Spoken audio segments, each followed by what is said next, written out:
Hey, good morning, everyone. It's 9 o'clock, and we're at the start of a lovely 4-hour session of council workshops. We've got an hour to get through the first topic, which is on the transitional agreement for the between council and the water services CCO. Am I right in assuming that we haven't had the slide deck through? We had the agreement. We didn't get the slide deck, or did that come through late? I haven't put it to OneDrive myself. Okay, so we'll just have to sort of try and work through. Yeah, that would be good. Are you happy to monitor online questions, or do you want me to join the meeting? I can join the meeting. Okay. So I'm going to hand straight over to the other end of the table. Just be mindful this is a public workshop. It is going to be recorded. And I think just reflecting on the last couple of workshops and the quality of our audio that we have here, it's really important that we just speak one at a time. So please, if you do need to speak, indicate, and I'll call you to speak. Because if we do end up talking over each other, it's really difficult when you're trying to watch the replay. So just putting that out there. But with that, I'm just going to pass straight over. Thank you. Thank you. Thank you, Mayor Glover. Kia ora. Thank you for having us this morning. So we are back with the first draft transition agreement, which is a follow-on from the workshop that we had early May, where Kate and I came and kind of talked to you about what kind of arrangement or agreement we might come to for the transition period, which is the date of incorporation through to the go live date, which is essentially 30th of June next year. So we've got a presentation, but we will skip through that pretty quickly. It's really just a recap, just to reset and familiarise yourselves on where we're at, and then we are happy to actually start working through the agreement. I know that came through late, so my apologies for that. And that is a collaborative piece of work, so we'll be working with Penny and the ELT, and Mike, Sinead and Julian has been across the agreement group, so understanding that it is an absolute first draft, so really open to all feedback. So we will just skip through the presentation, if that's okay, Sinead. Absolutely. So good morning, councillors. Thank you very much for inviting me back. So the slides will be familiar in the sense that they're very like the ones previously that we presented back in May when we introduced this concept to you. I think probably a key point I'd make is that the purpose of this agreement really is more it's a tool. It's not meant to be over legalistic. It's meant to be a tool that encourages the right conversation to be had at the right time.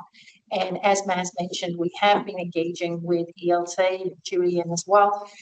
And I think it has served that purpose. There's been a lot of rich conversation as to how the CCO and council will work together just to make sure that council preserves its functions, its statutory responsibility for delivering water services between now and 1 July. But similarly, the CCO gets line of sight as to what's happening so that anything that might impact the business is obviously factored into decision making. So just to kind of give that context, it really is a tool, as I said, to make sure that there's the right conversations happening. So in terms of the content, the presentation itself will be a recap. We have called it the transition decision making and coordination because after discussion, I think that that's what it is. It's about coordination, it's about collaboration, it's about really just making sure that we work seamlessly and are joined at the hip over the next just over 12 months. We'll recap on the founding commitments and what they are, and then obviously the content of the agreement will go through what is required for council in terms of the support to your subsidiary that obviously has been established to deliver on water services in the community.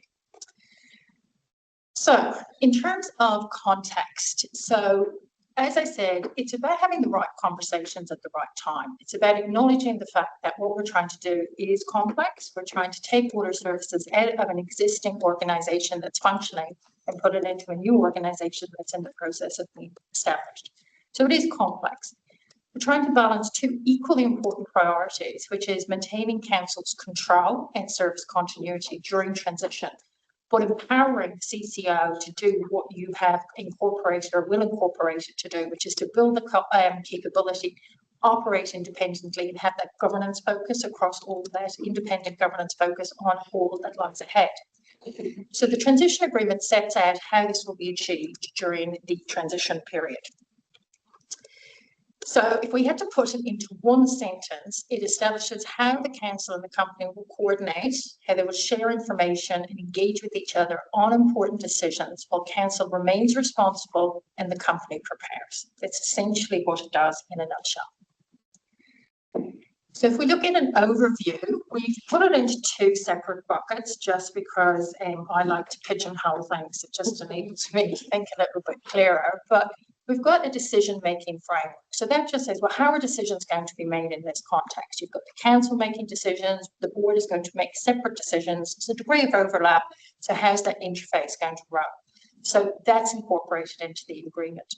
It defines that there will be engagement on major decisions, and just bear with me, I'll come back to what that means later in the presentation. But it acknowledges the fact that decisions are going to be made that have obviously future impact. So how's their engagement there? And it enables coordination while maintaining clear decision-making responsibilities. And I think that that's also quite important, that everybody realises from a statutory perspective who is fundamentally accountable in relation to decisions, and have that in the back of our mind as we engage.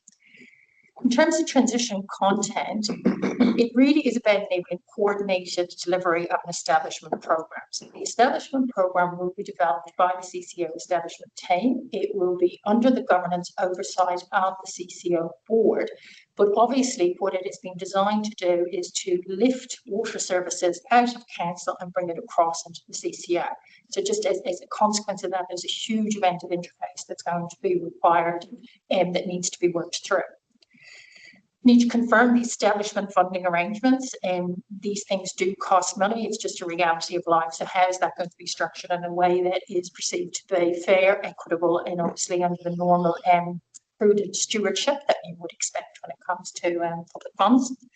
And then it confirms support from council. So access to people, systems, facilities. So again, it's not getting overly legalistic. It's not trying to put everything down to the dollar. It's just, as I said, trying to be quite clear as to what expectations are, and just ensure that we do the hard work in terms of thinking now so that we're forearmed as we progress at pace.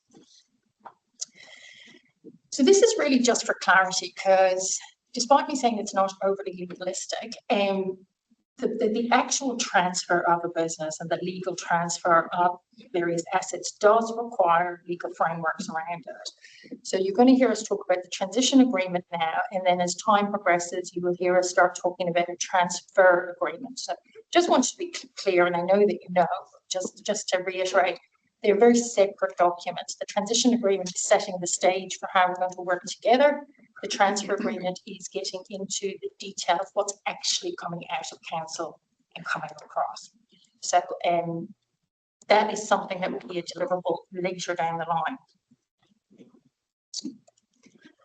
So how does decision making work during establishment? So again, I'm probably repeating myself a little bit here, so forgive me, but as I said, council is going to deliver water services to day one, and you will retain responsibility and decision-making authority for that under your current structure with the relevant delegation authorities operating.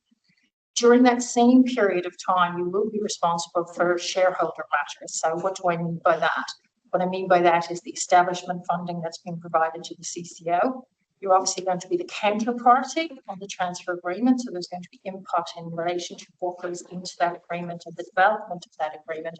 And then obviously one of the primary tools created under Local Water Done Well in terms of the new planning and accountability framework is the statement of expectations, which I know with Penny and others you've put a significant amount of effort into, and it is well advanced.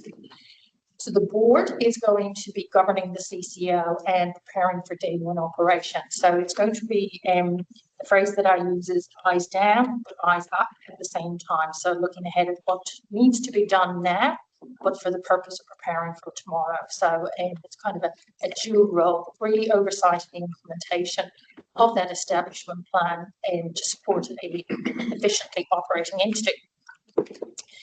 Transition interface, I think, is where a lot of the real, I'm not going to say the real work, because I don't want to say that the board doesn't do anything. A lot of the detailed work is going to happen at the transition interface, and that is between the program team and the CE sitting in the CCO, and then the CE and the relevant interface managers in context of council, just working through what information, like what needs to be done, how we're going to do it, and what's the information that supports that being done, and obviously that facilitating engagement on major decisions. So those two operating effectively and being quite clear as to what the outcomes are they're trying to achieve is critical to success. So major decisions, what are major decisions? So we came up with this just, again, it's just to ensure the company has input into decisions that could materially affect its future business and service delivery, transfer to assets or operational readiness. Now, you may say that goes without saying, but we thought we'd say it anyway because it's best just to put it out there, have a discussion about it so that everybody knows that we're on the same page. It is different from major transactions under the Constitution, which we don't need to get into at this point in time. But obviously, anything that's a major transaction under the Constitution of the Companies Act, it works the reverse way in the sense that the board has to come to you, the shareholder, for approval in relation to those things. So it's just the opposite way for now with the major decisions. So again, applies to decisions that materially affect the future business, strategy, operating model, financial position of the CCO, assets, liabilities, transfer arrangements, anything that goes to the ability to operate effectively from day one. And I think the key point is it's not intended that this gets into council's business as usual. If council is just getting on with its LTP and its annual plan, everything's within budget, we're not trying to get into council's kitchen. That is not the intent of this. It's just anything that's out of the ordinary, that's perceived to be major or has significant impact from a future perspective, and just to be allowed an opportunity to engage in relation to that. So what's the process? So approach that will be operating at that transition interface, which I discussed, which will then decide what needs to go where. But the starting point will be early engagement at that with information sharing, time for the CCO to provide input, and then council to consider that input before it makes any decision. So that's the kind of high level approach.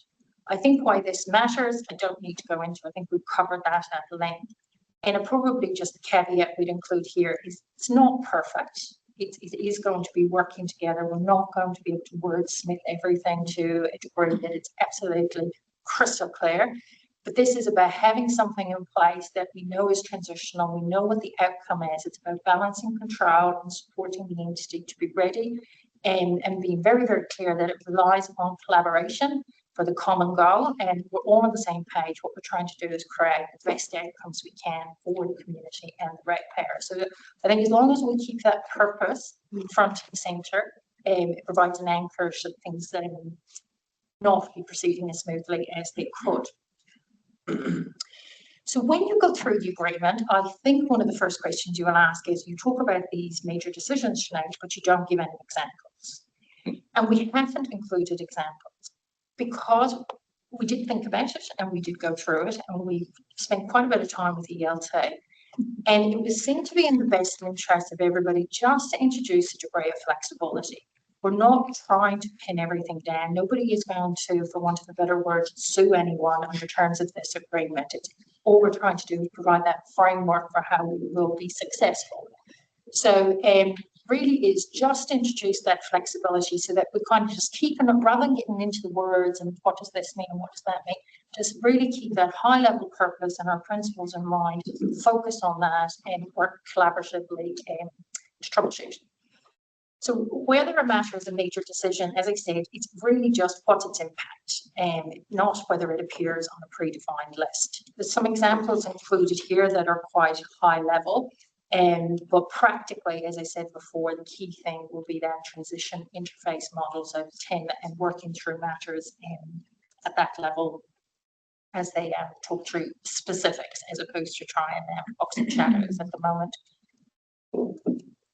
This slide is included in the pack. I won't go through it because it is too small a print to really ask you to focus on, but it really is just high level, how a matter is be defined and then going through the process and just being quite clear that the end result as we go through this is that council is the decision maker. Again, not trying to encroach in anyone's kitchen or impede upon statutory responsibilities, just trying to put a process in place, as we said, to achieve that common goal. What you also see in the agreement is founding commitments. So there's two sets of them. The first is establishment commitments. And this is essentially what's already being played out in practice, but it's just been captured. It's been, acting in good faith, no surprises, collaboration, all the things I talked about before. It's just putting that in print again. It's because just having that certainty, I suppose, that we're all aligned, and then the mandate for those who will be sitting down and going through the detail, knowing the parameters within which they need to conduct themselves. Transfer commitments is how do we make decisions on what transfer? So it's just acknowledging the fact that one of the key deliverables will be bringing a transfer agreement that both council is happy with and the board is happy with. So as we go through the detail and what gets listed as transferring, what are the parameters that guide respective staff in terms of those discussions? And that's what the transfer commitments are. And council support funding, and you will see in the agreement that there is the establishment funding of 8 million, which I know is provided for the water services delivery plan as well. There will be some operating costs over and above establishment that the CCO will incur. They're estimated to be about 2 million during establishment.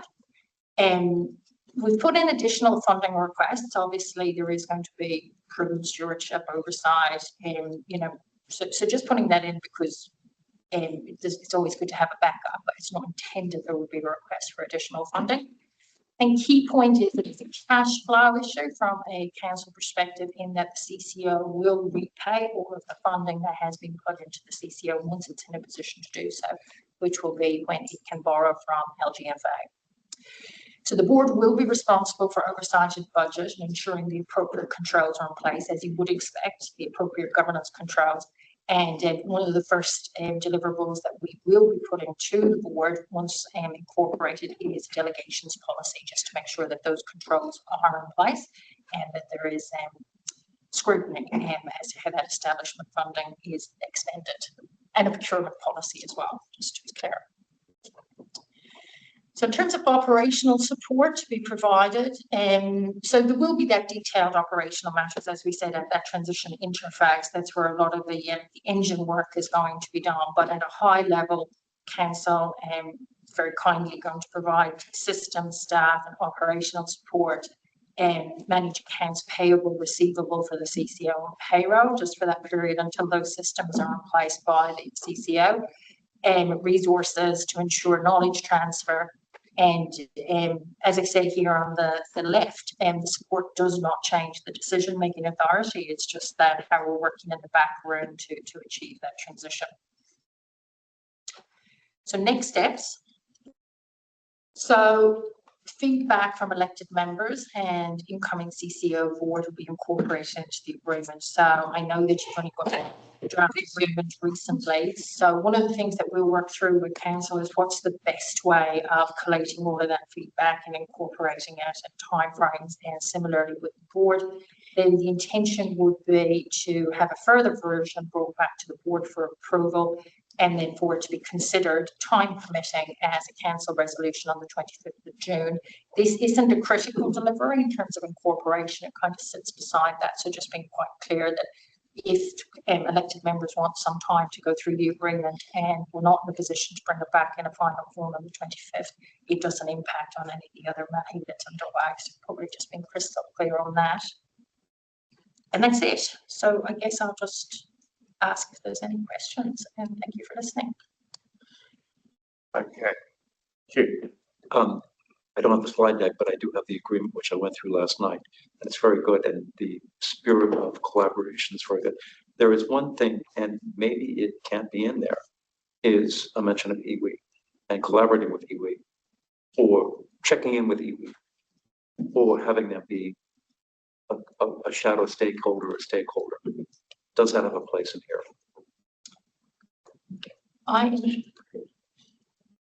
I would say that this is the agreement about how council and the CCO establishment team are going to work together to support the CCO establishment. So on that basis, it's not about broader relationships or not going to say stakeholders, broader relationships that support the successful establishment of the CCO. I don't think there's any reason why. Yeah, my reticence of including it would be that this is about how QLDC and the CCO support each other through this period. There's actually a whole lot of external considerations that also need to come along with that, one of which is money and Right, I'm just thinking that a byline of some sort might be helpful. And I think that's a really good point, because we were sort of talking about matters that, you know, might go into this process of how we work together. I think that is, you know, on that, you know, it's a matter we should be talking to each other about how do we work together, because there will be aspects of council relationship with iwi and CCO relationship with iwi. So. Okay, I'm going to go Quentin and then Nikki. Quentin. Yeah, Nikki. So there's a lot of those things are operational decisions around, you know, what things we move forward with.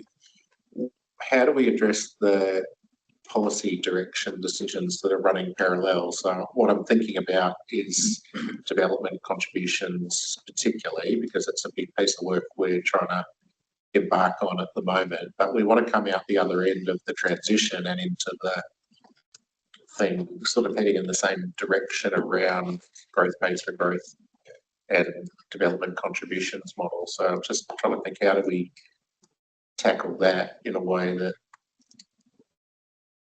we come out the other end in the same direction? So I would say that if you think of this agreement as just being, as Penny said, supports the company being established, whereas I guess your question goes to how's the company going to operate, what's going to guide its actual decision making once operational, and that would be the statement. Because it happens during that phase. The problem is that yeah, absolutely. But I guess the process that will guide that will be the statement of expectations, where it will be quite clear as to what you expect of the CCO.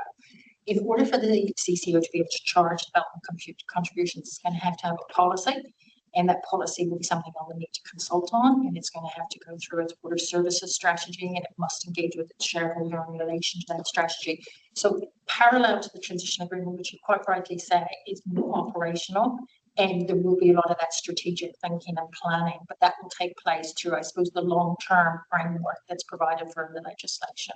I think I've just got to that this is setting out the collaborative relationship through the transition period, which supports things like what you're saying, us working together to make sure they are developed in lockstep. And actually, as an example, that's a piece of work that we are commissioning jointly to make sure that the how we pay for growth infrastructure and development contributions, development levies in the future, that we are starting from a common base, and that the two, the QLDC and the CCO approaches are connected. Okay, I mean, that's good to hear. I mean, I'm obviously concerned that we come out the other end with two different approaches or two different theories, depending on, you know, and yeah, I do see it as a pretty important thing. We've sort of previously been advised that we don't directly control that policy. We have to rely on you guys to do that, but the important thing is we're travelling in the same direction. Yeah. And I think that for me, that was quite a bit of the discussion as we work through how we're working together. And, you know, there's elements of the things that are already being worked on by council staff and councillors. And so making sure we're aware of those things, where they could fit into this potential implications. And then as we work on them, we'll be, you know, sort of raising the CCO view, while that could be quite critical to, you know, the long-term success. And I think this is really about setting up that intent between us so that we actually do behave that way. It's in our minds, you know, continually. Okay, Nikki and then John Mitchell. Nikki. Thanks, John. Thanks, Ron. And sorry, I'm not there in person. I see where you're coming from with the flexibility in the agreement wording, and why that's necessary. I guess in line with that, I'd like to see some more explicit wording around, I guess, the collaboration piece. So how exactly will the board, I guess, given that it's controlling the establishment team, how will the board ensure we are taken on that journey around the transfer agreement? Because that's sitting with the board. And I think there's some key strategic stuff in there. My particular concern is around land, what land transfers, what doesn't, stormwater land. There's a really big strategic piece in there. The board will be thinking about what's best for the company. We need to think about what's best for the district. And so they're two slightly different things potentially. And so I'm just a bit concerned that the council is defined in the agreement as QLDC. That's not specifically governance. And so I think there's a little bit of confusion around where we around the table will get to collaborate and discuss. Is the collaboration happening at an officer level, or is there collaboration happening governance to governance? And when are those things occurring? So I guess that's my overriding concern, is how will the transfer agreement develop, and how do we have sufficient control or input early into the development of that transition agreement? So the transfer agreement is one of the key deliverables in the establishment plan. And as I mentioned earlier, council is a counterparty to that agreement. So the CCO will definitely be looking at that agreement from the CCO perspective, but council will be looking at that and must be taken on the journey in order to arrive at a transfer agreement that both organisations are happy to sign. So that process is being developed, Councillor Nicky, as part of the establishment plan. And I can't speak on behalf of council, but I can say that part of the transfer agreement delivery process that we will be doing with the board, that we're very, very happy to do in parallel with council, is workshops in relation to the delivery of that process, and very clear stage gates as we go through, legal terms versus what's the content, versus what's the land that's been identified as being necessary for water services, and then working through, okay, well, that's the what. How does it transfer? Does it transfer, or is it right? So there's a lot of work that needs to be done, and probably to give the council comfort. Council, any disposal of land by a council must be approved by this forum. So it will be brought to you, it will be workshopped with you, and you will be given obviously decision making on behalf of council in relation to that. I think just to add to that, on our side, this isn't just the transfer agreement isn't an exercise that just sits on the CCO establishment team side. So the transfer agreement is what we are deciding to transfer to the CCO. Yeah. And so whilst the establishment team is doing a lot of the kind of work to support that, the information that informs that and the kind of views that inform that come from both the CCO side and our side. And so when that comes to you, you'll be part of the decision making. Thank you.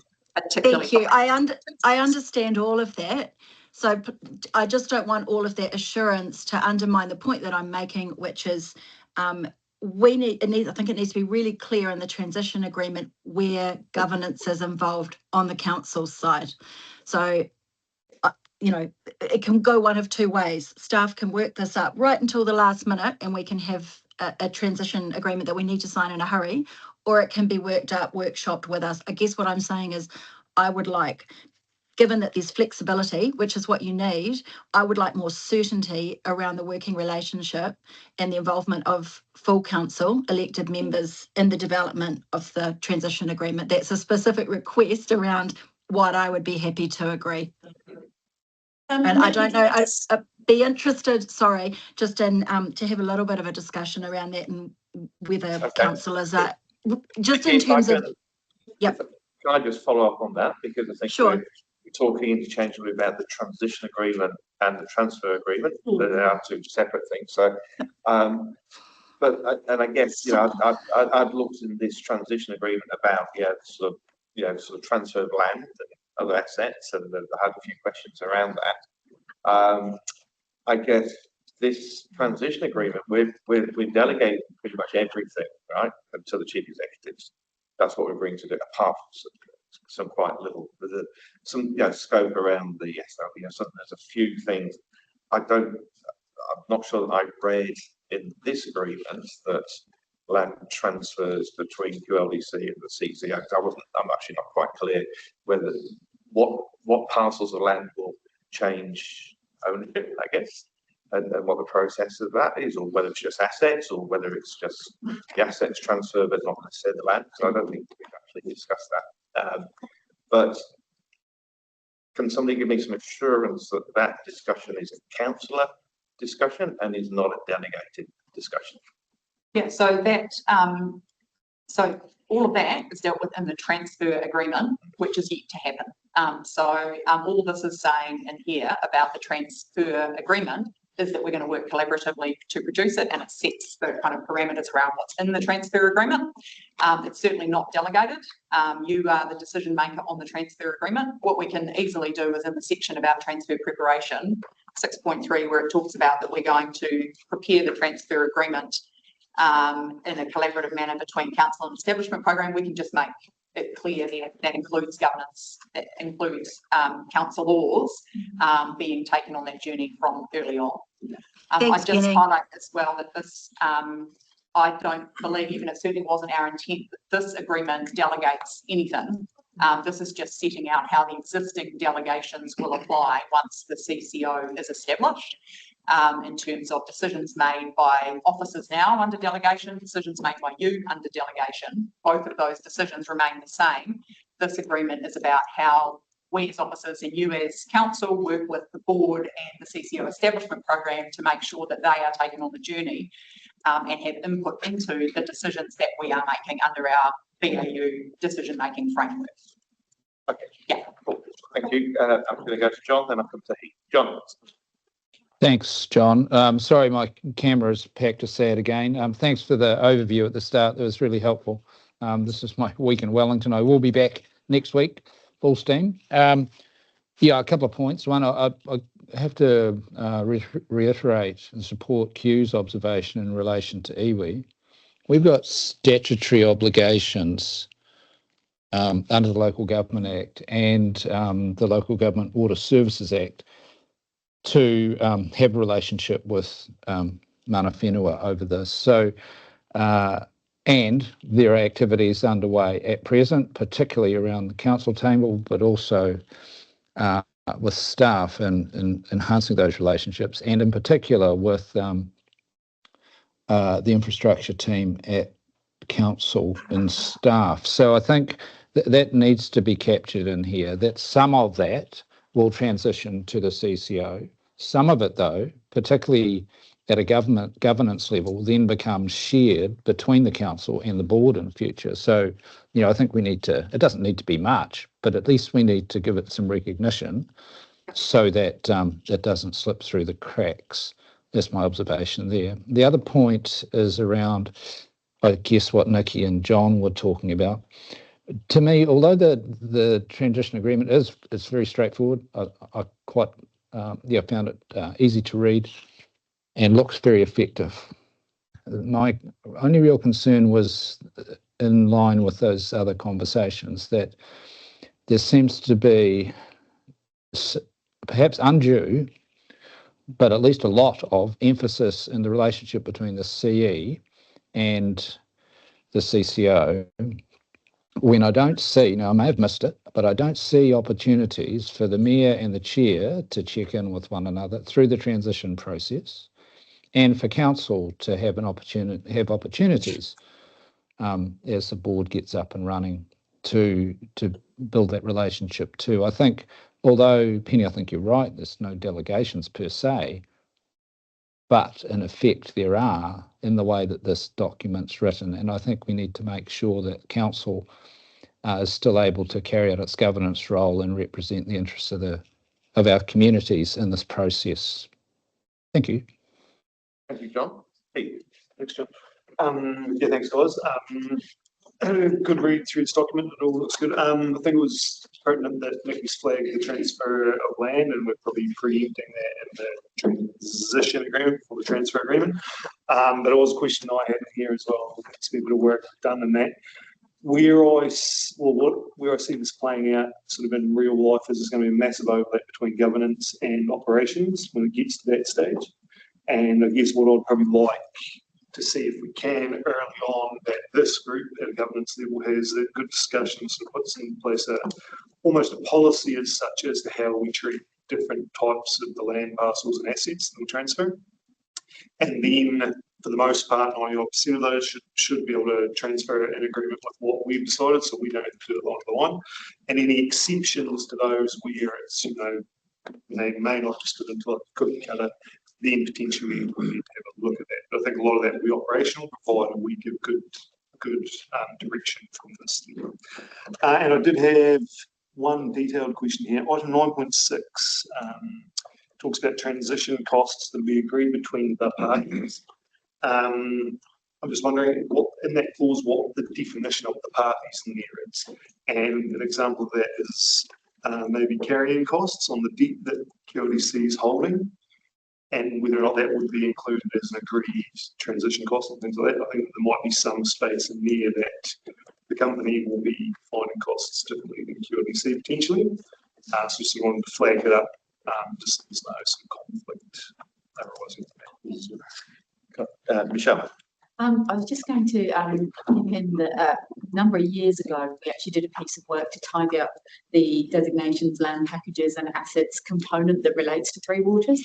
So for those of you that have been around the table a long time, you'll remember that probably happened 3 or 4 years ago. It was part of the earlier stages of reform. So I think it will be sort of timely to bring that back as part of the conversation for transfer agreement, but there has been a fair piece of work done already on that work. And there are some legislative guides around the land that must transfer with water services. The bit with the question mark over it where there's discretion is where land is a joint use. So, for example, the red ground out here, which is also a stormwater detention basin. And so then it's the land transfer and we have access, we keep it and they have access. Like there will be a series of decisions that need to be made and that will come to this group. But there's no reason why principles pass the group first, so get your input. And also bring the whole. So hang on, just one at a time, please. So I'm asking you about this. Yeah, I was just going to say we could be more specific in this agreement about the process we're going to follow with the board and also with elected members on the transfer agreement. So we can be saying it will be a number of workshops, we can probably be a little bit more specific in this agreement here. Yeah, so I guess the one was that I do understand you have to transfer the assets, we have to transfer out to be able to transfer the debt out. That's fine. But I was just thinking like to manage that easier for the staff, if they've got some guidelines through what is treated with what, except for exceptions. So the starting point for that, I believe, will be the guidance that was used by the NTU for the original water reforms. So that can certainly come in. Okay, discussion. Quentin and then Steve.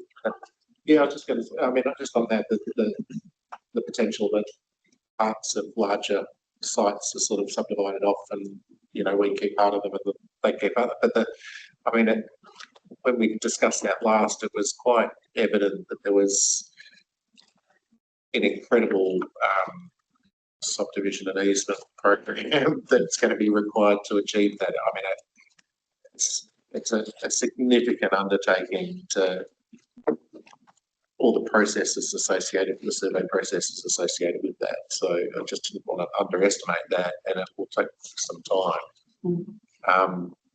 And in the cases of that, there's often pump stations in the corner of recreation reserves and vice versa. Yeah, we're going to have to be super careful how that plays out, but it's an unbelievably large body of work. And we may agree to do it over a year. I know there will need to be a strategy or a land strategy or something around how that occurs, but ironically, going to your point, it actually they can't borrow money against the assets, so it's not against those land assets. So it's not. Yeah, it's sort of a weird piece anyway. I mean, is there actually an advantage in handing over the land to the entity, or do we just create a gross easement? I guess it depends on whether the debt's coming across. The debt's coming across. Well, the debt does come across, but the land has no asset value for borrowing purposes. So there's no advantage to the Water Services CT to hold the land. They need access, operational access to do the work and have the infrastructure there, but there's actually no. It'll have book value though. Sorry? It will have book value though, so. Yeah, I know, but it doesn't help anybody. It doesn't matter because you can't borrow against it. So it's it's. I wonder if coming back to those principles is the way through, because I mean, there will be some land where it is quite contained, shall we say, and it's quite clear that, pump station on a single parcel of land, that should come across. But as you rightly say, there may be some pump stations that are on a large reserve, some other alternative is more feasible. Well, I'm just trying to work out what's the most efficient way to deal with it, because as I said, I'm just concerned that body of work is way bigger than we realise, and it's actually millions and millions of dollars worth of surveying costs effectively. So I'm going to come to Julian. Yeah. Yeah, I think that both of those points are really good points, and ideally we get to a place where we've got policy direction that says these things are straightforward. These elements are exceptions to those, and we need to work through them together. And there will be an aspect where it says we don't actually have to do it for day 1 or day 100 or whatever. It's not like we need to, on some aspects, to make a decision at speed. Some things we will, but some things we can say, look, there's a lot of considerations to go and to say what is the most cost-effective option to take to follow. I think just we have already, as Michelle said, the body of work we already did went through every asset and identified every shared asset, and so we already have a reasonable idea of where the work would need to be, and we've already taken a lot of actions that would be required to address that. I can't remember the weird name of the project. Yeah, it did have a weird name. So I think we can bring that information back so council, the CCO Searchbank can bring that at some point reasonably soon, along with the policy stuff, so you can see the type of work progress is here. I think it would be helpful to have that sooner rather than later, and some early thinking on what that looks like going forward, not withstanding the fact that it might be over a period of time, but just what the early policy thoughts are, because I'm sure it's been thought about already. Steve? I've got three points. The first one is, doesn't the statement of expectations already set out the relationship and how we work together as an overarching document? Is that not going to be sitting over top of the transition agreement and the transfer agreement anyway? Well, that won't come into effect until 1 July. This year? No, next year. The statement of expectations. The statement of expectations governs the CCO as the water service provider. Essentially, the same principles are reflected in here, which is the period over which we are moving to establish the CCO. Okay. It's The intents. Yeah. Intents. The principles of the same. Practice. That's kind of what I was trying to get to the point of that question around the interface between the two groups. A lot of that detail is already in the statement of expectation. I would have thought we'd be operating almost on the same principles from now until whenever that kicks in. Okay, great. My second question is just around, would we see, in terms of major decisions, a lot of the stuff that's going to happen between now and the 1st of July next year is around our consents. And so would we see how we run those consents as major decisions? Because we have got a whole lot of consents on the table at the moment that we as a council are working through, but are going to have a long-term effect on the CCO. Do we agree that those are major decisions and that we are, we should be from now until 1 July treating them as such? We would be looking at those on a case-by-case basis. So you're talking about like consents like the one associated with the shot over the wastewater. So that is an example of something that is definitely a major decision that the CCO establishment team and the board will be working alongside us and you and navigating that process. So it wouldn't necessarily be any and all consents, but definitely that is something that we've already would be on the radar for a major consent for that coming up. It just didn't quite, that clause 2.3 and the establishment principle for the sort of talk about those consent applications. I wonder whether it needs to be in there somewhere. Just a question, I'll leave that with you. My third question is just around, I'm just wondering, Penny, if we can get some advice on whether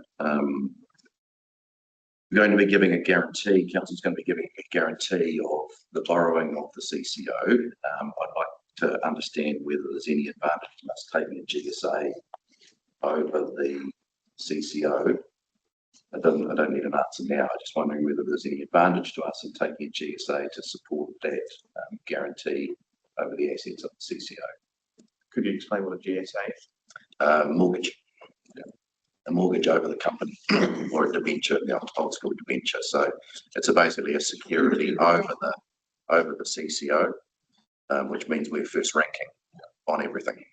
So we need to look at that because under the legislation, the CCO can give security over the assets. I know in the context here it's the parent, so it should come out neutral, but we just need to have a look at that because it's more in the case of third parties being able to come in and get security. There is a prohibition on that.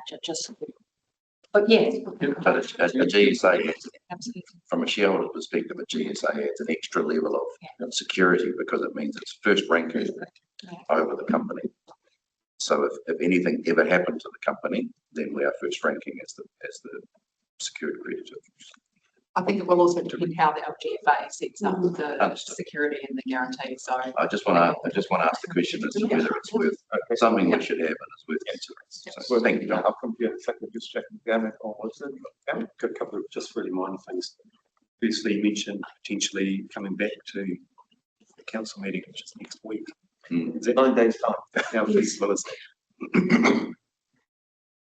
Sorry. How feasible is it to have something coming back to next week's council meeting? Oh, well, I think given the feedback that we've got so far, I think that's quite feasible. Oh, yeah, just because those papers obviously come out to us on Thursday night. So the covering paper is ready to go and the attachment will sit behind it. Okay, very good.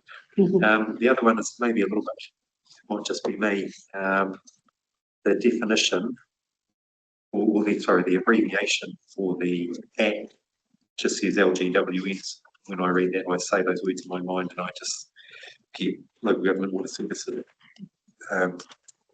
It's not actually mentioning the act, which is the thing it's abbreviating for. Is there any chance of adding in the word act or just calling it the act? I don't know.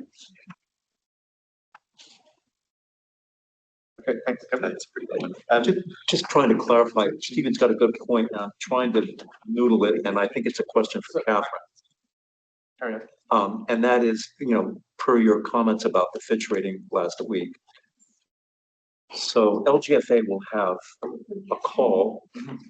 LGFA can garnish all the revenues of the CCO at any point as security. Yeah. They can't really go after the land because the land effectively has no value. And are we going to be transferring title? And if we're transferring title, then we need a mortgage over the land for transferring title. I don't think we're transferring title, but ultimately, from what I see, and I'm just trying to understand this in case of a bankruptcy, isn't LGFA, because it'll be borrowings, have a call over the revenues, right? And then assets, we can't monetize the assets. So do we need a mortgage? Maybe it's a good point, maybe we don't. yeah, we'll come back on advice on that. Okay. Tony. These questions for Julian, in terms of what's making you nervous at the moment and what do you think is going to be something that might have to kick the can down the road? I'm getting a sense of stormwater is going to be quite multifaceted, but I think right from the outset, the thing that makes me nervous is the unintentional dropping of balls that have consequences that will be bad for everyone. And so how do we make sure that through this transition that doesn't happen? So how does the council and the council staff continue to do what they're doing today? Because there's a lot of other things to do on top of what they do today. And how do we get the CCO up to that capability level to make sure that continuity continues on. So, you know, really, it's that success of the transition that worries me in the short term. I'm not so worried about this huge aspirational long-term view, because that's what we're here to do, and we've got great people coming on board, and starting to build a great working relationship, and starting to do that with iwi and so forth. So I can see the journey, that I'm excited about that, and I think we'll go on that together and we'll succeed together. But it's that, what if someone's taken their eye off the ball and forgotten to add a chemical, or or has a flood somewhere that results in, right? So that's the you know, the more immediate risk and concern. I guess it makes sense from a context point of view in terms of, but I guess the sentiment I'm finding is that, you know, people are probably doing an audit and looking in the dark areas of the corners to try and find out, you know, what they haven't done. So it's somewhat of a healthy exercise to be transitioning in the same respect. I agree. I mean, there's a lot of things we don't yet know. Yeah. So, you know, as we go through this and find out more about the assets and proposed plans and evidence that supports the proposed plans, we'll learn more. But I see that as part of the journey, and will bring good capability and skills to manage that, in my view, as well as anyone, if not better than most. That's the goal. Yeah, cool. Thanks. Okay. Just touching on that then, just for our understanding, staffing and operational wise in the next 12 months, what does that look like? Does it retract? Does it expand and scale up to the size required? What does it actually physically look like? I think in the short term it expands, because there are added tasks that need to be done to get things established and going. In the long term, the answer is I don't know, because we haven't been through the work on the operating model yet. We haven't determined what's the right mix of insource versus outsource. So yes, you might see more internal staff under certain models than currently, but perhaps less external staff. And we've got to work through what's the most cost-effective solution that will have the greatest chance of delivering on the statement of expectations, and balancing that affordability impact. You know. Yeah, so we should expect sort of a bit of a recruitment drive, or at least a consultancy drive in the next wee while, just to stand it up. I think it will be a mix of those things. There'll be some short term where you go, well, let's logically bring in some contract or consultancy resources, and then there'll be a longer term build. What's the core capability that you want here on an ongoing basis to ensure that the statement of expectations and success is delivered on. Which is sort of balanced with the council as well, because we don't want to burn our staff out. That's right. We had a discussion yesterday about staff and the uncertainty that exists at the moment from council staff, and talking about, you know, as we go through that, we want to start to paint a picture of what that looks like, both in the CCO perspective, but in the council perspective. So people, you've got some really good people, right? And so that we want them to see themselves, you know, in the future, whether it's with council or with the CCO. So we want to build that picture that they can go, oh, yeah, I'm really keen on doing that, or I can see myself over there, so that we maximise the use of the capability that's here already, and we are fully aware that retention and attraction is a factor that we have to think about. The comment I'd make is, to date, from the interest we've seen, you're actually quite fortunate being Queenstown. The calibre of the applicants is really good. Thank you. Just following on from that, if I may. Probably one of the establishment principles in the agreement is at 2.3 E, to consider the lowest impact options to QLDC from day one and the initial 3 years after day one. So interested in understanding what that looks like in reality, why that's there. I can understand why it might be there from a certain perspective, but is that basically nothing changing because the lowest impact is really nothing changing. So as a board, I'm not sure if I've seen your position, whether how I would read that, and I'm interested in some discussion about why that's there. I think it's there to give some assurance to council that we're certainly not going to go, okay, we've decided we're going to spend a whole lot of money and do everything ourselves, because that would leave the council with significant issues. But I also think it's about saying our pragmatic reality is that we're going to need council to do a bunch of stuff for us for a period of time. Let's suggest 3 years.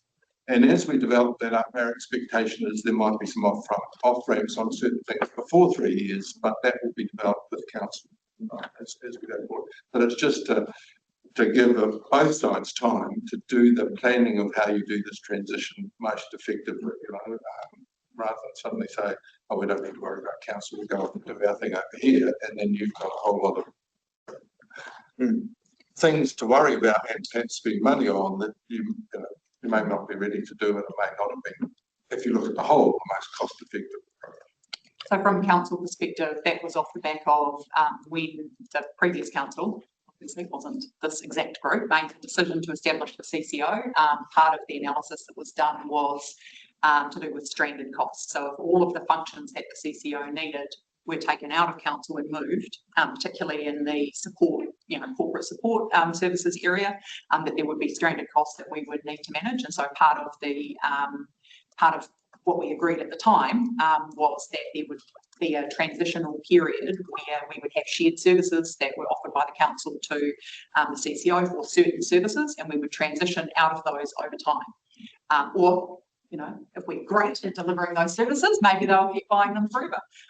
So that principle was just from our side to reflect the fact that that both parties are anticipating going into day one with some shared services that are purchased from QLDC, but that there isn't a view that would be necessarily a forever situation, that we will have a plan to transition out of them or transfer them to ongoing purchase services. Okay, thanks. Quentin, and then if there's any last minute burning questions. Quentin. Thank you. Just as with questions from Kerry before about the land and stuff again, so I'm sorry to these things just keep popping up as we as we talk through the implications of various things.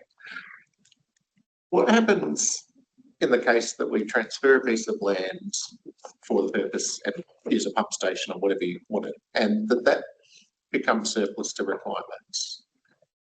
Can the Water Services CCO dispose of that piece of land, and who gets the value from it?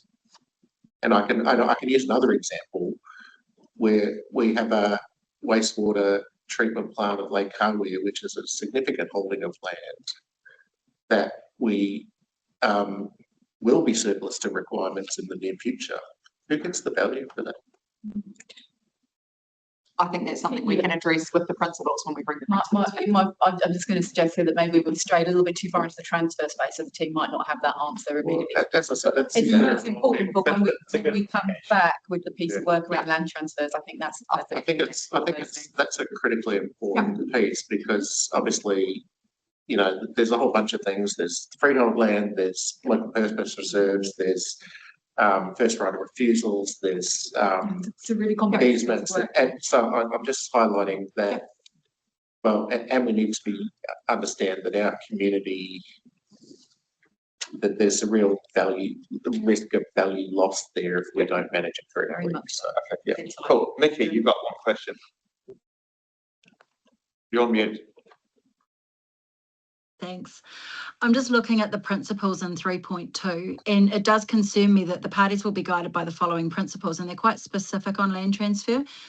I just wonder if it's worth adding an additional principle into there somehow that doesn't limit, it to these principles, because they're a very light touch. And they do use the word may, which is great, but we talk about the principles. I think we need to make sure that, these are not the only principles in terms of land transfer, and we need to acknowledge that they will be expanded in collaboration with council, at full council. Thank you. Yeah, and I would follow up, hopefully we'll never get into that situation, but where we're arguing over what the word predominantly means, right? You know, that's a lawyer's charter, if ever I saw it. And I'm hoping we'll never be there, but you know, I think it's in terms of that, and I'm sure you've heard that discussion around that. So we can just refer here to the policy that we've just talked about bringing back here, those principles. Guided by, but not limited to.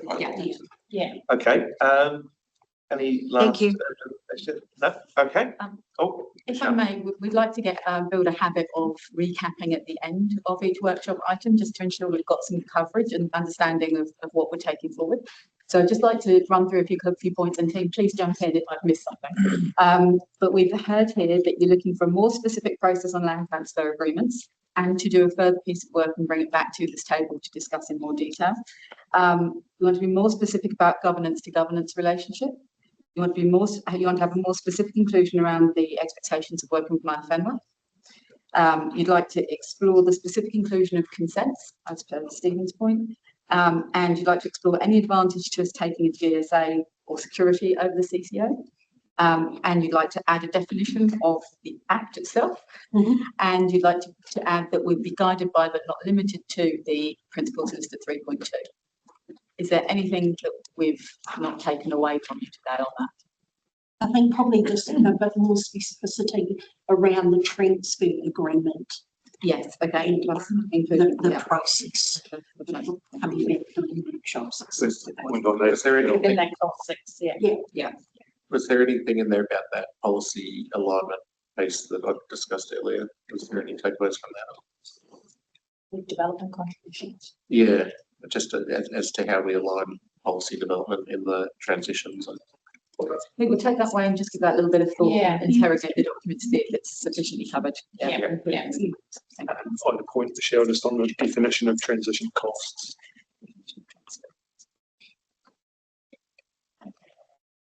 Perfect. Thank you. Thank you very much. Only a minute over. Great start to the day. Thank you very much. Oh, thank you, that's fine. Thank you very much. Okay. Do we have 5 minutes, John? Yeah, 5 minutes. Okay, we are back into the next part of the day, for the next 3 hours.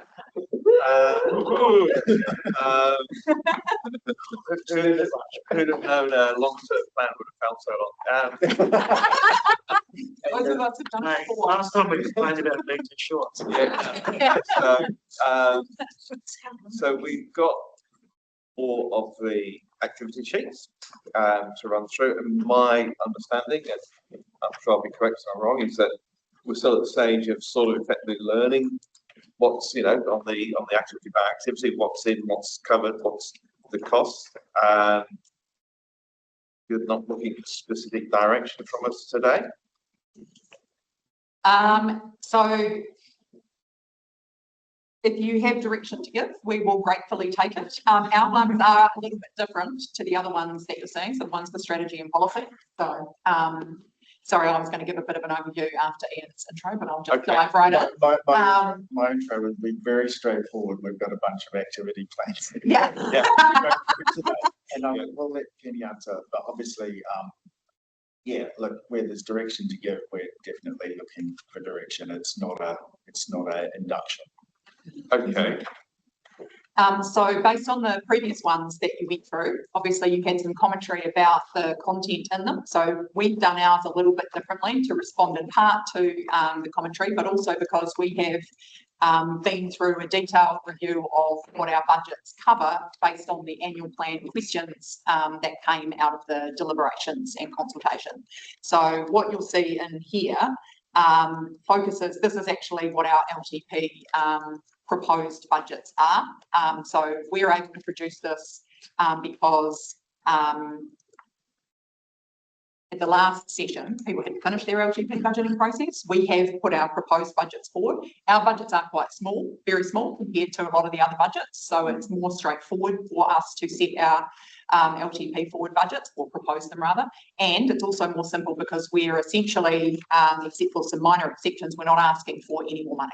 So what we have focused on with these activity plans is setting out what the purpose of each of the teams are and what the operational budgets for these teams is to be spent on. As I say, this is more detail than you'll see in other areas. It's presented in a different way to some of the other activities, in that you haven't got that overall sheet with the total on it, because we've focused in on our operational costs and we've shown you what they're made up of, which, as I said, we can do because our budgets are a lot smaller, and we have already been through that process as a result of the questions through the annual plan process. I'd also just highlight that these are quite small teams, and so if we haven't highlighted the overall OPEX expenditure because otherwise it would highlight what the staff costs are specifically for some of these small teams. So we're focused on the number of staff and what they do, and then what the operational budgets are in each of these areas and what it's spent on and how it links to the purpose of the function. So what I'll get each manager to do is to talk through, they won't go through all the detail in here, they'll give a kind of high level view of the function, what they're there to do, and the key areas that the expenditure is focused on. Okay, before we start, so I just managed to join the meeting online, and I can see, Nikki, you have a question. Yeah, just a quick question around what you would like feedback on. There's a lot of stuff in here, including budgets, levels of service and KPIs. Do you want feedback? Is this our chance to give feedback on levels of service and KPIs specifically, as well as budgets and what we have planned? Do you want feedback on all of that? I think you can give feedback on whatever you'd like, Nikki. I think the key point is this isn't the only opportunity you'll have to give feedback on these.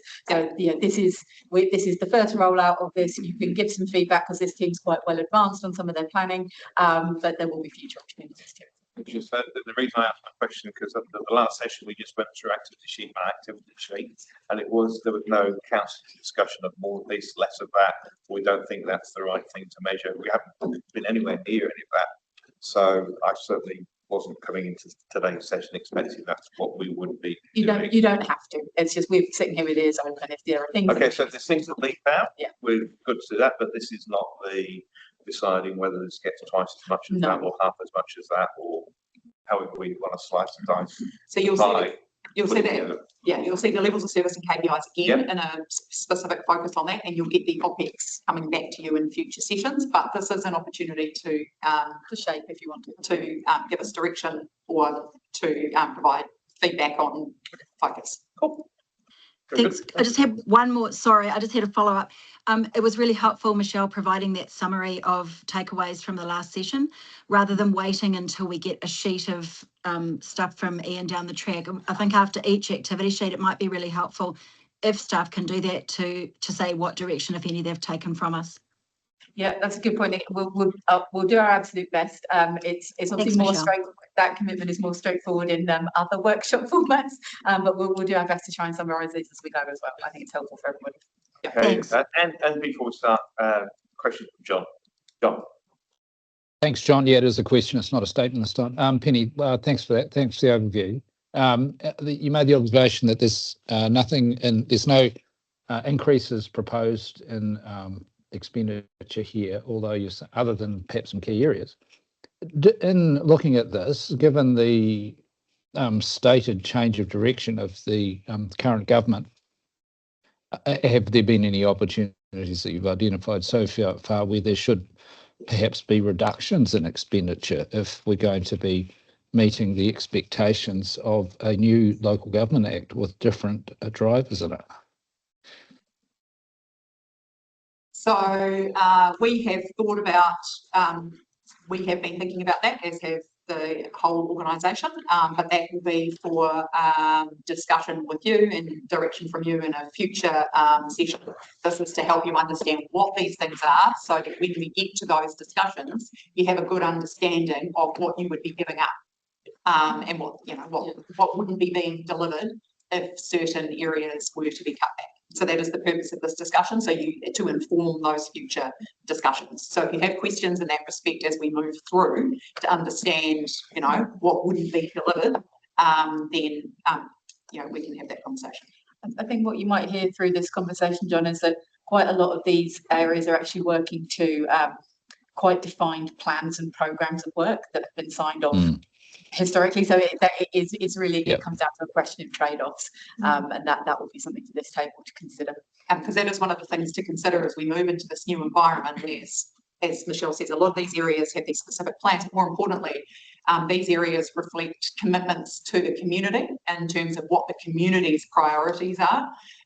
And so those are decisions that you'll have to make as we go into this next phase, in terms of commitments that have been made to the community, where we might need to look at different approaches going forward. Thanks for that. Very good. Okay, let's start. So we've got three to talk about. So we'll start with arts and events. So in terms of what we do within arts and events, there's basically Dan Maxwell, who all of you will know in some form or another, and she is supported by Mandy, who actually then supports film as well. So she sort of works on a lot of the permits which are dealing with different same parts of council.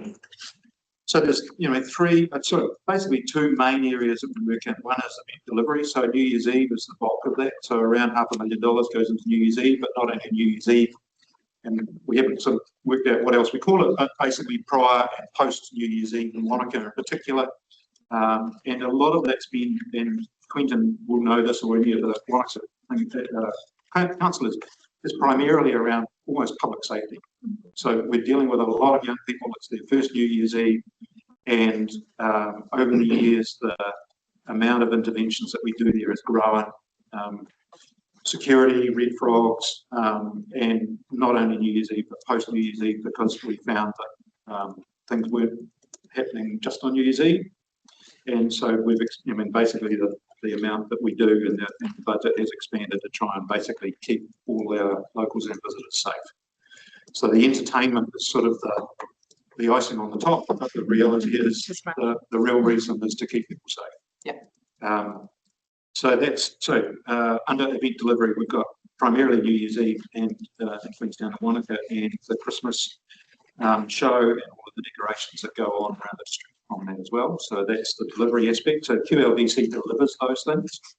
And then we have an annual funding round, and the funding round will come to your council meeting at the end of June, where we allocate our funding. And primarily, we're not funding the events to run, we're funding the sustainability. Generally, it's around the sustainability aspects of those events.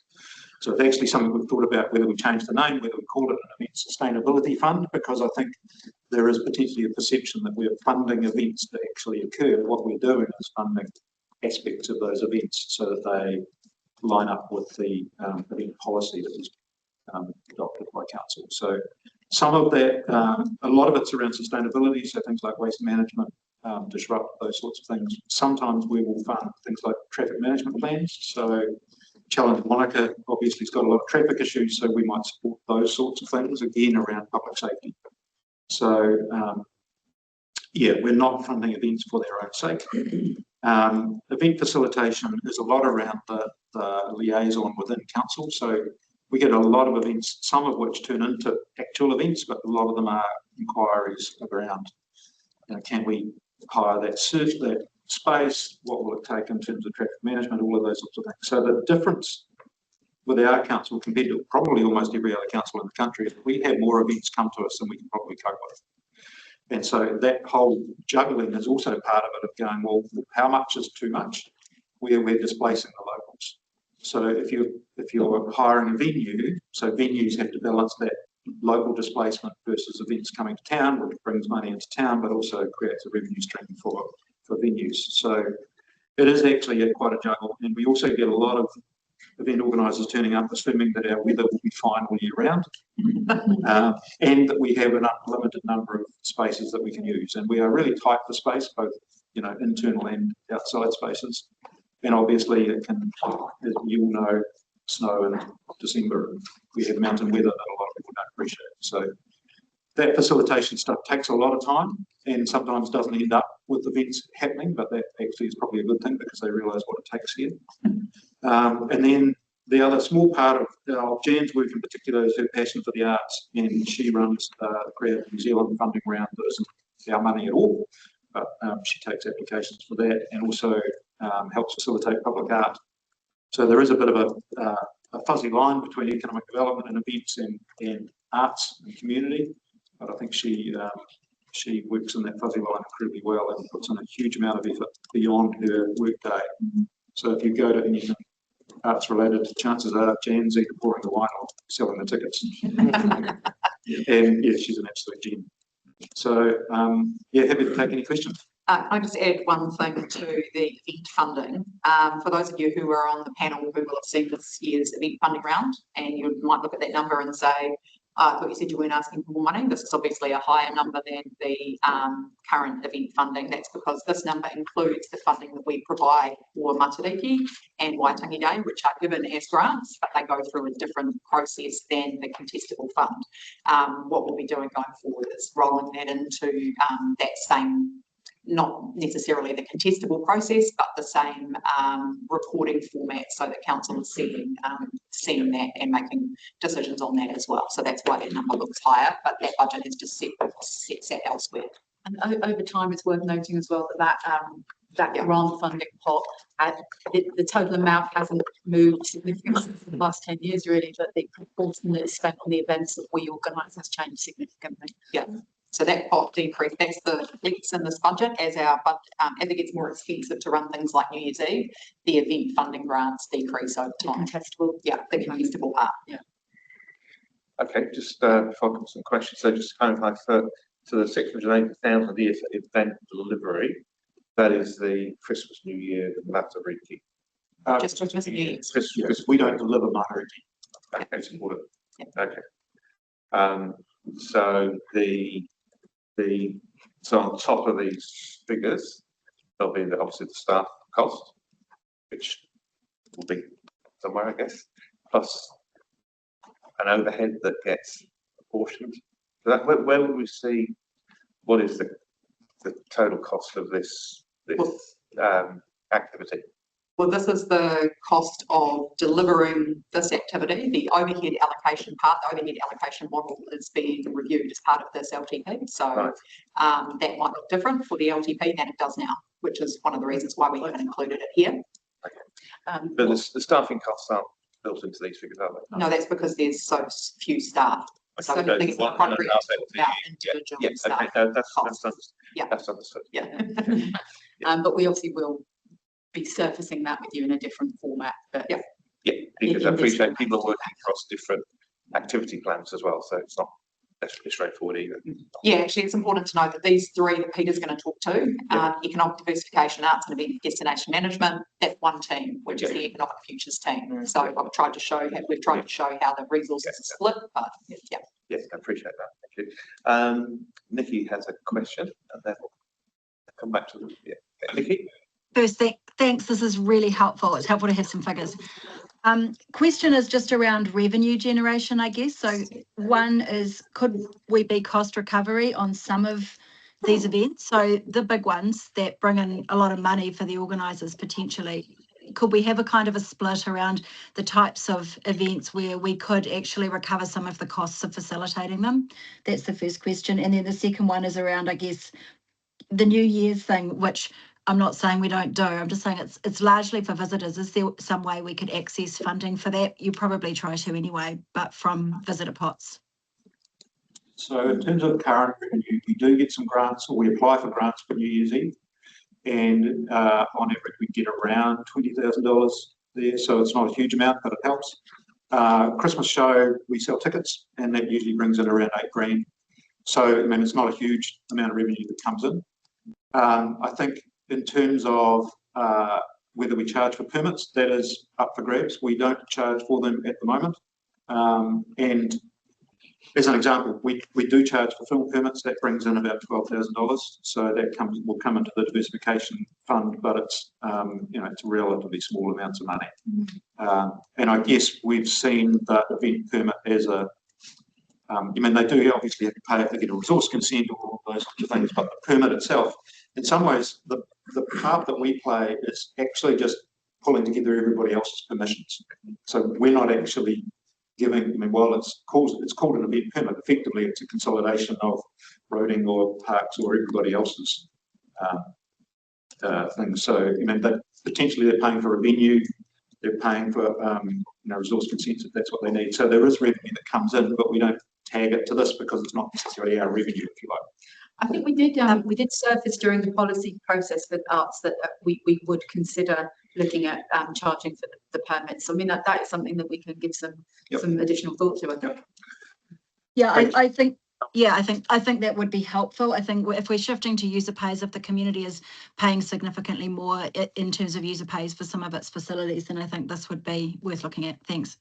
We can have a look at, we can have a look at what other councils are doing in the country in that space too. Quentin, and then Yeah, thanks. I mean, you highlighted that there's a lot of overlap in the grey area. I mean, events used to discreetly be economic development. And now you're sort of saying it's more in the sustainability and community development space in a way. So is that really sort of pulled aside into that space? There's no community development, no economic development component to it. Okay. The economic development is it's in the policy, and we do get economic assessments from some of the big players. So the Golf Opens and those sorts of places. The economic impact assessments are expensive, and so generally you get them from only the top tier. It is something that we've been thinking about, is whether or not we do an economic assessment sort of on a rolling basis with some of the other sort of slightly lower, not obviously they're professionals for their funding sources and so I think that it is something that is definitely still part of the policy, and it's definitely, I mean, it's almost like, I think again we're a little bit different to other parts of the country because a lot of them attracting events would be all about economic development.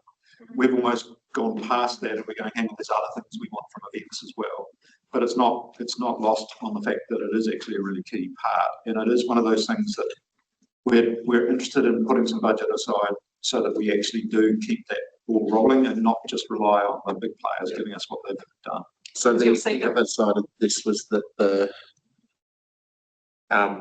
and a number of the Wanaka councils particularly have heard from the Arts Trust this week around the Wanaka Performing Arts Centre and things like that. So once again, there's an overlap here between community facilities and all that sort of stuff. But then the arts piece, where does Te Ata Mera and the support of arts and culture fit with between this and community services? Yeah, I think that's valid. There is a fuzzy line between the two, but effectively, I mean, Te Ata Mera, that's sitting in the community development space. I mean, some of you were at the Cultural Hui last week, and there was a lot of talk about creative industries, and I think that's a really interesting area. Looking at it, when we talk about diversification, we put more into film as one industry than any other industry, apart from obviously tourism. So we're already in that creative industries thing, and maybe we can talk about that when we get to the diversification sheet. I suppose I'm trying to get my head around how do we separate the probably can't, but there's sufficient overlap between economic development, arts and culture, community development, and events and everything, but it's pretty blurred. And that's I think that, I mean, that's fair, and I think you also get into what's a community event versus a commercial event, and how do you make those demarcations? And sometimes that gets, you can be dancing on the head of a pin trying to work out which is which. So there is a holistic look at it, but I think it's a fair point as to whether they intersect. And it's worth noting as well, 5 years ago, they were in the same team together. Yeah. So in theory now, if it's strategic and if it's economically focused, creative industries and the like, if it's in this space, then once something is up and running, maybe it gets nurtured here, once it's up and rolling, then community services will pick up the longer term delivery of it and the longer term management of that relationship. But we are still a medium-sized council, we don't have the luxury of that huge distinction. So it's a lot of collaboration within the organisation. View it might be that where there's things that we do for our ratepayers, like providing community facilities and things like that, and then there's the supporting stuff like the economic development things that we do sort of on behalf of our ratepayers, so to speak. I don't know, it's a weird thing, but I'm just trying to, the bit that our community would be interested in is what are you doing to support arts and culture for our residents? Which, we're clearly going to be asked that question through the Te Ata Mera and Performing Arts Centre questions in the LTP. So, yeah. I think we'll be well positioned to answer those questions. I mean, on the plus side, what I would say is, we are talking a very limited amount of resources in this space. So, it's 1.5 people in Peter's team, it's probably the equivalent in Marie's team. So, it relies on those relationships between them. Yeah. That was sort of my thinking, is that the big draws on this are going to be facilities and grants and payment of rent and things like that. Yeah, and how we support those services. So yeah, just got to be careful that that's a big offering for community, for arts and culture, but it's not even sitting in the arts category. That sort of budget allocation and ongoing management sits in community services. Yeah. Okay, I'm going to go to Melissa, and I'm going to go to John online. Now I'm going to come to Nicola. Thank you. My question is kind of similar in the sense of where this stuff sits and how we can kind of support it long term, because you're right, it sits across all three. And for those that didn't come to the arts thing last week, I'll send you the link as soon as we have it. One particular speaker spoke really well on the importance of this in terms of that economic diversification, but on a lot of things. So I'll just let you listen to what they have to say rather than repeat it all. But yeah, how can we, I guess, because it's split across so many, how can we make, and I feel like, and I didn't see it coming in here, but that some of the funding that we're giving some of these arts places is contestable every 3 years. How do we either move it so that it's permanent, or, is that the place to talk about this here, or is that coming at a different point, or that really sits with community services? I think it could be, that conversation could be had in both spaces. Really, like I said, the long-term relationships and funding sits in the community services space. But if this council as a group sort of actually wants to philosophically say we want to be investing more in the arts, or we want to be enabling more in the arts, then we can take that direction away and think about what's the best way to actually bring that to life operationally for you.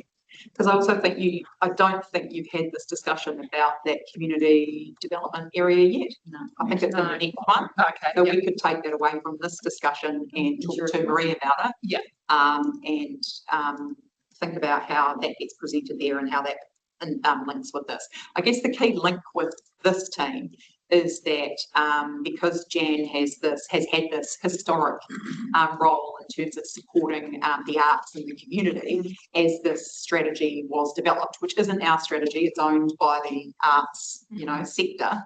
Jan was a key player in that, as well as our community services people. So it's not that this team is responsible for delivering that whole thing. It's just the thing that Jan does, which is this connection with the arts sector and the public art and the facilitation of this fund is part of the strategy. We're certainly not responsible for delivering the whole strategy out of this team. Yes, yeah. No, but we can talk to Marie about how to show that and how to get her when she comes to have a bit of a focus on that. Yeah. Okay, thank you. And before I go to John, actually, I just throw something on the table. If events are oversubscribed, there's more people wanting to come and have events here than we do have space in our venue. Is there a need for us to actually give them money? Just as a discussion point, because I know when I spoke to Ed at Warbirds, he said, look, we get funding. We don't need it, but we apply for it because it's a fund. So how do we nuance if we are going to support funds? How do events? Is it just it's a major event so we can support it? So I guess there will be some criteria, but I think that's probably would be where I focus on that. I think rather than bring that in now, but I think that's how do we make that? The other thing with some of those major events too is that, and this is a sort of ironic, in the central government, if you get major events funding, it is reliant on local government funding as well. Yeah. So while they're telling us to stick to our knitting, they can force us to put our arms behind our backs basically and say, well, the event's not going to get money from us unless you get money. Yeah. So that's a little bit of an awkward situation to go, well, you may or may not want to give the money, but you're sort of partly forced into it. So we might give a little bit of money and the government gives a lot of money. Yeah. So that means that, okay. Or like Auckland, they get the money that government didn't back them up themselves. But the other thing is the sustainability element. So that might not apply to Warbirds, I don't know the details of what it does. Yeah. Is that what we're funding is ensuring that they run the event in a sustainable way. We're not funding the event. If we didn't provide the funding, they might not do that. Okay. Yeah, because they don't have to do that. Okay. John. Thanks, John. Yeah, I'd like to answer there, Peter, to Nikki's question in relation to economic benefit. I think it'd be useful to help inform decisions, particularly in relation to events. I think the arts space has some really serious drivers that I don't think most would have much difficulty in supporting aspects of that, but the events are continually having concerns about. And because just looking at the economic multipliers of people coming to town as the result, or to the respective towns or district as a result of the events, is one thing. But when we have events that have significant impacts on the ability of people and other visitors to the district to be able to get around, thinking about marathons, which I love running, by the way, but so I would like to see, and it's not here, I don't think, but in support of these, the decision making in relation to this going forward, more analysis of a cost-benefit analysis of aspects of this area, set of activities, because there are disbenefits as well. When the Upper Clutha has 3 major events on one long weekend every year, yeah, there's some huge benefit, but boy, there's some issues as well. And so what are the opportunities to look to potentially spread some of these out? And also just funding an event to meet environmental obligations is not the only option we have available. There are others. When they apply for a permit, we could have guidance or even criteria that they are required to meet, and the cost sits with them rather than with ratepayers. So these things, I think, need to be considered in, as you say, a more holistic way in future. So I'm looking forward to that. I don't think it's going to be easy, and there'll be some hard conversations, but I think we need to have those conversations going forward, because there's only going to be increasing demand for this, as John alluded to. Thank you. Thanks, John. Nicola. Following on, John, I guess if you look at on events, potential negative impacts are kind of there for a lot of them. And so if this is like long-term plan thinking, in 10 years, what does our events program actually look like? That's what I quite like to see on, and maybe that's what we're doing later in the other workshops. I'd just chuck in here, we obviously don't control all events. It's not on our land, we're not funding it. We don't have to say. So, you know, this isn't a complete view of every event in the district. So that's why there is some benefit to us being able to have these relationships and to be able to shape and influence how they do things. And we just note that on the sustainability side, this isn't just something that was dreamt up. It's actually outlined in the Climate Biodiversity Plan as an action. That's why staff have focused on that as part of the grants funding piece. And it's also from the policy. And carried through from the CPD into the policy. And that's why it's here. And then on the arts, similar following on from you two, that Hui was really great, and I think it really does show here that this is focusing on arts, where like probably the bigger picture is the creative and culture sector, and how it comes across lots of different activity plans. And I mean I would personally love to see that kind of a strategy, and I would love to see more ambition and more people, and what it would look like in 10 years, of what success would look like if we actually put more money and focus into that. I would love that personally. What I would say is everything you're seeing here has been calibrated by previous councils and previous councils' priorities and appetite for expenditure. So this is an area where you may wish to change direction and change course, and we're happy to take it. I guess we're still constrained, but next year we may not be as constrained. So how do you, if we're doing when does our long-term plan, are we thinking that when does the long-term plan start again? So that's 1 July 2027. So we will have a renewed budget. Yes. So we should probably be maybe thinking a little bit more. Although going back to John's comment at the beginning of this session, that is an area that is Yeah, we're well not quite outside the direction wise though. the existing, well, not the existing and the new responsibilities. Under the 4 wellbeings, it falls under the wellbeing framework, but under the new approach that John was talking about, the arts area is one clearly outside of. That's why I think it's not framed as the arts, it's framed as social infrastructure. And it sits across other, like now it's in community assets, it could be in resilience, it's in all different, you know. I think you raise a really good point. There's different ways to position the arts, and no matter what the changes that are proposed at the moment, the systems improvement bill and taking the wellbeing out of the Local Government Act and the core and non-core and the rates capping. Now, none of these things have actually happened yet. However, what I would say is there is the opportunity to apply for exceptions and to make a case that our community desperately wants something that's different, and you can then have things categorised somewhat differently. So that the detail of that is not clear as yet as to how we would do that, but the arts, for some councils, that might be an area where they want to make a case that they have a role to play. I think pitching it as creative economy is probably our best way to navigate that in the future. So we're not talking about paying for art, we're actually creating it. It's that creative economy that we heard about at the doing last week. Just the value of that. So especially in our district. I was just going to say that we need to move on to the next one, or we're going to run out of time. So just listening to this, quick comment, like at an operational level, look, I know there's segregation between the 3 different teams and stuff like that, but do you guys feel like it's broken operationally? Because what I think is, doesn't it give us more opportunity to fund 3 things instead of 1? If you put it all under one banner, then we can only put this into the creative economy or the whatever. Whereas if we've got arts, we've got economic diversity, we've got lots of other options that we can fund. And coming away from that Hui last week, the creative economy and the potential economic benefit that comes from the creative spaces blew me away from what they were like. The numbers they had for the new library in Wellington, putting a bit of investment into a building like that. Incredible what this is. I mean, 500 people.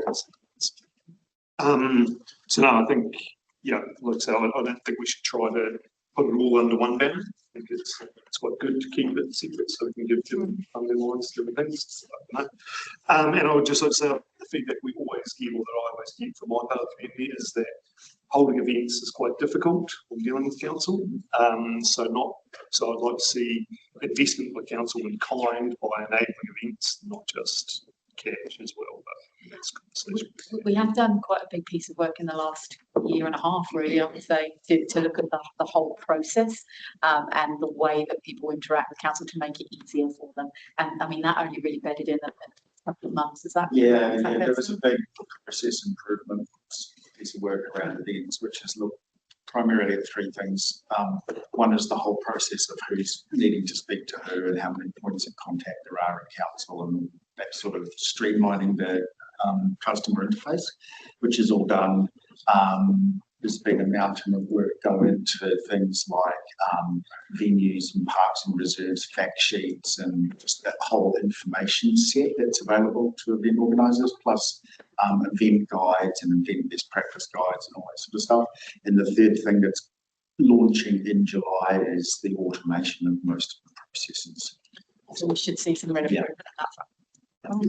Shall I just quickly run through what I think the directions are? Yes. So I think we've got 3, just checking. One was examining the potential for charging for event permits. Historically, there's been some work done on, so that's reasonably straightforward. The second one was really around the creative economy, long-term partnership models, economic benefits, what might success look like in 10 years and what might investment options look like. And I think that sounds like a bit of a collaboration between this team and Marie's. I think there's actually 3 separate things there, just so we're clear. One is talking to Marie about how to present the whole picture of the that arts and creativity sector. The second one is how we layer on the economic benefit of that sector. And then the third one was economic benefit of events as a whole. So we don't have these economic assessments of individual events, but we'll take away an action to see if we could get something that actually assesses the economic benefit of all of the events we supported, say last year or something like that, to see if there's a way to attach economic benefit to this. Just noting that this is moving this more towards thinking about it as an economic benefit activity rather than a community wellbeing activity, which is how the policy is currently framed. But I think we can take the action to try and harness. We'll see if it's possible to do an assessment. Can I just make one little overarching thought bubble comment here, and touching on what you just said, Penny? I think a lot of our events, if we think about 20, 30 years ago, the events were for locals. All the events we see today now are for visitors as well as locals, but I think it misses a trick with the locals because it prices them out most of the time, or it's too congested. And I would personally like to see us steer the direction back, and I know central government policy doesn't allow us to do this, but steer it back to events specifically for locals. And what I see is we've got 680,000 a year, which is spent on Christmas and New Year's events to keep people safe, mostly visitors. And there's really nothing in the event calendar that is set up just for locals. And that's why we're missing this whole feel about the culture and the community is not there anymore. It's quite saddening. We look at DQ set up the Winter Festival. And again, that was for locals. Yes, and economic benefit, don't get me wrong. That's now fallen over. So no one's really delivering a community event of that level throughout the years. Just a thought bubble. Yeah.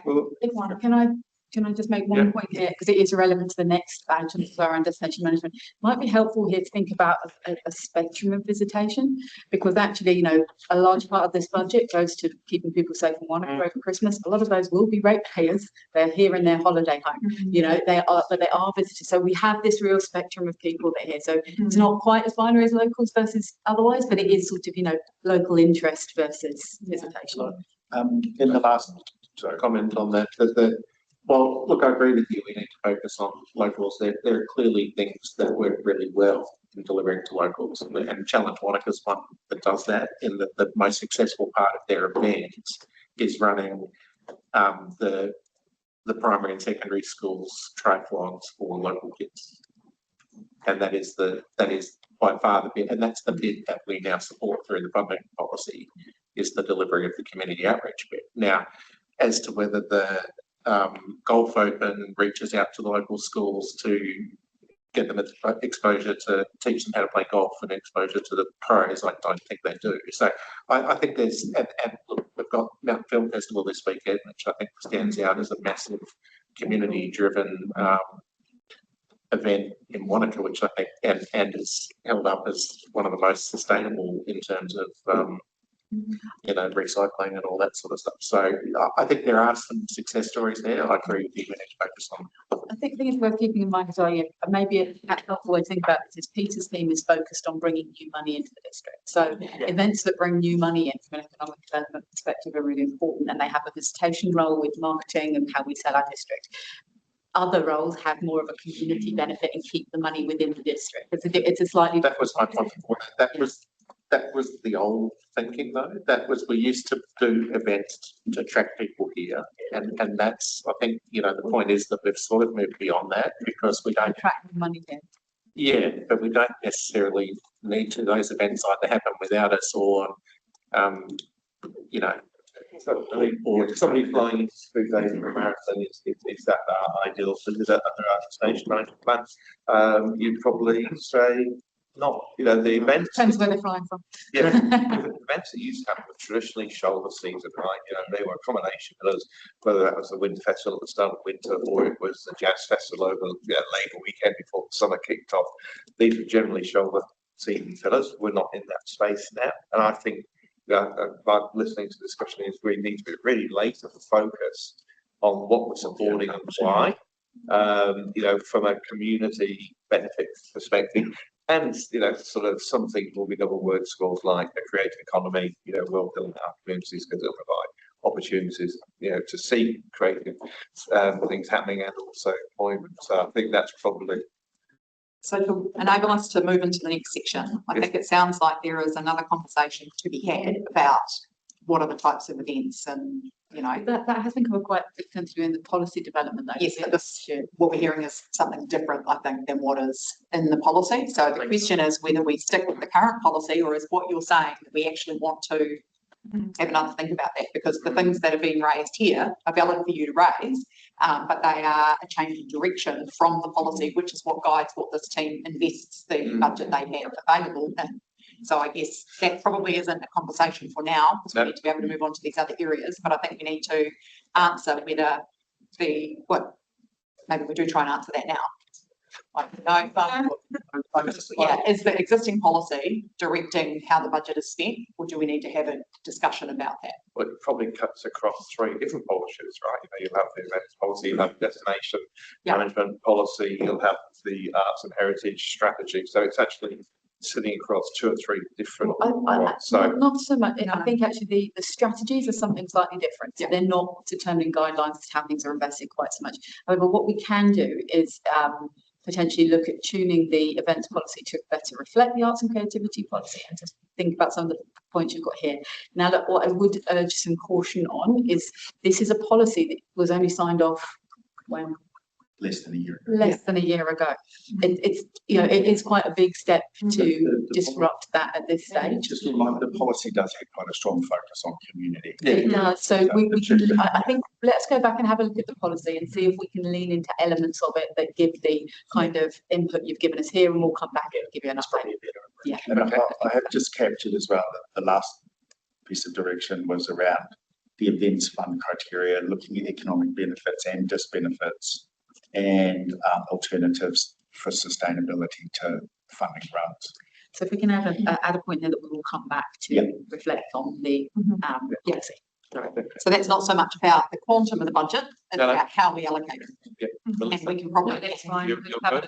Okay, Nikki, are you good, or you still got something separate before we move on to the next Just one? really quickly clarifying that Penny's last piece of direction around economic assessment of events, that's not going to occur, because I don't think we need a piece of work on the economic assessment of events.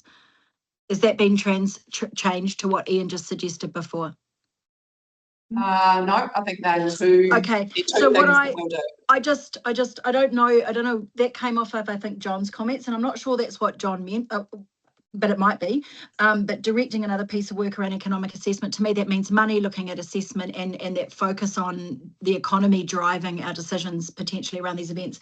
That's not what I took from our conversation at all, and it sort of runs counter to what we've just discussed. So personally, I don't support looking into the economic assessment. I personally think we need to take a common sense approach based on some principles around what we fund and what we don't fund, and what we get revenue for and what we don't. And I think we're probably all on a similar page, but I wouldn't want to pay a contractor 10 grand to go and look at events and suggest that we. I don't think anyone's proposing an external contractor at this stage. I think if we were doing an economic assessment, we'd need to get someone like. Exactly, and I'm just saying, I don't think that's what John was saying or anyone else is saying. So I heard 2 things. One was, how do we, there's this whole question about the arts and creativity sector. How could we support that as an economic part of our economy? Actually, I think what Heath was suggesting was actually maybe we could look at this fund, and if it could be supporting things in that space, how do we allocate the budget between these different areas? But I also heard people saying, but this is part of our economy, and do we know how much it contributes to our economy? And so what would be at risk if we change the way that we support these events? So if that's not the direction, we don't have to understand the economic benefit of events. I just think there's some common sense stuff to it here, and I think our brains as a whole, as a collective, can work out some principles that kind of deliver on that. I think the money that might go to a contractor would be better spent in the arts sector now, currently, using a common sense approach to what we see. That's just my view, but I'd be interested in others, because I don't know that I'd want to spend money on a contractor trying to assess. I mean, I agree, because we know, I mean, even in the last week, we've had 2 announcements from 2 major events around their economic development. We don't need to do that. But equally, our $40,000 isn't necessarily going to change the game on the $40 million benefit of Warbirds. It's just not. We're just going to apply some common sense there, and equally, we know that A&P show made out, whatever it was, $20 million. We'll just take it off the list. Yeah, that's why we haven't done it. This is why we're summarising things. Yeah. Okay, cool. That's why we haven't done it already, because we agree with you. So, yeah. Okay. Yep. Yeah, I know we've got down, got 8 to go. I can do the maths. What are we on to next?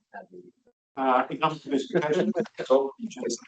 So, we started with the ones we thought you'd want to have a long discussion about. So. Oh, did you? You sure? So from an economic point of view, basically economic diversification is about growing opportunities beyond tourism and construction, which are obviously the dominant industries. And a lot of that is around people having an income that means they can build a future here. So there's obviously from the quality of life survey, there's a good chunk of our population who don't see a long-term career for them here. And that's really what the economic diversification efforts are about, is creating choices. So choices whereby people can choose different careers and get paid well enough to be able to enjoy the arts, because the reality is if you haven't got enough income, you don't have either the time or the money to go and enjoy the arts and culture things that we have now or that we might want to foster. So I think that's a fundamental part of it. So we talked about creative industries, film. We've had a film office in-house since 2021. So prior to that, it was Film Otago Southland. We hosted them, so they were in the office, but they weren't part of the organisation. But so we have Carly Scott working in that. We also have we support Film Otago Southland because obviously film productions don't care where council demarcations are about where they want to film. And I think that Carly does an awesome job in that area. And obviously with the Remarkable Studios and now Airburn planned, we've got a real maturity in that industry, which I think is really exciting. It's much less reliant on Tom Cruise turning up and much more people doing things day to day. And TV series happening here is a major change because it's just ongoing. And helping grow niche industries. So probably the one that we've been working on the longest there is around the technology area. So with the niche being technology that solves problems with hospitality and tourism. So Magic Memories is probably the one that's been around longest, but we've got Loaded, First Table, those sorts of businesses. And now we work alongside Technology Queenstown in that space. And that probably brings up the issue of the fact that this is to me, we are a small part of a network that actually does this work. So there are people who are doing this voluntarily who don't get paid anything.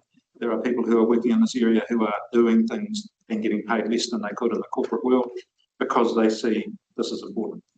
And, Roger Sharp is an extreme example, but he will have spent more time researching and working in this area than probably almost any of our budgets of his own dime, because he wants to leave a legacy. So I think it's important that we see ourselves as part of a network, and part of the role of our work is to actually try and make sure those people are heading in the same direction and not tripping over each other. So yeah, the niche industries we're working with is that tourism technology area. We're supporting outdoor products, and one more recent one, which has been more Wanaka based, is around some of the beverage exporters, so some of the distillers, those sorts of groups trying to go, okay, some of them are exporting already, some of them want to, and we actually had a New Zealand Trade Enterprise expert from Australia come over and did a workshop with them, and so we're trying to pull together what we can do to support them. So it really is trying to go, what's our district got a key advantage in that we can really hone into rather than trying to be too wide and too spread.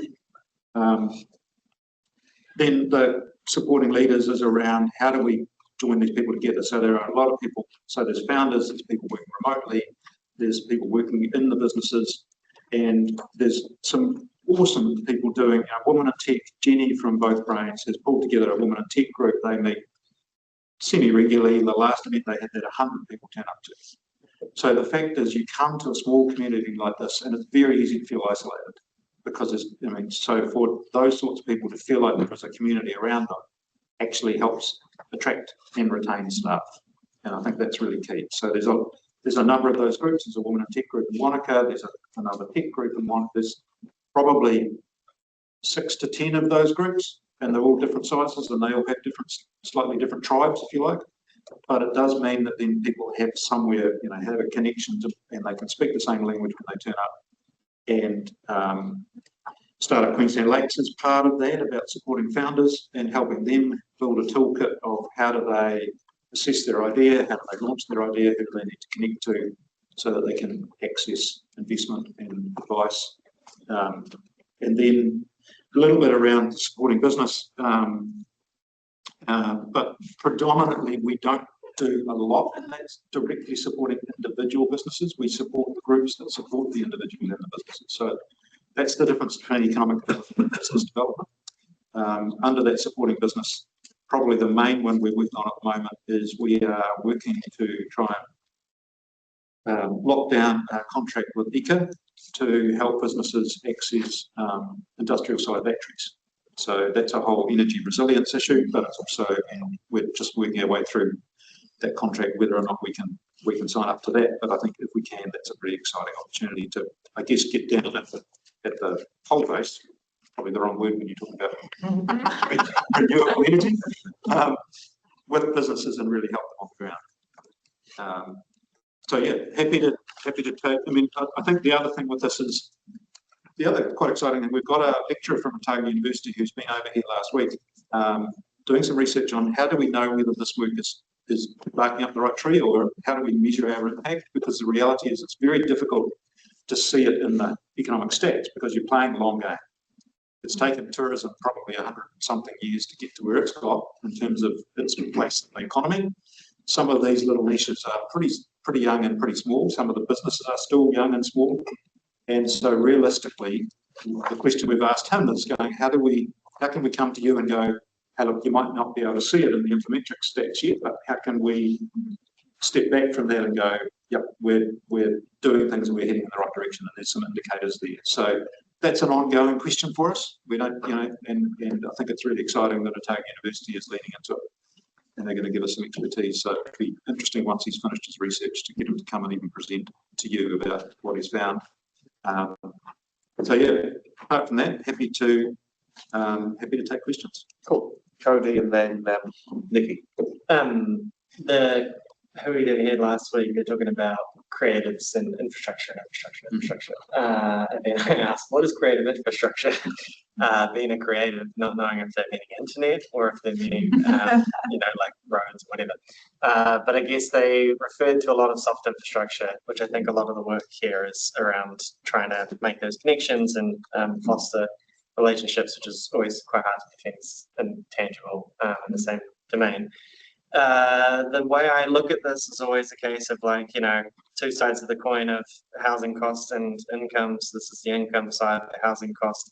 The criticism you had before around the future for local government is defining our roles. Does anything in the defining our roles talk about affordable housing initiatives of trying to increase more housing to try and change the cost of it? Because I think then it's sort of hand in hand. I know there's a lot of condescending contradictions from central government, but it's just one that I feel like is a marriage between housing costs and incomes. I actually don't think affordable housing is, but economic development is. Oh, okay. Yeah. Great. Oh, that's easy. And I guess. So economic development is one of the, yeah. But no funding revenue from economic development in terms of like the economic output of this district isn't reinvested in this district, and that reform is it. In terms of GST. There's no reinvestment in GST. There's no reinvestment of tax revenue outside of the homeowners here. Not at the moment. Yeah, but there's an expectation to create. I'm just kind of like, we all know this. I'm just highlighting this in a public domain. Yeah. I mean, that's actually, no, I won't go down that route.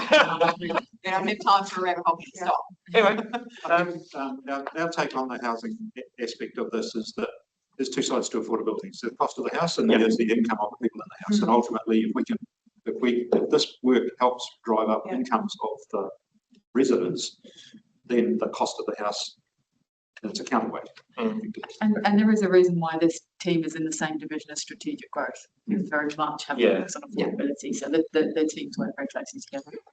Because even all the work that we would do, we're doing a lot of work in relation to housing affordability, but realistically, the overall market in Queenstown is never going to come down to the rest of New Zealand.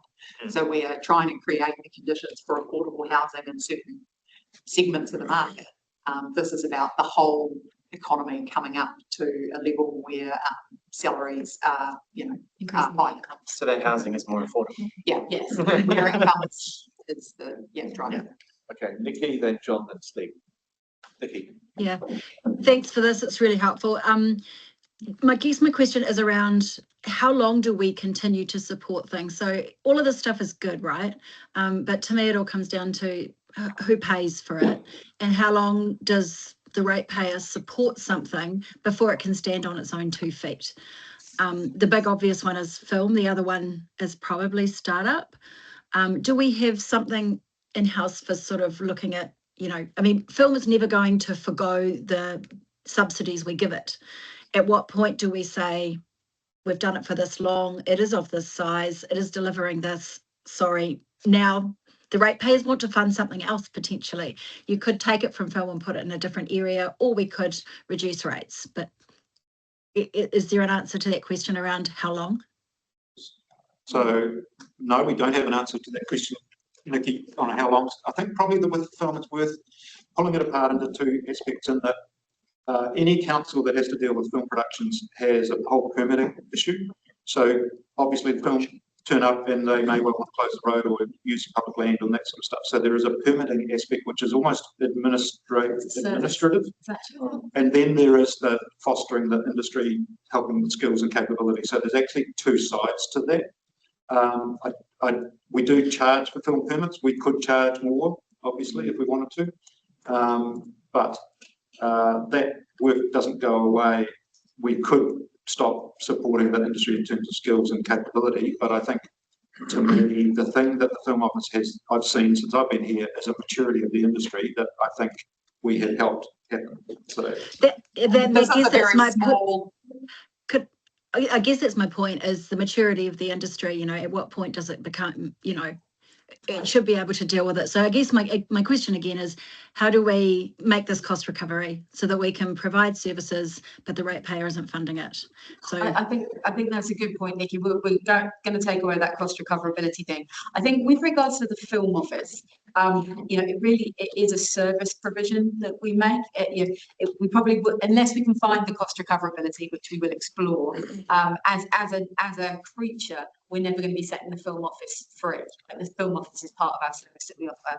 And similarly, startups an interesting one as well, because you touched on that, and obviously that does come up in conversation every LTP.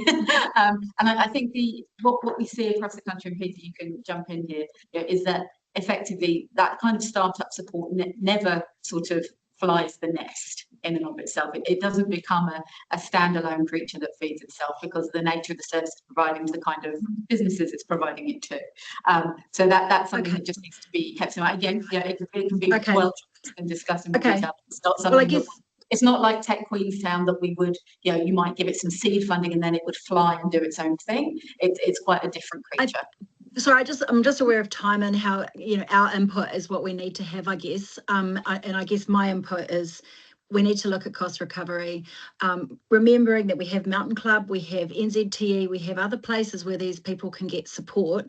We need to be really careful about where we distribute the funds. And I think the quantum is a little bit much potentially. Thanks. Okay, I'm just going to keep running through the questions because John, then Steve, and then Q. John. Thanks, John. Peter, could you, interesting hearing all the comments here. I agree with pretty much everything Nikki just said in that line. That was great. But can you tell us a little bit more about the research that you mentioned from Otago University? Is it some postgrad research or is it part of a bigger project? Is it going to look at the bigger questions? Because some of the issues here, and it was interesting the discussion about housing affordability, there is a paradox in some of what we're funding here with an objective supposedly of improving growing the economy and perhaps improving wages and salaries of people working in the tourism sector in particular, when much of the technology that's being driven is actually taking out high value roles and automating them. So whereas the frontline people are still getting paid the same. So is the analysis going to look at those sort of things, or is it something a little more superficial than that? Okay, so the researcher who we've got working at the moment is really looking at the diversification work and going, what are the indicators that we could be using to convince all of you and us that we're barking up the right tree, that we're doing the right work and that we're heading in the right direction before it probably is going to become obvious within the economic stats, because realistically we're playing a long game here. That some of this effort won't appear in economic stats for 5 years. So what do we do in the meantime to go, is this a worthwhile investment? So that's what that is. If there are other questions that councillors want us to look at, then we're building a really strong relationship with the business school.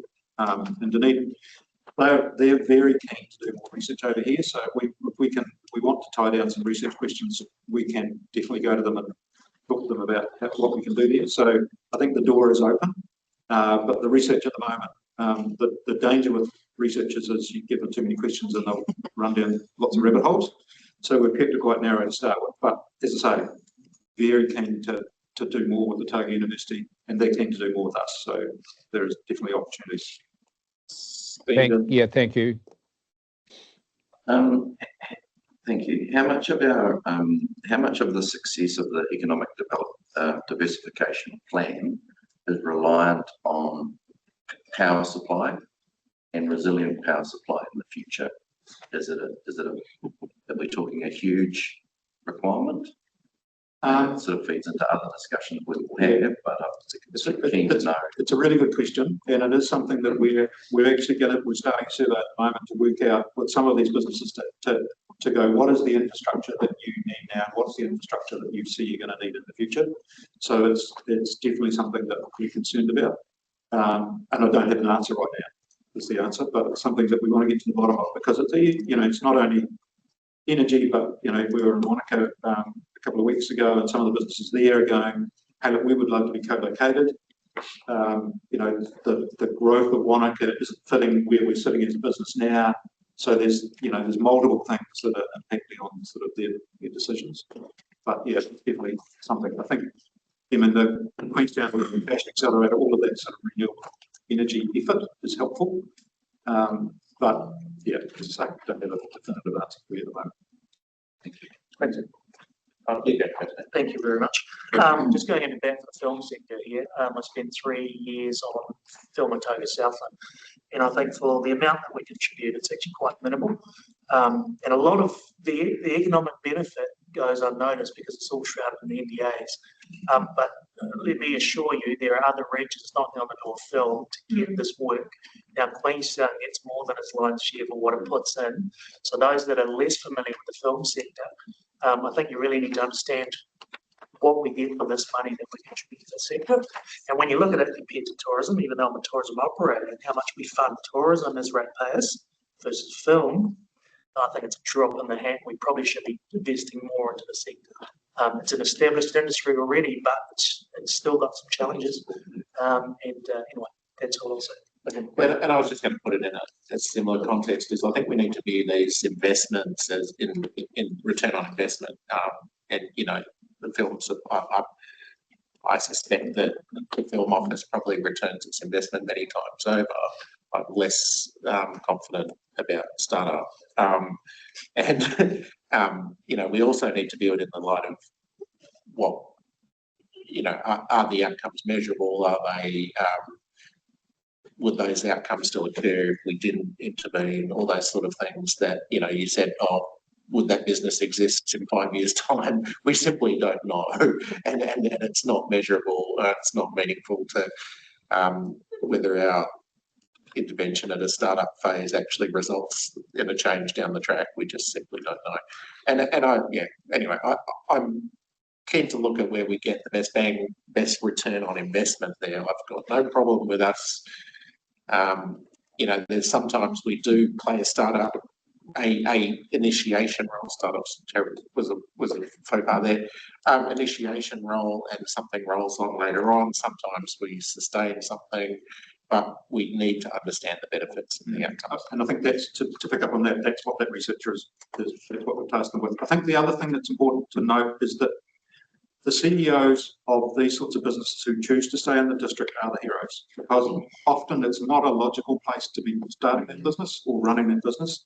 And a lot of this work is about making them feel connected and loyal to the place, because if they're not, then eventually they will move. And, you know, some their talent choose to live. I think that the more, if a CEO of a startup or an existing business in this diversification space is committed to the district, then that's what ultimately we need, because otherwise the natural thing, if they're being logical about it, is to probably go to Auckland or Sydney or, you know, and that happens. But ironically, they come back here for their marketing material. And then present it. So, question for me, and I guess, you know, we've got the film, we've got the niche stuff, there's things that people want to do here because it's a cool place to be and got a beautiful city. If you're looking at our economy as a whole, right, you know, and if we want to have a nice, rounded, settled, resilient economy, what are the sectors that are missing? What would be the things that aren't here now that we'd love to see here that aren't going to come out through tech or film or startups? I mean, because there must be something. I think you've got to be a little bit careful about chasing things that, I mean, like the economic research says, build what you're good at, leverage off what you've got. So tourism tech sits alongside tourism, film sits alongside the scenery that we, you know, that's why they originally came. So I think that, I mean, I haven't got anything in mind of going, you know, we need to attract X, because actually I think the fundamentals of what you're famous for or what people know you for is where you need to build off. So, and we do have an economic diversification plan that actually has a couple of key focus areas in there. So, you know, there's outdoors tech as well in there, small-scale manufacturing. So, I mean, there's a few things in there. The sector, environmental services sector is in there, but that's the place that we use as our guidance to build the work in the economic development profile in the diversification. Yeah, so all of this work supports those industries identified through the economic diversification plan as things where we can leverage what we're good at, and, you know, the other prostitutes. So thinking of things like trades, training, tertiary education, where do they fit into? I think the tertiary education is really key.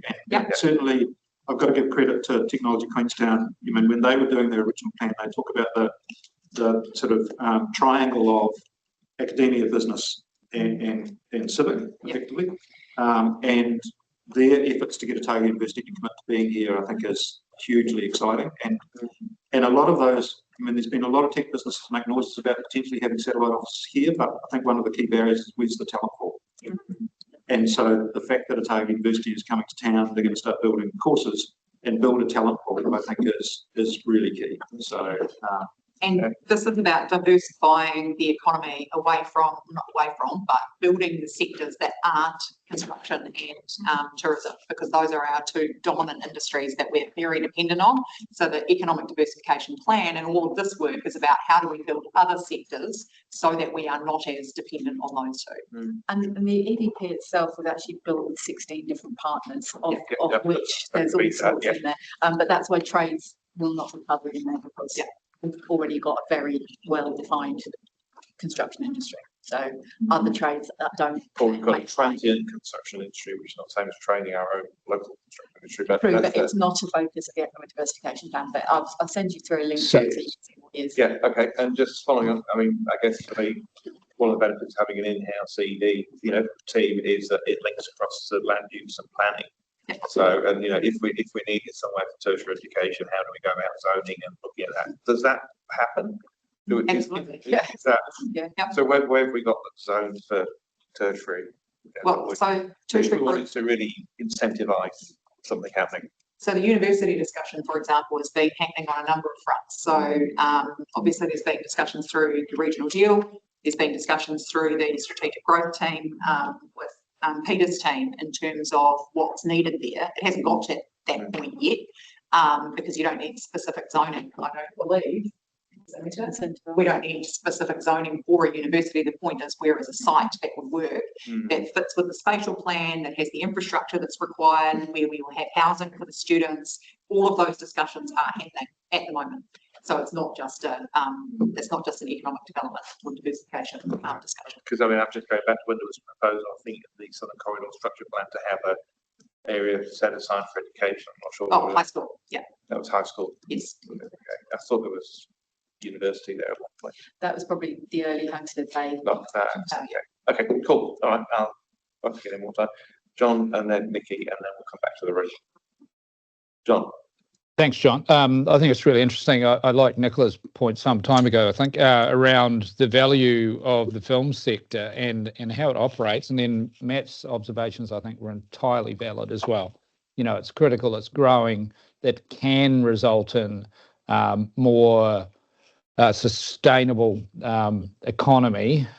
It is quite vulnerable, though. I mean, the film sector is the second most subsidised industry in New Zealand after agriculture. Now, agriculture would argue that, but just look at the announcements made this week. So, and they get their GST back. So I think there's actually something in here for a solid argument for us to say, well, the economy of Queenstown Lakes is so important to the national economy that we actually need to diversify more so that in future it isn't as vulnerable as it was, particularly when we had COVID. What can we do in that space? I think there's some bigger questions need to be asked along the lines about some of what's been discussed here. Yes, we've got an economic diversification strategy. I don't think it looks far enough into the future, isn't strategic enough. It puts too much emphasis on picking current winners rather than looking at what our needs will be in the future. So I'd like us to revisit that. I'm getting a bit uncomfortable with the conversation coming out quite often. Oh, well, we've already got a plan or a strategy, so that's what we're working towards. Well, our role is to look forward and say, okay, given that, what more do we need to do? How do we need to change things? Because things are happening so fast, we need to take that on board. So I think there's going to be some opportunities in the LTP, but also reflecting on some of these strategies. Where are we going? You know, we're hearing some central government politicians talking about a 100-year plan for the district. Well, what the heck does that mean? And that is quite different thinking. If we need, thank you. Can I just ask, would it be helpful for us to compile a list of some of these key strategies and plans to show when they're due for review on the agreed schedule? And if you want to bring those schedules forward, we can. But noting, obviously, I try not to sound glib in saying that we have a plan that we're working to, but equally that's what we're resourced to deliver on. So that's why we tend to fall back to it. But I think it might be helpful if we try and summarise some of this so you've got it at a glance as you go into the LTP as to when the opportunities to reshape this are and whether you want to bring that forward. Okay, cool. Thank you. Put your hand down. I'll be really quick. It's just a comment about, I didn't actually take it down, I don't think. Just a comment about the Wanaka versus Queenstown split and where the emphasis is. Obviously, Queenstown's got different drivers, different niche opportunities to Wanaka, and I just wonder if sufficient investment in Wanaka's diversification is taking place, given some of the unique opportunities over there. One of them, I think, being environmental and the work that Y is doing over there with water and where that could go. And that might be in conversations with Otago Uni, I don't know, but I'm a bit worried that the investment is coming from across the district, but it feels like it's being funneled into Queenstown. I could be wrong. Okay, cool, thank you. Any more points, questions, observations in the room? Okay, right, small feedback reflection before we, I think. Quickly run through what I've heard, explore opportunities for increased cost recovery. Consider within the economic diversification space whether certain parts of the investment, when do they stop? Do they have a natural endpoint? I've heard general support for the investment in the film office and film services. And then your point, what am I saying, Michelle? Develop up the schedule of strategies and plans and bring it back and get your feedback on whether any of those need to come forward in terms of review dates. You captured that cost recovery too. I've captured that one, yes. Anything else? No. Third time lucky. One question each. Can I, and your launches into destination management, you'll note this is where we are showing the targeted tourism promotion rate. can I just give it, in the interest of time, there will be a specific paper coming to you on detail on how this is collected, what the constitutional arrangements are that sit behind it, what future options are for this. So can I, in the interest of time, can we put a pin in that part of this? Yep. And in the revenue session, we're having one or two, yeah, on the 16th of July, we'll be talking about that in more detail. Okay. So if we just put that to the side for now. Yep. Okay, I'm just going to check with councillors that we're good to carry on with you going for an hour or 2.5 hours. So we'll 5-minute toilet break. Do you want to do that now or do you want to do that after this one and then have a break? I don't care. Hopefully this one's quick. Okay. I think there's a very small budget. Okay. All right, destination management. So this is, so QRBC and Destination Queenstown and Lake Wanaka Tourism worked on the destination management plan together, so it is a joint plan.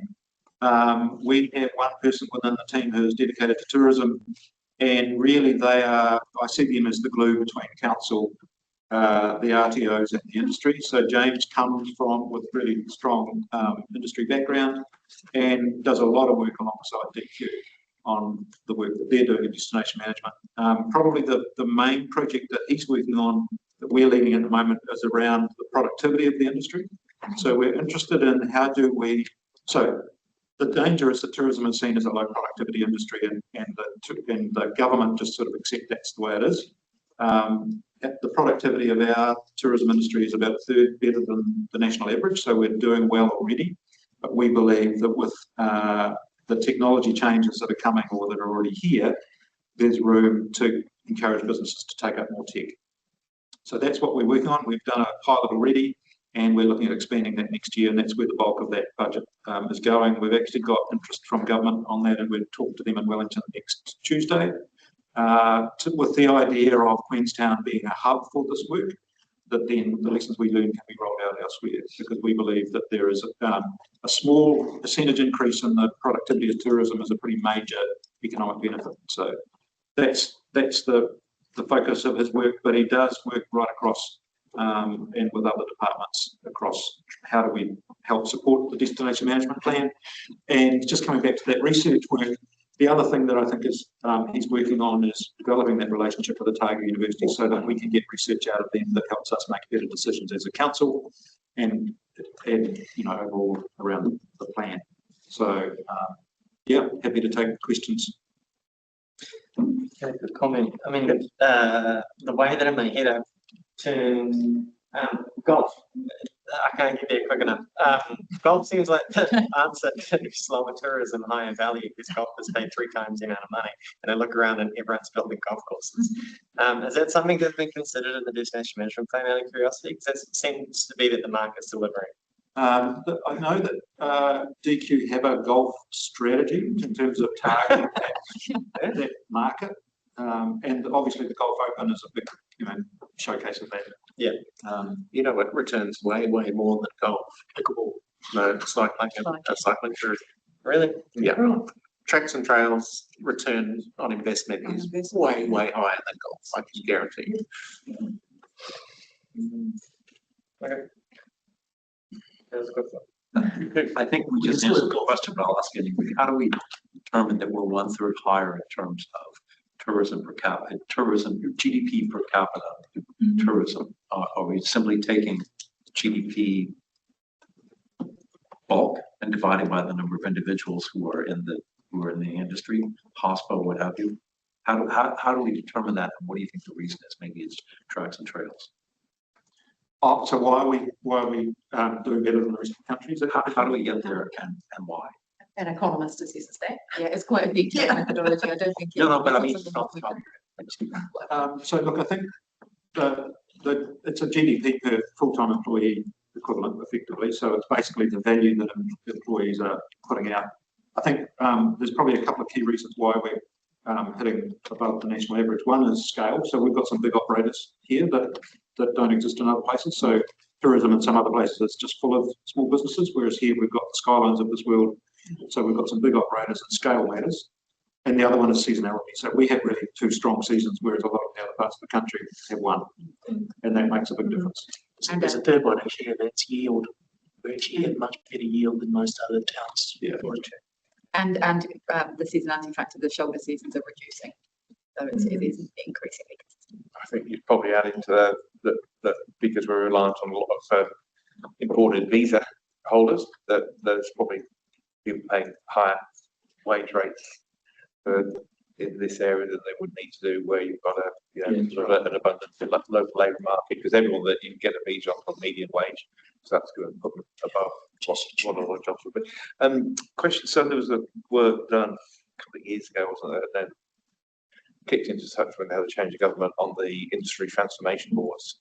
And there was a tourism industry transformation board, did a whole bunch of work, Trenton, probably, I'm not sure whether you were involved, there's a load of people went up. Has that work been picked up? Is it all been lost? Is it something that your team can breathe? A bit like that previous review on how local government might be organised. There's a lot of things that got done and then got been. So are there any things there? There is a tourism, and I'm just trying to think of what they're calling it, a framework, or there's something that's going to be announced in the next week or so that government's going to go, this is how we... Tourism policy statement. Yes, that's the one. So that's coming. I think that's their new version of what the previous government did. So we'll wait and see what they take it from there. One of the things that I think is still got is exciting is in the regional deal we talked about the lifetime value of the visitor. So that's the whole, how do you take a visitor and encourage them to send their kids here to university or to invest or to become a skilled migrant? And we did research a few years ago that showed that there is real opportunity there, and this government seems to be waking up to that again, and it's in the regional deal. So that is another way of leveraging the tourism industry for other benefit. Well, it would be in the regional deal if we're allowed to talk about it. That was in our proposal. Yes. My only question is, what happens when the potential negative impact is a potential?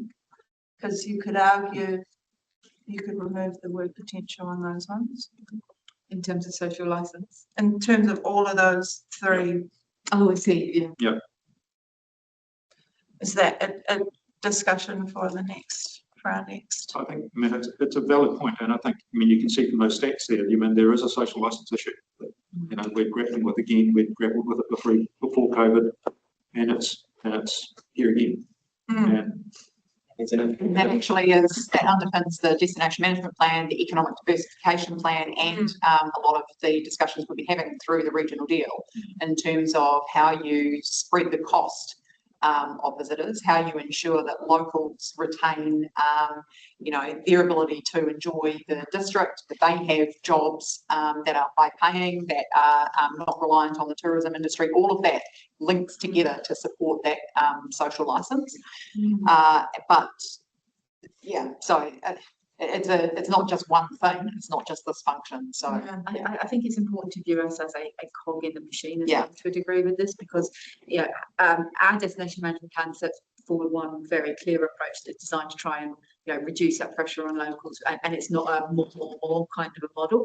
However, you've got Tourism New Zealand that sits across that, and their marketing approach is driven by the minister, and that is a more beds and more heads in bed, more bums on seats kind of a model at the moment. So there is always that tension with what the national outlook is looking for in this regard. So it's a challenge, because as soon as they push for more people to come, that means more people come here because lots of people want to come. So that's probably a good point to highlight, is the destination management plan. One of the key principles and objectives in there is about ensuring that we don't have, so it's not depending, our tourism industry isn't dependent on more and more visitors. It's about increasing the yield, the value from visitors. So we've got higher value visitors, not more visitors. And so that's an important part of trying to mitigate the impact visitors have on the district. The carbon zero by 2030 is probably slightly more in our control. To a degree, but there's some big challenges there as well. That is a conversation that needs to be had as we get closer to 2030. What's being aspirational, what's being achievable. There's tension. Yeah, and that's the district, not us. That's the council. So the funding for DQ and Lake Wanaka tourism was block. But it was traditionally funding marketing, and then it was destination management, obviously in the last government, then it was the funding was removed. Have they got any clearer on how we're going to fund destination management in the future? I think the RTOs are viewing destination management as part of their wheelhouse. So, yes, the funding was pulled for specific plans under the last government, but it's continued as a way of operating for our RTOs. So I think if you were to be, if our RTOs were sat in front of you here, they'd be telling the story of how they're trying to weave that into their BAU. So that where our entire outlook is kind of shifting towards destination management as opposed to destination marketing, and the marketing is a component of the overarching management. So I wouldn't want to stray any further into that territory answering on their behalf, but that's kind of the maturity journey that they're on. But they will be coming to talk to you about that when the kind of, report back on the destination management plan and the plan for the year ahead comes to you. Yeah, because there's a conversation around, obviously it's ratepayer funded and mainly commercial ratepayer funded, and there's this conversation and conflict around actually is that what the ratepayer wants? So I'll leave it at that. Yeah. Steve. My question or query is around, I have a real problem with that second sentence under what we have planned, which is promoting opportunities for tourism businesses to increase margins and pay rates. I'm just not sure that's our role. My personal preference would be that there's more focus on keeping tourist dollars local as one thing, and a small one, which is always might be just trying to get tourists out of cars.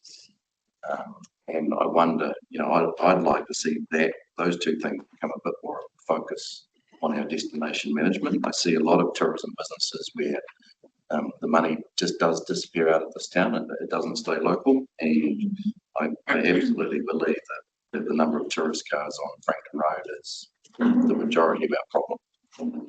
And for those two things, I think there should be some focus. Just to, Did you used to call that economic leakage or something? yeah, so we've done a little bit of work in the economic leakage area, and I totally agree. I think the challenge is when you start pulling that apart, you've got some operators here who wouldn't be here if they weren't overseas owned. So a lot of the hotel chains and those sorts of things. So totally agree. But it's tricky to work out what you do to fix it. It's probably the thing that we've quite landed on. It is one of the projects under the destination management plan, though. Yeah. So look at that. Okay, Nikki. Still on mute. I'm just trying to, and this might be too much of an exercise for today, but I'm just trying to reconcile the numbers in the economy section of the long-term plan with what we're doing here. And look, I don't know what was included in economy in the long-term plan. It looks like property and various things were mixed up in there. It makes it really hard to track when it changes year to year, but we were looking at payments and staff to suppliers of 13 million a year. Total applications of operating funding 21 million. I know look, just as I suppose a comment, it would be really useful to understand how the breakdown that we're looking at for the next LTP differs from this, because the numbers are obviously way higher than what we have on the activity plans, and that'll be for good reason, because it'll probably include other parts of council, but it's hard to track where we're going from year to year. Thanks. Yeah, so this is one of the reasons why we've presented the information in this way, because these are the costs of these activities, and they are a lot less than those totals you're talking about. So those activities, the activities are being matched differently for this LTP. We've unpicked all of that. You will have seen some of the email that I sent back to you after the annual plan, where some of the activities are sitting in places you wouldn't expect them to. So that is being addressed as we lead into the LTP. So as I say, these budgets haven't changed. What is the difference is that there are other things in those budgets, like property. I think the important thing for the LTP is to look at the budgets that we're going to see for the LTP, and they will be arranged in different groupings next time. So I think these are the costs of the economic futures team and its work. You raise a point that we absolutely share with you, Nikki, about the old because really these activities, as I said before, they create the system architecture for our financial models and our financial system. The previous way we used to do it, I think there was only 8 activity areas, something like that. I think our intent is for this next LTP to have more activity areas and much more accessible, clear information and what each of those activities covers. Because as you say, Yeah. I think the economy activity under the last LTP included commercial property, it includes strategic projects, it included the RTOs and a tiny weeny bit of economic development. Yeah, but yeah, It we'll would try and be make that a lot clearer. It would be useful to understand just the internal charges applied to each of these activity plans as well, just to see how it builds up, you know, and yes, the overheads comes back to council offices and how much space we need and what it all adds to the bigger picture. Yeah, so you'll see that in when the OPEX comes back to you in total, it will Perfect. include Thanks, that, guys. and we will have reviewed the overhead allocation model then. Yeah. Thank you. Thank you. Well done. 3 minutes, 6 to go. How long are we breaking for? 5 minutes for break? Okay. Thank you. And then we're having a. Thank you. So sorry, just, there was no actions out of that one, I don't think. There's one that I did. We've got just a bit less than an hour to get through the next thing. Right. So nobody takes it personally if we don't get to theirs. And pick me. But let's have a really quick wrap through. Message received. Okay. Yeah, kia ora koutou councillors. Look, thank you very much for this opportunity. So, look, I'm going to be presenting information on 2 activity areas. Both are kind of framed around dealing with future uncertainty, understanding what council could do to be ready prepared, both for shock events when things go wrong, but also for those long-term chronic stresses that we are seeing through climate change. So the first one in front of you is the emergency management activity map. This is the first time we've presented a map of this kind for emergency management. I'll remind everyone this emergency management is a core council service. It's kind of one of those core council services that's always been there, but largely sitting on the sidelines waiting for its big call up when the game comes on. So what we are seeing around the country, and you'll be very familiar with this, the need to have very good bench strength to be able to ensure the emergency management function can operate and serve the community when it's needed. It is a fairly unique function that there is not really much headcount associated with this in terms of permanent staff. We largely make this work through volunteer efforts across council. Myself is probably the only kind of paid role, I guess, in regards to coordination of emergency management, but I do that through the collaboration and support of Emergency Management Otago, who have 3.5 kind of staff dedicated to this district. So it is an interesting area. It's a huge amount of critical importance around emergency management, making sure we are ready to respond and recover from these events that do impact the district.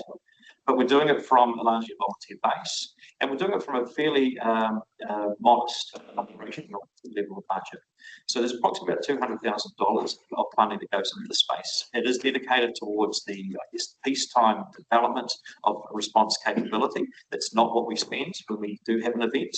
When we do activate, there are significant costs associated with those, but that's kind of managed through with the support of the finance team in terms of how we look at those costs, how we get recovery of some of that back from NEMA, which is only the welfare costs, and also how we lean on NZTA and other agencies for some of that recovery cost. So look, the information that's provided there hopefully provides a clear picture around what emergency management is, why it exists. I'll just draw your attention to the bottom left-hand corner. We do have an EOC development plan in place, and that's something I've shared with the Organisational Excellence Committee. We've got about 8 work streams underway. There's work happening across all of those work streams. This has been a multi-year effort to kind of start to build capability.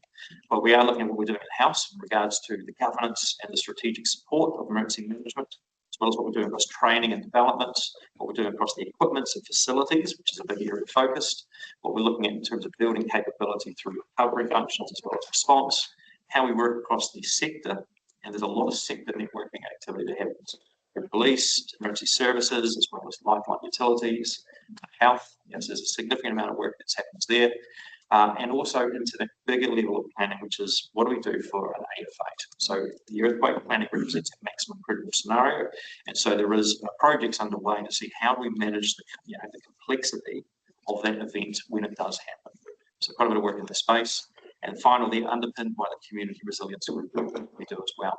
So a lot of that's being delivered through Emergency Management Otago, but again, kind of a networked approach to how we build resilience in the community. Right. So I'm happy to kind of leave it there and open the floor to questions. If we're going to put solar in, will it come under the CapEx next budget? You will note there's a zero CapEx there. Now that's because look, there's quite a significant focus on resilience investment. Now that will be picked up as part of the discussions to the infrastructure strategy, and as we look at CapEx investments across other areas. I'm very pleased to say we're working very collaboratively with the property team in particular, as we look at what resilience investments are needed there.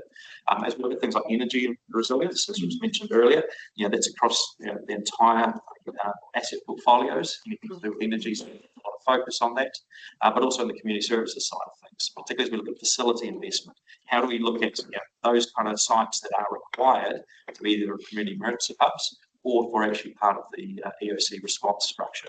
And what's appropriate fit for use facilities that we can use at the moment, but also how can we make sure we're building business cases around other facilities that might be needed. Yeah, that's sort of my lead-in question there as well. A business case for an EOC. I'm fairly aware that we don't have an appropriate EOC right now, and it's not a matter of if but when we're going to need it to stand up. What do we need to do to get to an assessment point where we can make a decision on how much funding in the CapEx budget we need to put aside to actually deliver a proper EOC for this community? Yeah, so it is a complicated question, and one that's being juggled by a lot of councils around the country. The thing about an EOC, you often refer to it, it's an IL4 rated building, so it's a building that can be used post-disaster. Right? There's not many IL4 buildings in the district. We've got the air traffic control tower, the latest fire station upgrades are kind of in that space as well.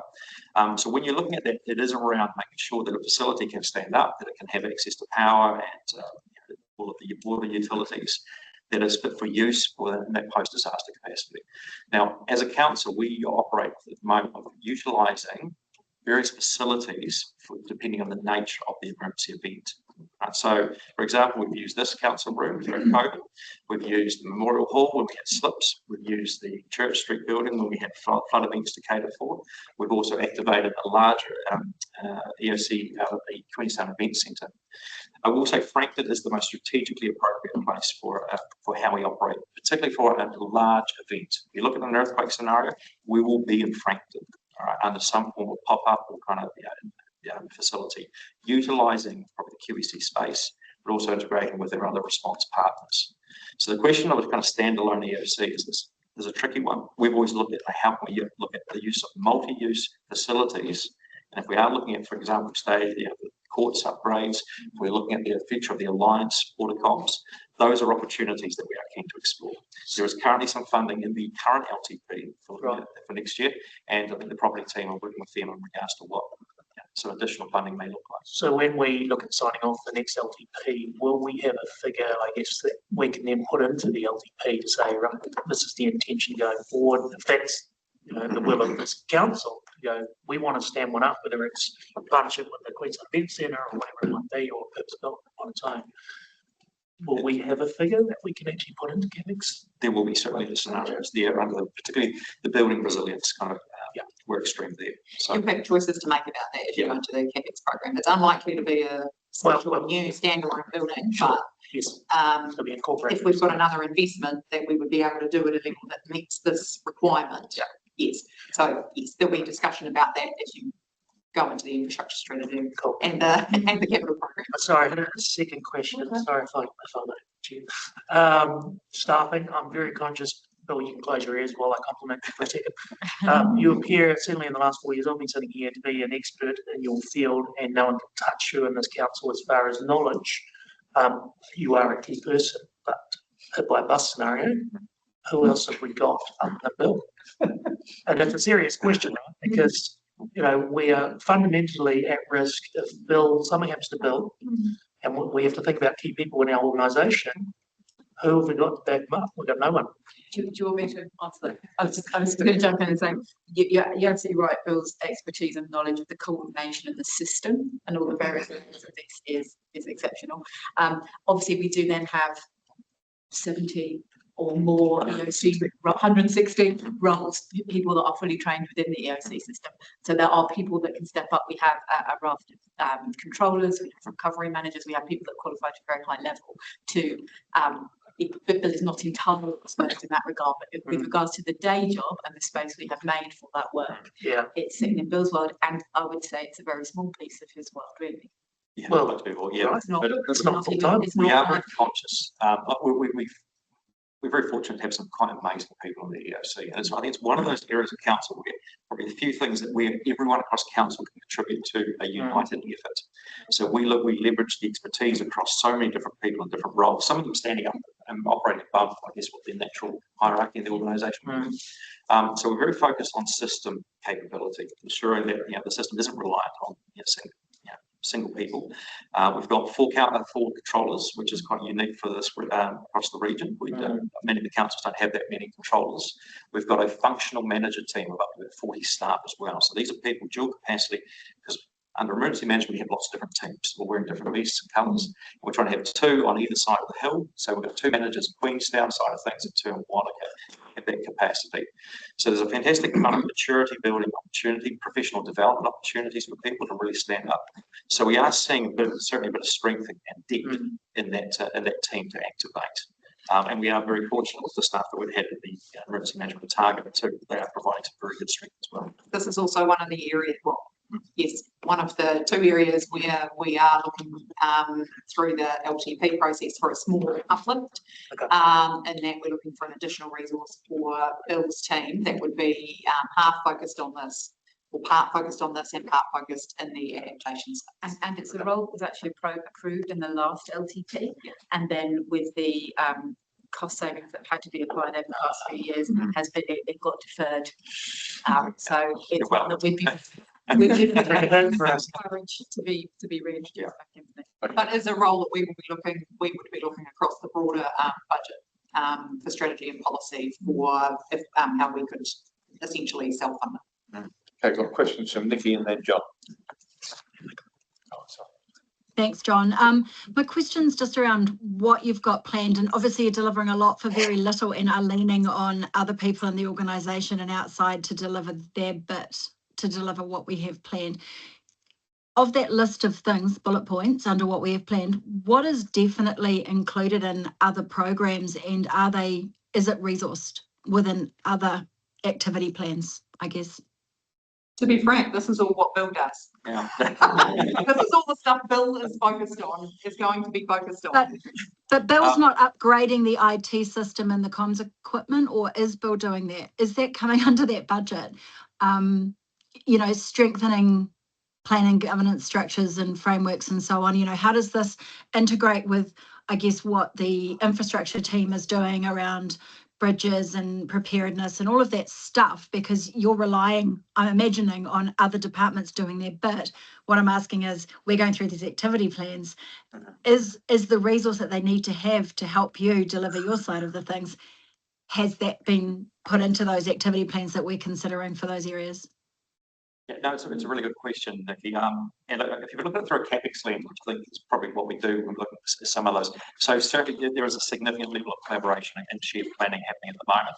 So particularly around, I've already mentioned community emergency hubs, looking at what are we doing with regards to solar battery investments to make sure that those facilities are ready to go. So that's one of those reference bullet points there.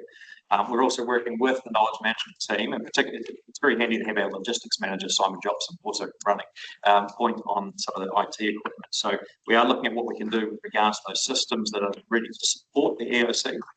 So some of the stuff is quite specific to the investments that are needed to support the EOC. Others are more in the general risk reduction space as we look at resilience of infrastructure, looking at how our community facilities are ready and prepared.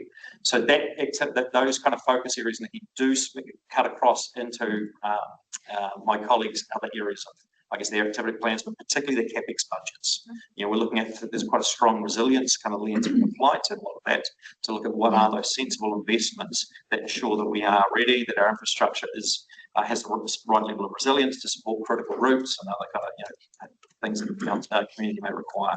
And so what you'll note here is that most of these are develop a plan for, which is the work that Bill does, which then feeds into the planning in those other areas. So if those are things that have been done before we do the LTP, they might inform the CapEx you see in front of them. The upgrade IT system is probably the exception to that, and that it is stated as an upgrade, but I actually assume that's the same thing. You're developing a plan. Okay, so when I read that, when I read strengthen, and this is stuff that should be planned for. I don't see it as a plan to make a plan. This is what we have planned. So I want to make sure every one of those, if it needs to be done, is funded within the right activity plan, not funded to be considered, but actually funded because it is the long-term plan.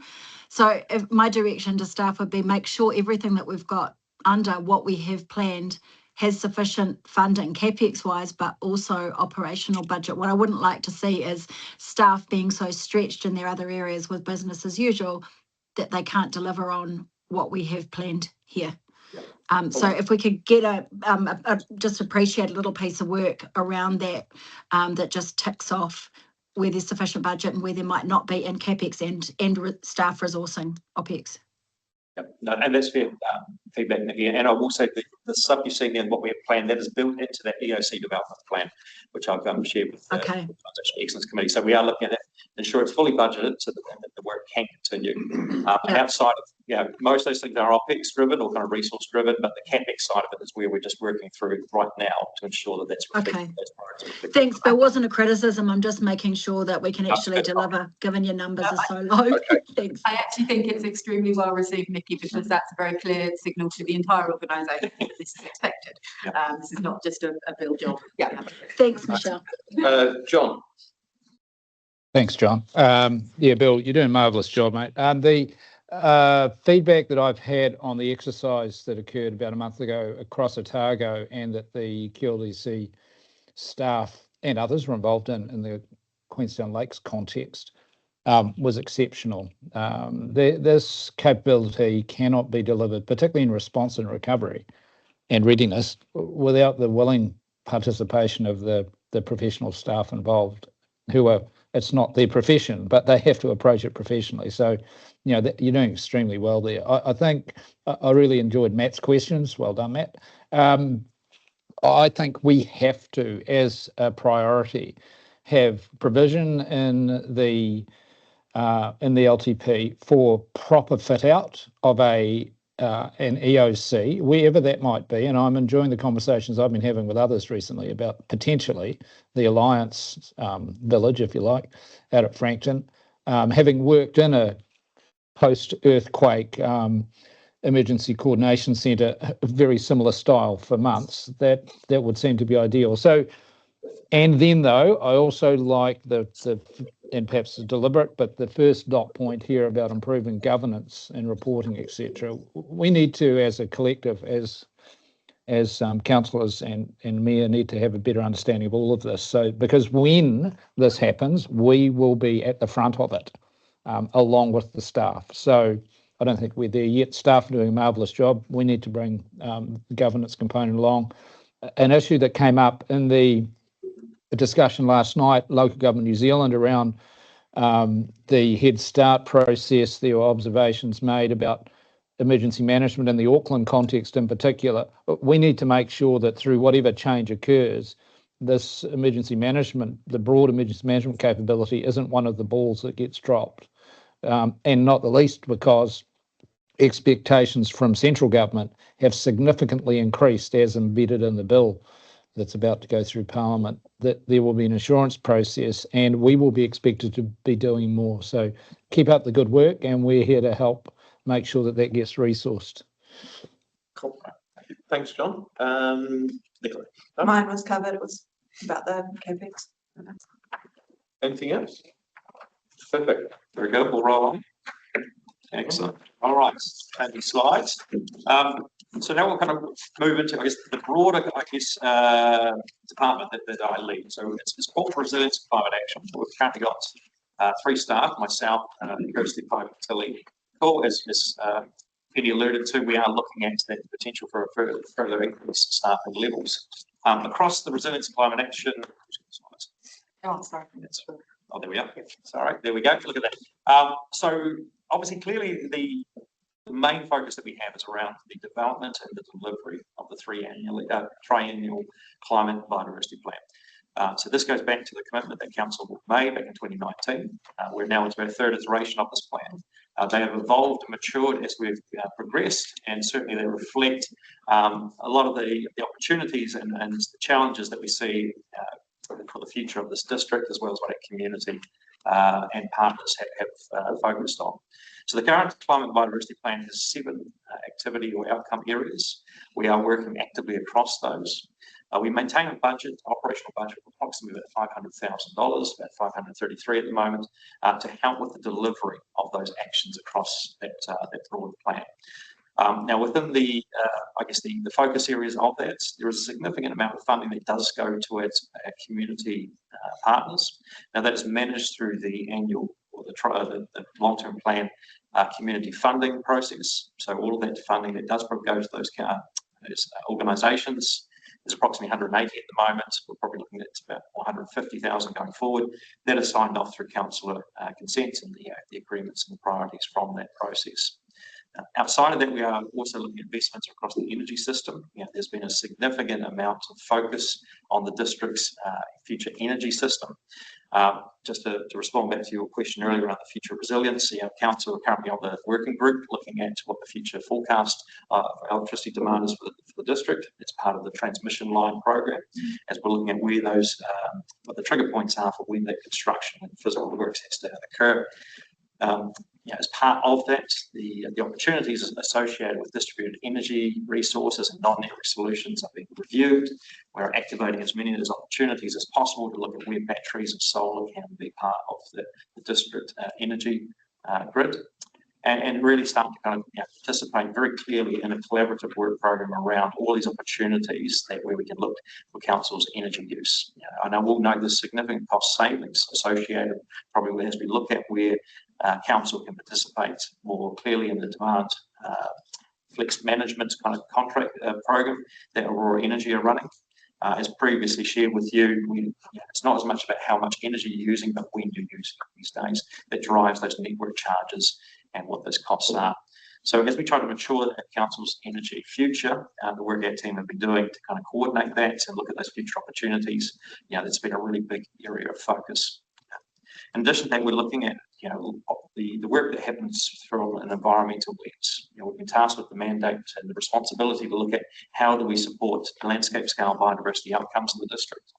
We know that many of our species are threatened here. There is a significant focus across a number of different organisations around what an integrated approach to the restoration of this district and the restoration of catchments looks like. So we participate a lot in those groups representing council, being part of the Upper Lakes Catchment Group as an example, supporting the work of the Blue Network space, and trying to work across a vast number of organisations to see, well, how can we ensure that the Taio and Tonga species in this district are maintained and they prosper for the future. So there's quite a significant body of work that happens in that space, largely through partnerships and working to support those organisations. Outside of that, we are looking specifically at areas like emissions. So each year we will undertake a carbon emissions audit that's supported through third-party assessment by Toitū Envirocare. So there's a key part of the organisational KPIs as we look at those reduction targets for this organisation, so that we can show that we are reducing, we're tracking our emissions, but also reducing them. And we're seeing those significant cost-saving opportunities as you start to switch from fossil fuel use. LPG conversion is the biggest one, and those projects are underway as we speak to look at how we can reduce that LPG footprint. So outside of that too, we're looking at a district level lens. So there is some work that happens around district level kind of emissions accounting, understanding how we can get understanding where this district is compared to the rest of the country, and then supporting that focus in on particularly climate risk. How are we dealing with the future? How are we planning for the uncertainty that we know we will have to kind of experience? And how does that kind of cascade into different activity areas as we start to look at resilience planning, where the risk from those climate implications lands, and how can we ensure that the various activity areas of council are prepared for that. So there is a significant amount of this kind of cross-organisational work we do to build maturity, to understand what's coming up in the future, as well as this networked approach across what our how we work with our partner organisations in the district. All right. So I appreciate that you do know that CPP pretty well. So I'll be happy to open up questions. We're not looking for an increase in funding across this area. In fact, there's a slight decrease from previous LTPs. But the funding that we've got there is lined up with the activities, the areas of investment that we feel is appropriate. Cool. Thank you. Any questions from councillors? I'm slightly around, kind of about how you work across council. You just said about cross-organisational, and on the negative impacts and responses, there's the nature-based solutions may require trade-offs with development, infrastructure design, or land use expectations. And then I just thought about the Shotover wastewater decision. Was your team, and like maybe we should have consulted your team, but was your team, did you work on the Shotover? Like, is that something that you would be working on? No. It sounds like. I can reply, no, our team were involved in that and saying that this is a very specific project with, quite, obviously subject experts and a large amount of council investment in that process. When we look at like nature-based solutions, often is in the stormwater space. So we're starting to look across where this, we've got some very good examples of that practice being applied. And largely we're looking at these opportunities to expand that, to build out nature system, guidance in that space, working with Helen Beaumont's team in regards to what that looks like going forward and uplifting those best practice examples around the country. Would be interesting to have your input there, or would have been. Okay, thank you. Oh, sorry. Oh, Nikki and John. Look, it's just a really quick one from me, just under what we've got planned under the coordinating climate scenarios, risk and policy alignment and so on. What do you, slightly outside of, but since it's in front of us, are you coming to the Risk and Assurance Committee with that stuff? In a couple of weeks, Nikki, yes, yeah. Perfect. So, so the next, you'll be receiving papers very soon. Tonight, so hopefully. Okay, great. Thanks, Bill. Appreciate it. Also, the infrastructure strategy conversation on the 30th of June looks at climate scenarios and how that feeds through into infrastructure investment. John. Thanks, John. I'd just like to reiterate what Nicola was suggesting there in her question, that because I'm on a tour of emergency management, risk and emergency management of the country right now, and the lack of involvement of the environmental components and particularly the resilience aspects of local authorities in both Christchurch City and Wellington recently probably contributed to the significant issues that they have subsequently had in relation to their wastewater treatment plant failures, because they hadn't considered what are the broader implications of a failure of that nature. So I think it is something we do need to better join up in the organisation, and we would all benefit from that in future. I think I would just, because Tony's not necessarily here to be able to speak to it, just because Bill's team wasn't necessarily involved in that project doesn't mean that those lenses weren't cast across it by the teams that were working on it or by the subject matter experts or the consultants that were engaged in it. I can't speak to the extent to which civil defence came into play in that conversation, but certainly the environmental impact piece would have been very heavily considered. So Bill's team is largely a facilitation coordination role to ensure that teams are staying strategically aligned as opposed to being the actual experts in these very technical specific bits. And how we build into our processes and systems going forward, how we mature that in terms of building that thinking into the way that we approach things, not necessarily focused on specific projects. We bring in experts for those projects. Yes. I go with that pre-talking about the infrastructure strategy that is coming up, but we are looking at some scenarios in that space, particularly around infrastructure's impact the environment, how it can support thriving to tire.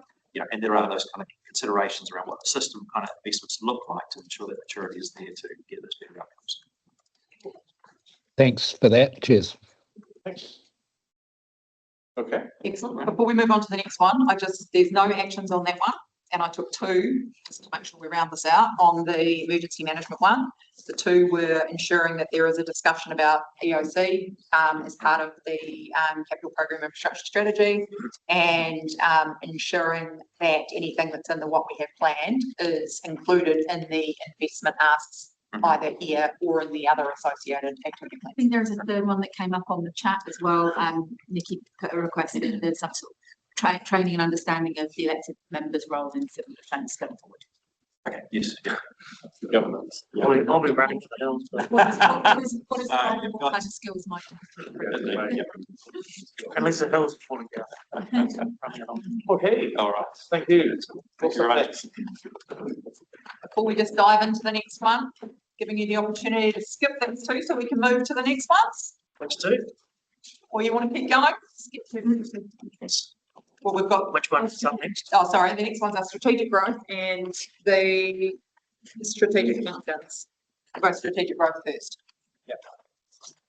We'll try and zip through there because I know it's not just all about my team today. There is another team that wants to come and talk to theirs. Okay, Okay, you're. hello everyone. Essentially my team delivers sort of three key areas. So spatial planning, the creation and implementation, but also a real strong focus on the team is maintaining and advocating relationships with our government partners and our neighbouring councils. So moving into regional spatial plan, having a strong relationship with the Otago Regional Council and the rest of our councils is going to be really important. The next is the structure planning and just sort of pulling in a lot of what's been said today regarding university, those nature-based things, Bill's World, Peter's World, Ellie Hutton's World, Brent's World. We sort of tie all those worlds together. And, you know, working with the university is one of the things we'll be doing for the Frankton to Kirikiri structure plan.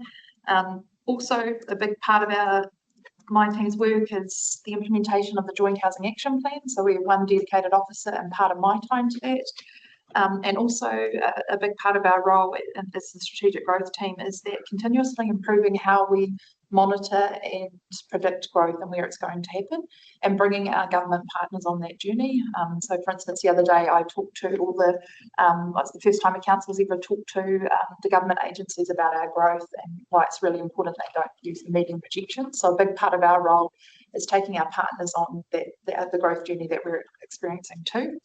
You'll see in my team, so I have myself, a project manager, 3 future development staff. Now, one of those staff is actually a hybrid role that sits between my team and Brent Pearson's team, because we acknowledge it was really important that we had that synergies between our teams. So working really closely with his team and Tony Picard. And then we also have that one dedicated housing role. So if we go to the budgets, and then I'll take questions.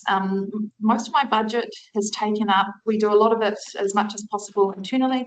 My biggest budget constraint is to do with the structure plans, and the biggest cost is that what we need to now do for natural hazards. So essentially, when we start a project, we talk across council. So a lot of the time, for instance, if we look at Te Kerikeri, we're helping fund part of Tony Picard's Transport Network Plan because that will help the Frankton structure plan. The same thing as the Wanaka structure plan. So we're looking at those opportunities to share costs. If you look at Ellie, we've got a commercial assessment happening, and that will meet my team's needs and Ellie Hutton's team's needs. So we're always looking at those opportunities to share costs. We also work with the Otago Regional Council, and we're really campaigning to get more funding to help us deliver our structure plans, particularly in that natural hazard space, because what we're finding is we're doing a lot of that work, but essentially it's the same ratepayer who'll be paying for it. So it's not wasted. But yeah, so what we know now from doing the natural hazards and the change in the national policy statement, when we do an initial review, it costs us about 200 to 250 per natural hazard that's identified to then do a really thorough and detailed assessment. We need these to meet the national policy statement's requirements. So that's why the cost of structure planning is slightly elevated. But what we're finding is because, for instance, with Te Tapuai, we know really detailed what's happening down there. So then when we put in pipes and we do our social infrastructure, when we get resource consents, we can challenge them and make sure that they're not going to be a long-term liability to our community. So there's that really good link. So it is an initial upfront cost, but it actually, I think, will save us money in the long run. Are there any questions? So, sorry, before we go to questions, can I just highlight that any questions about the actual growth planning and growth projections and anything like that, that will be covered in more detail in the infrastructure strategy session on the 30th of June in terms of how we use them, what they are, how we've been improving and maturing them, how we're feeding those into growth modelling.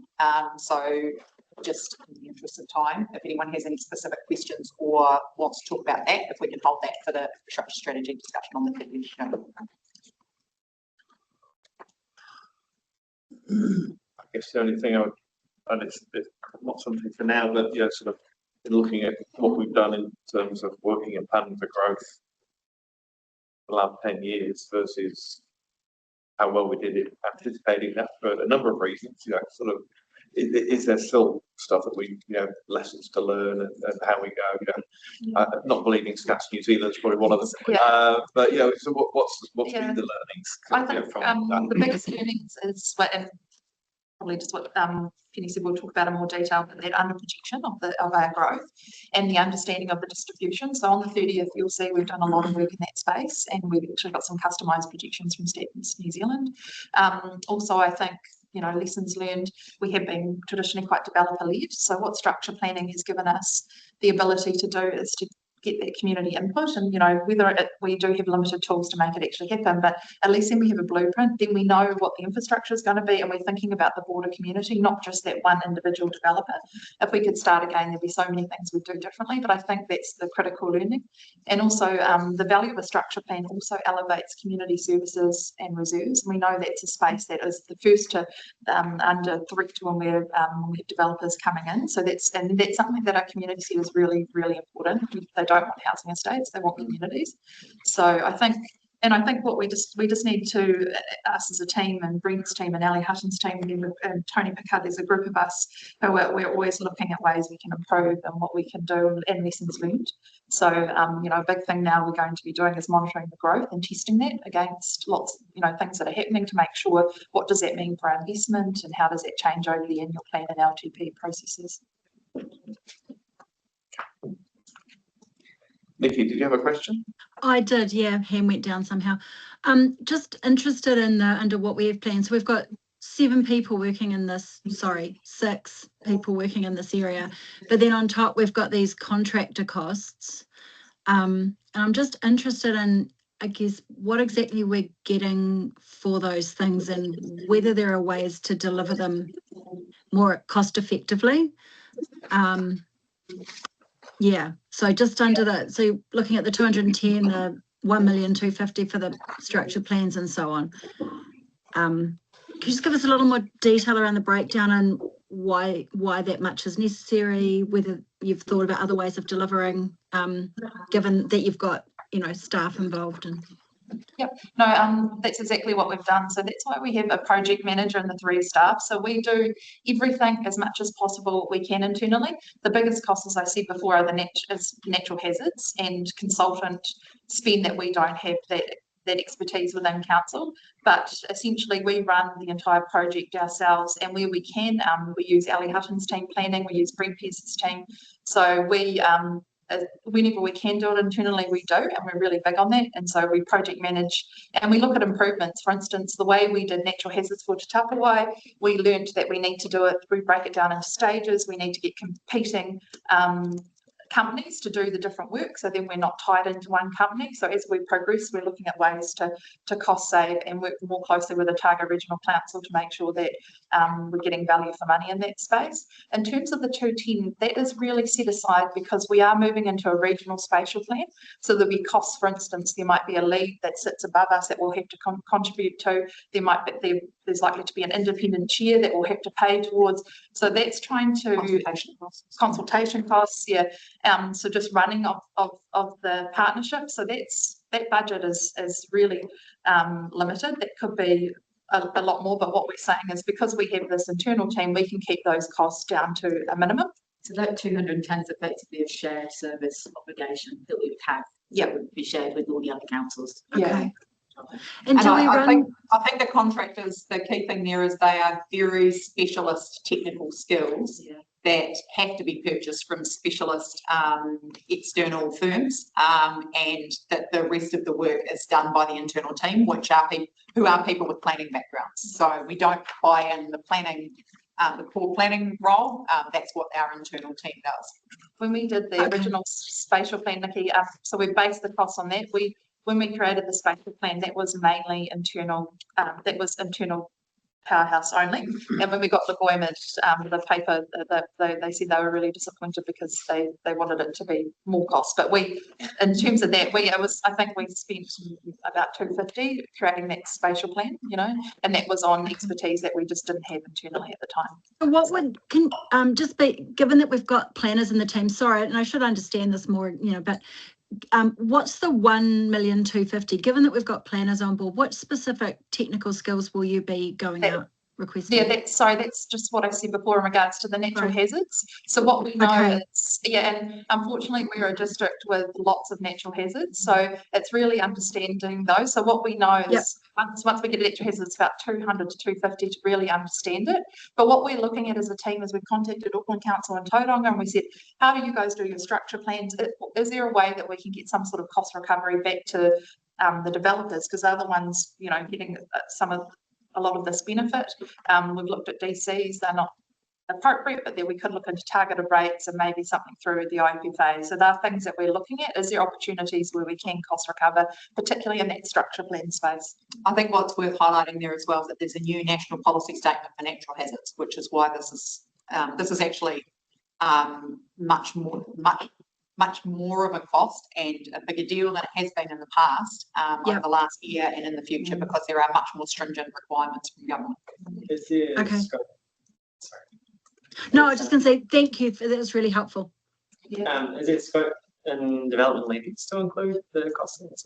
No, I don't think for natural hazards, but I think maybe for the targeted. So we're gonna contact those councils, because there could be developer agreements, but that would be the willing that the developers work for you.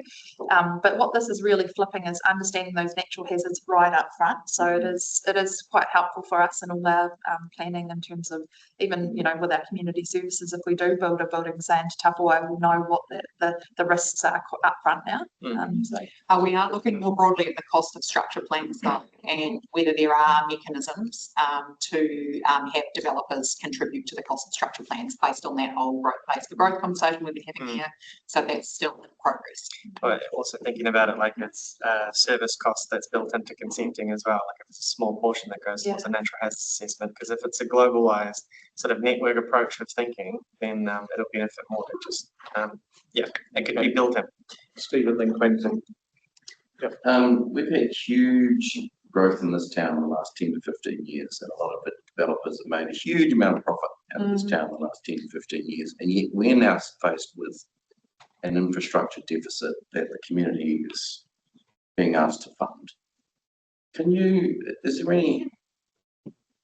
any observation as to how we've ended up in this situation? Have we not charged developers enough over the years? Have we underestimated the growth? Is there any big learning from this situation? I just look at it and go, how did we end up in this where we are now with all the development that's happened? And how did we end up in the situation where we're short of infrastructure? So that is a piece of work that we're just kicking off now, based on the conversations we've been having around this table for the last few months and around the ELT table as well. So that's part of informing how we inform our decisions under this LTP, and how we set ourselves up with structures that enable us to stop that from happening in the future. So I can't answer the question in terms of how we got into that situation, and we're looking at that. But also I think structure planning that's what's really important, because we can provide a developer a blueprint and say, look, we're not going to potentially deliver this to year 8 of our long-term plan, but if you can bring this forward and this is what we expect you to deliver, and we can work with you to do that, you know. So I think that's where structure planning really helps us and that broader community benefit. And that's actually happening in Ladies Mile at the moment, because there is a structure plan in place for Ladies Mile. It's leading to very different discussions about the how we fund water infrastructure, who builds it, the capacity that it will be built at by potentially, developers. We've got requirements in the structure plan around transport upgrades that are required before development can happen. So in fact, then the developers have to contribute upfront along with NZTA to ensuring that the infrastructure is upgraded before they build their houses. And we're looking at a different type of engagement and relationship with those developers, for the infrastructure for that area. And that is all leveraged off the fact that there is a structure plan there and the fact that the great work being done by Greenpeace is taking the infrastructure area in terms of a more strategic approach to partnering with the developers and infrastructure plan.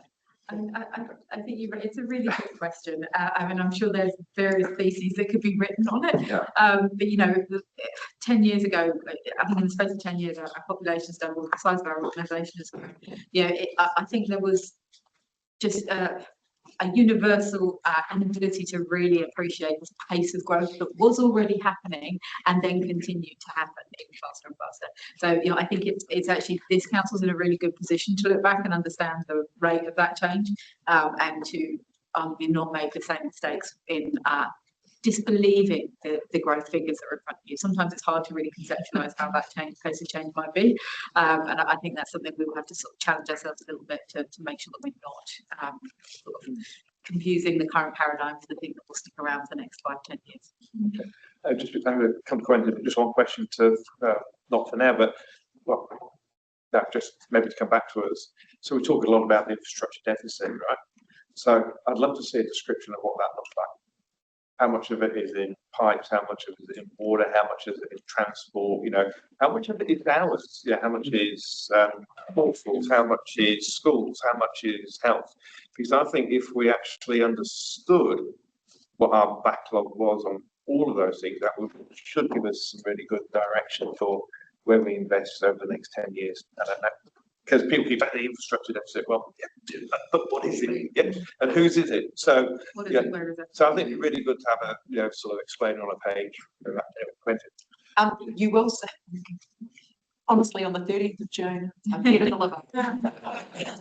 But part of that, so the community services space, for example, what they'll be presenting on the 30th of June with the infrastructure strategy is exactly the size of the current deficit of the social infrastructure that we have versus what we have committed to the community and what it would cost to address that. Transport will be also doing that too in a different way, but that's how the transport discussion will be based. And you've seen some of that in that A3 that shows, I think we're really far behind there. Water is a little bit different because it's not ours going into the future. However, what happens with water is actually the deficit is about, we don't have a deficit because you have to have enough to deliver. The deficit, it's a deficit, but it's in terms of the capacity we have going forward. Our future capacity is limited. What are we doing to make sure that we have capacity that matches our demand? It's a little bit different in that space, whereas for transport and community services, you do actually get a lag where you've got a true deficit. But I'll make sure that the transport stuff, when that comes to you, you'll see that in the strategic network plan as well, that is set out like that. But it's still quite good to bring some other external infrastructure providers, education, health, and public transport, and things that we don't control but we know we need. Yeah. Thank you. And look, I'll try not to bite on the infrastructure deficit thing. But I was just interested in that. So the bit about the natural hazards mitigation, I suppose, for want of a better word. So, yeah, I think we need to do a bit more work on how to recover those costs because they are often quite targeted, and we know that the situation in Gorge Road, we know the situation in all the flood risks in, they're quite defined areas and the work benefits specific property owners, but the scale of targeted rates is a pretty blunt tool because we can't have 100 targeted rates for every little landslide, around the district. So I'm aware that the regional council, for instance, they do have a target rate on the Tiree Plain, for instance, and we actually pay part of that, ironically, as a general rate, even though we don't benefit from it directly. So there's some weird stuff going on, but it's the bottom line is we don't really have appropriate mechanisms to recover those targeted costs at the moment. So. Be a useful component of the revenue and financing policy. Yeah, so I think, just picking up on that, if we hadn't done that work for us, which we're going to do for the structure plan, the developer would need to do it for their development anyway, because they'd be required to deal with natural hazards. So if the work that we're doing is of financial benefit to the developer who comes along because they don't need to do that work, then I think there's a very good case for asking them to pay towards it if it's transferable. You? This is a little bit of a question, maybe for strategic functions, but we have historically under projected our growth. And sometimes that's been from external pressure, Wellington, I presume. And so therefore our growth rate has always been tamped down, which makes it convenient to underinvest in infrastructure. Is anyone listening? And for instance, our growth rate really is 4.5%. What if it go to 6%, 5%? We never seem to push against that ceiling of what is our true growth rate. And what if it were to just go up 50 basis points or 100 basis points? That would be a multiple that would bring us back to doubling every 11 years. Yeah. So when if in conversations externally, whether regionally or nationally, how do you convey that and what's the answer back? So, sorry, in the interest of time, can we talk about that on the 30th of June? Because there's actually a lot to talk about in that space. Okay, We're going to have a whole, there'll be a whole paper supporting it, and I think we'll have sufficient time. Yeah, sorry I know that that is a big focus for the 30th of June. There's a whole growth scenarios thing. I've already taken the comments from the conversation you and I had the other week to make sure that we're front-footing some of that stuff in that discussion. Sorry to, is that okay? Yeah. You'll be pleased to hear what we've been doing on the 30th. Oh, yeah. Sorry, just quick comment, I guess. I'm just trying to think about this a little bit differently, maybe a different perspective as well. So we talk about our exceptionally fast growth, and on a percentage wise, it is quick, but on a quantum wise, it's not that big, right? So 5,000 people for our district, 10% growth for the year. 5,000 people, Auckland cities, 0.3% growth, right? So if they're growing at say 2 to 3%, they're growing at 45, 50,000 people a year. We're growing at 4,500, yet our challenges seem massive, and when we're going to catch up with them. So I don't know how many days to answer today, but I'm just trying to figure out how the big genuine cities actually became the big genuine cities there. Not that I'm saying Queenstown needs to be a genuine million person city or anything, but it's like, how do we make it? Why is it so difficult for us at the size? You it's the pace, but the size, is it the geography? Is it that we don't have critical mass funding? Is it? I mean, I probably understand most of the things that it is. But on a pure quantum basis, is there a better way to do what we do? Hit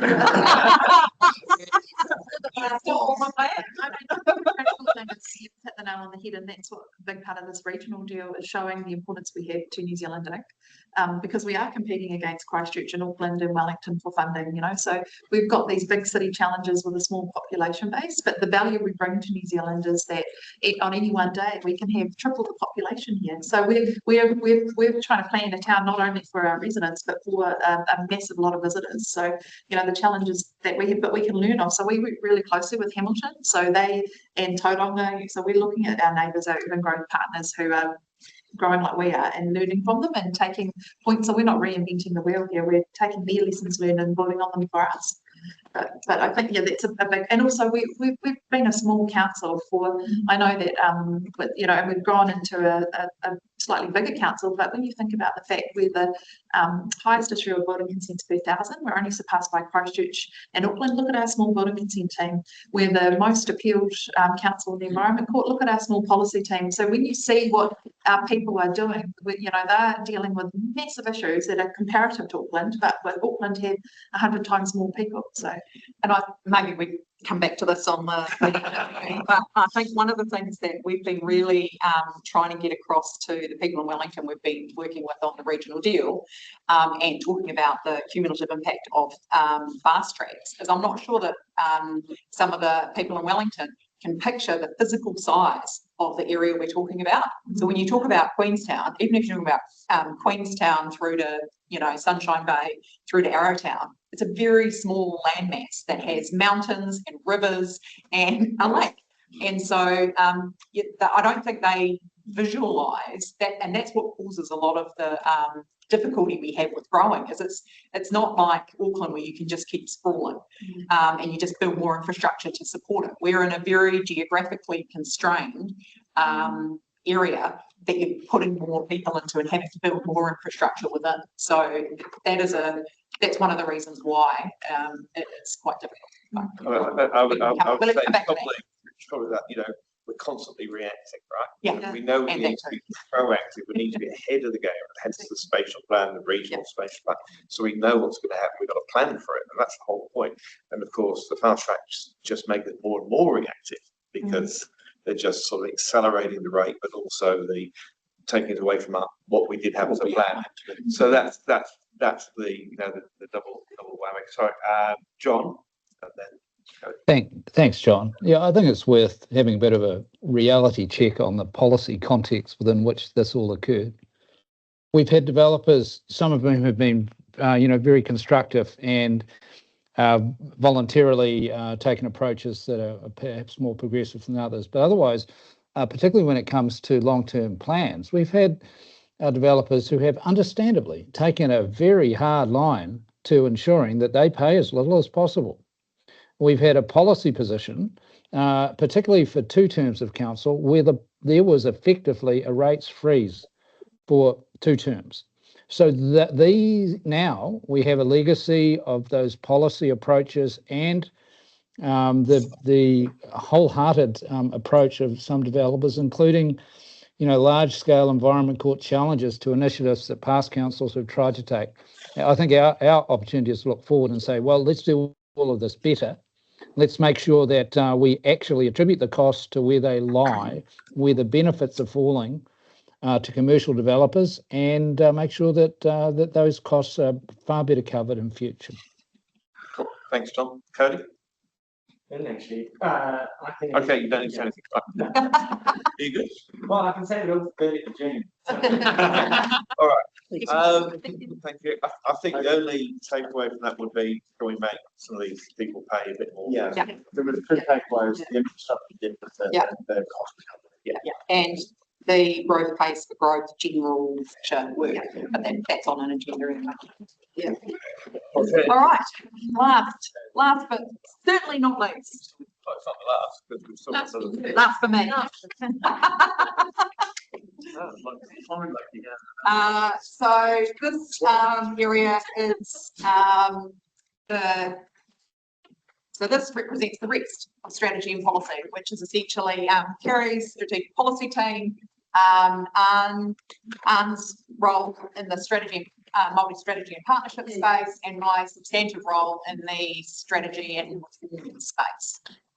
So we've kind of described these functions together because they're very interrelated, and that all of us are kind of working towards and supporting the organisation to connect up its strategic thinking, to ensure that we have the relationships across the organisation to make sure that interconnected work is done in an interconnected way, that we are building the relationships with mana whenua that we need to, and that you are supported with good quality, evidence-based advice on the decisions that you make. So I'm keeping that very short. I hope that we all understand what our areas do, because we're in front of you a lot in terms of, I'm certainly here a lot. Kerry's here a lot, and Anne is involved in a lot of the work that you guys, some of you guys have been doing in the back, with mana whenua with specific projects. So the key thing here is that we've got the internal resources that I talked about with me and Anne. Kerry has 4 people in the policy team. One's a principal advisor, 2 senior advisor, 2 advisors, and a data analyst. And then we have some contracted service providers where we need specialist support that's listed there, and to run some of those annual, like the quality of life survey, community insight survey, etc. And then we have some funded partnerships with Te Ao Marama and Okaha. We have the funding supporting the ratepayer assistance scheme comes out of this area, and ARN has a small budget for supporting community organisations and businesses from a grant perspective. So we're looking at how we bring that together in a more formal way with the wider grants process. This is an area, that's an area where we are looking at a bit of an uplift for the next LTP, around $50,000 to support some maturing of our internal capability building for Te Ao Māori and in terms of that Māori community partnership space. So I'll stop there. Do you guys want to add anything to that about your areas?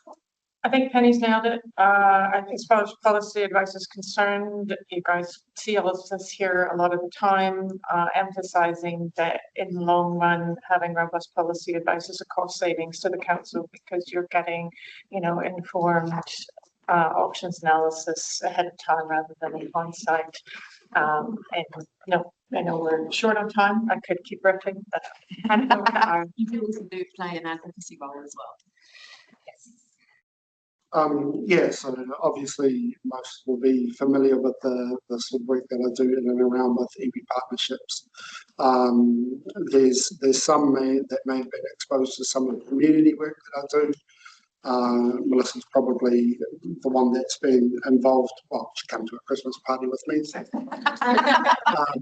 With the fact that we're community group, we're going to be opening our first Kohanga in Queenstown Lakes for almost 50 years. That's going through its refit at the moment, and just by showing confidence in them with a little bit of a community grant that enabled them to access much larger funding to be able to get this fit out done. Good community partnerships in with the Arrowtown School, who gave them a people-informed lease into classrooms there. So it's about, I suppose, a large part of my community-based role is about bringing people together, looking at ways in which community can work for the benefit of a very quickly and fast changing demographic of New Zealand and Queenstown Lakes. So we are on track with Selwyn as being the largest or fastest growth Māori and Pacifica district in the country. Māori and Pacifica whānau have a far greater replacement birth rate than other people in New Zealand, which shows that the demographic that New Zealand is going to be in 30 or 40 years' time is going to be vastly different and almost a majority Polynesian. So investment in this area is not just about strengthening partnerships in Te Tiriti or Waitangi, it's about preparing an organisation and a community for who our people are going to be in the future. So there's the community partnerships work, and then just with the third part with internal capability that primarily sits with organisational development at the moment. I do my best to help them out where possible. We don't have any other dedicated Māori staff, but I will probably shout out Corey Ratahi, who is a data systems analyst for our knowledge management team, but is also a fluent Te Reo Māori speaker and teacher. And he picks up he picks up the bulk of the really formal cultural stuff around Te Reo Māori speaking and whatnot. We've formed a group called the Manutakis, the little seedlings, I suppose we'll call them, that sit out and around council, just able to help the rest of council out with some stuff, be it karakia or PPR or just something, because I'm only one person across multiple offices. Hopefully we'll fix that in the future. But yeah, it sort of covers my role. Nikki, good question. Oh, thanks. I've got a couple. So yeah, three actually.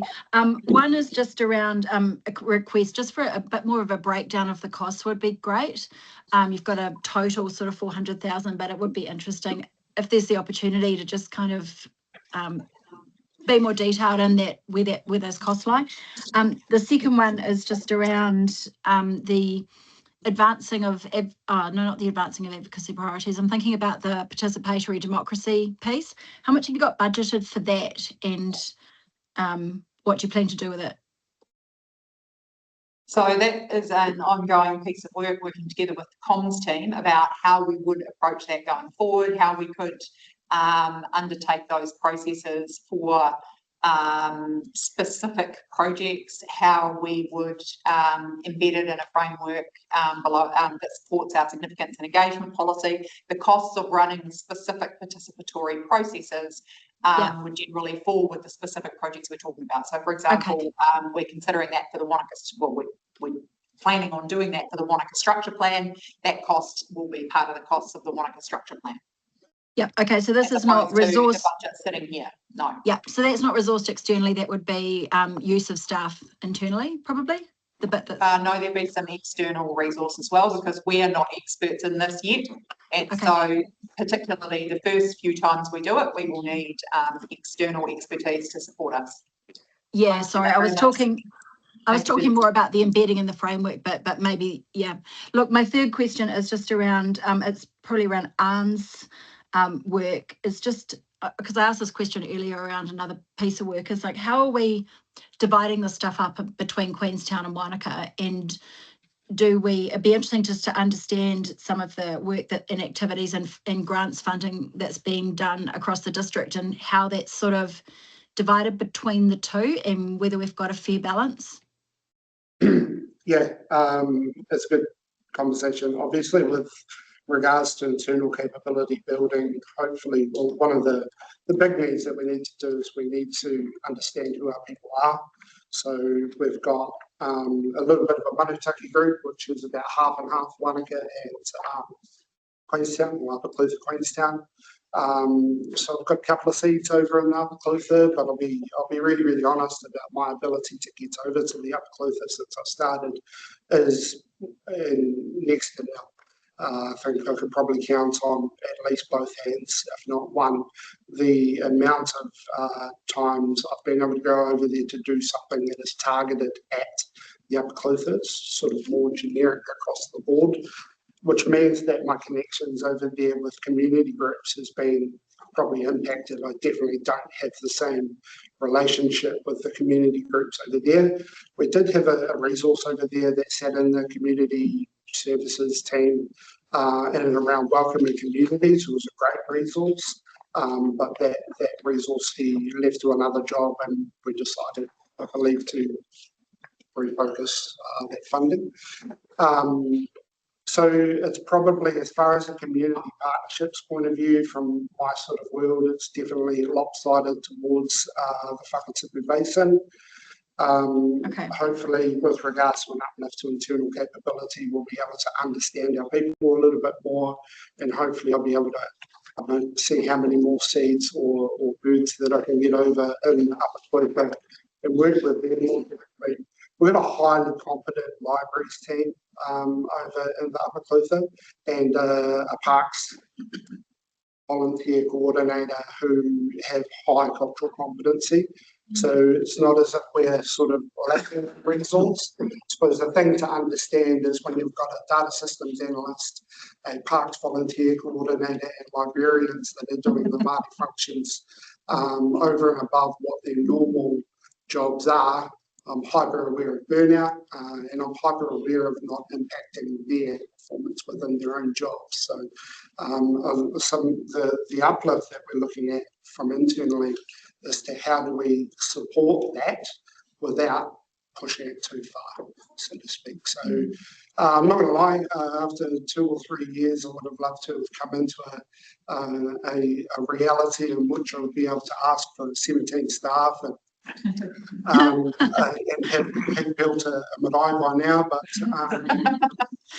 we are strategy and policy for a reason, so we've got to be very, very aware of what decisions are in front of you, and so what is represented on the paper is probably the best.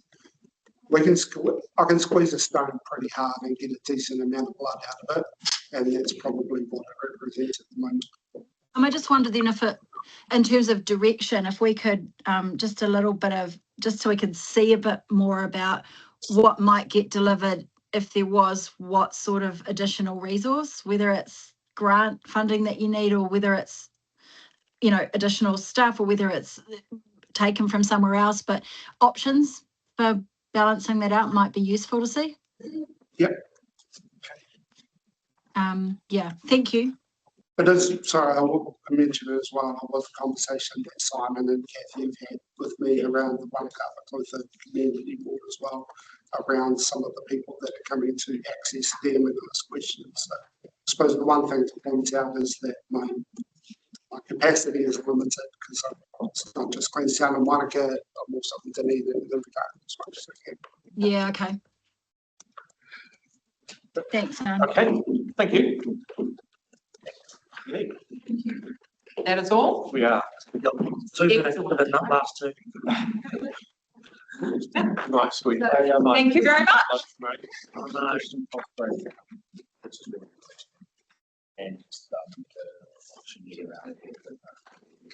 So can you just check that is your understanding, we've got a request for a breakdown of 400,000 and also to provide you with some options for resources in our place. Yep. Well, I just, the breakdown next to each of those, I guess this is indicative of the current costs for these. They could change over time. Yeah.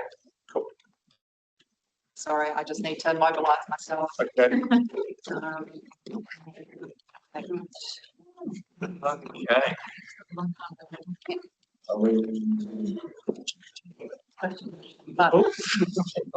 Yeah.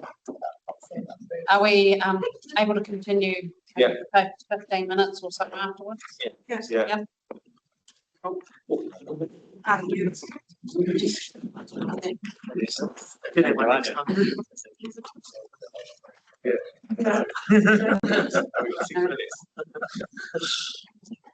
Yeah.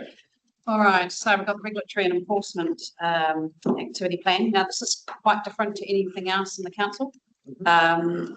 This service, if you look at the revenue and financing policy, have about a 70 to 30% user pays element. So the majority of it is user pays.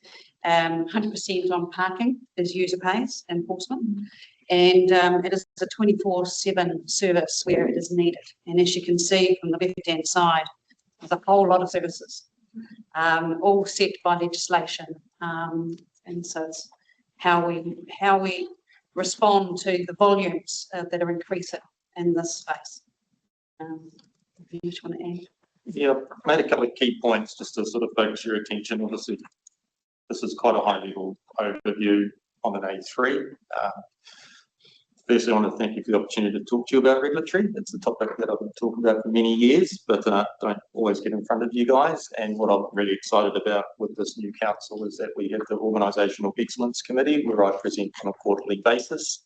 I had my first meeting about 6 to 8 weeks ago, which gave an overview similar to this, and it gave elected members the opportunity to focus me in on what information they'd like detailed more in the future. Next up, we have requests for service, and our response to those is the next key function we're going to talk about.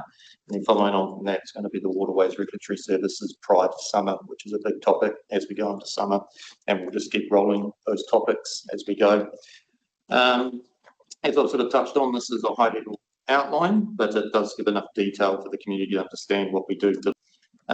And it is really a business as usual approach to meet legislation and community demands. As Catherine touched on, it's a cost recovery model in accordance with the revenue and financing policy. Each team does have a different sort of expectation in that space. As Catherine touched on, parking is 100% because there is revenue available to cover the whole cost. Other functions, for example, environmental health or enforcement, there is a lot of community good that does take place in regards to inquiries and complaints that it's difficult to get that cost recovery option in there. When it comes to regulatory overall, we undertake a proportional response and resourcing response to meet the community demand and expectations.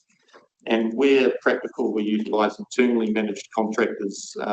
This is particularly in regards to where there are sort of fluctuating seasonal demands, or where there's things like after hours services, which some nights there's nothing to do, other nights there can be high demand, for example, noise control services.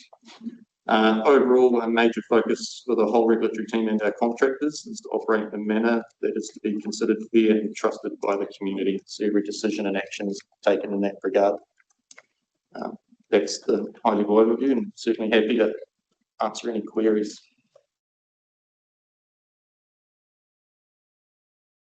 Couple of questions, I'll start. I think it'd be quite handy because obviously some of these services are cost recovery, or there's a portion, some of the general rates, it might be 70, 30, whatever.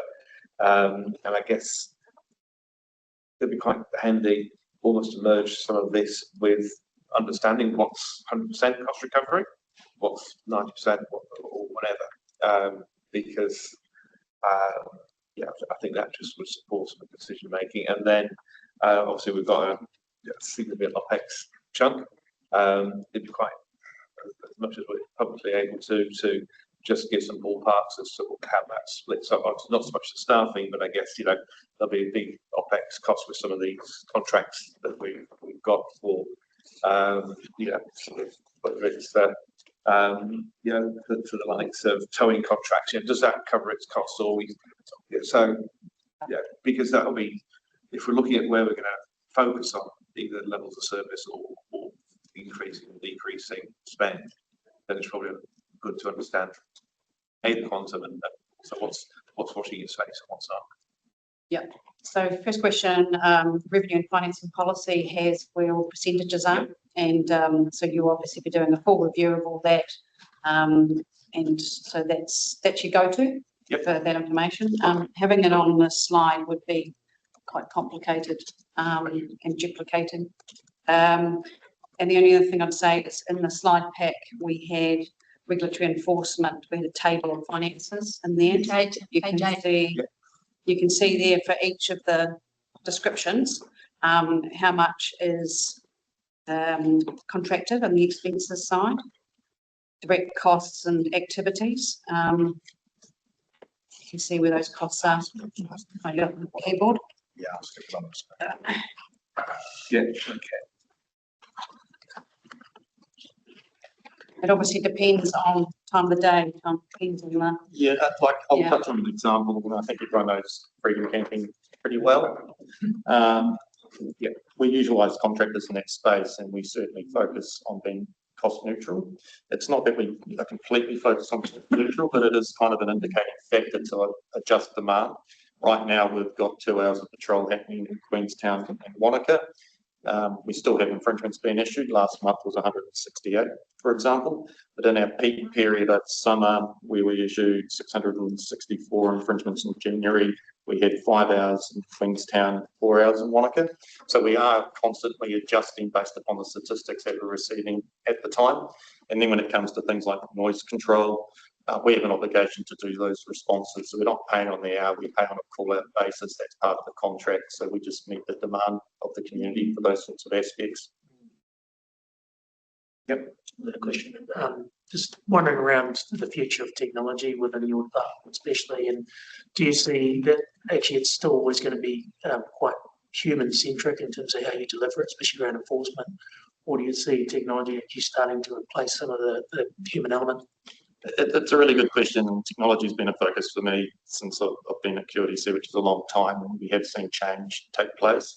But as I engage with councillors over that time period, there has been a significant expectation that decisions are made by people, as an example. However, when it comes to the adoption of technology, it's certainly something we want to embrace to ensure that we're delivering the most cost-effective service to the community.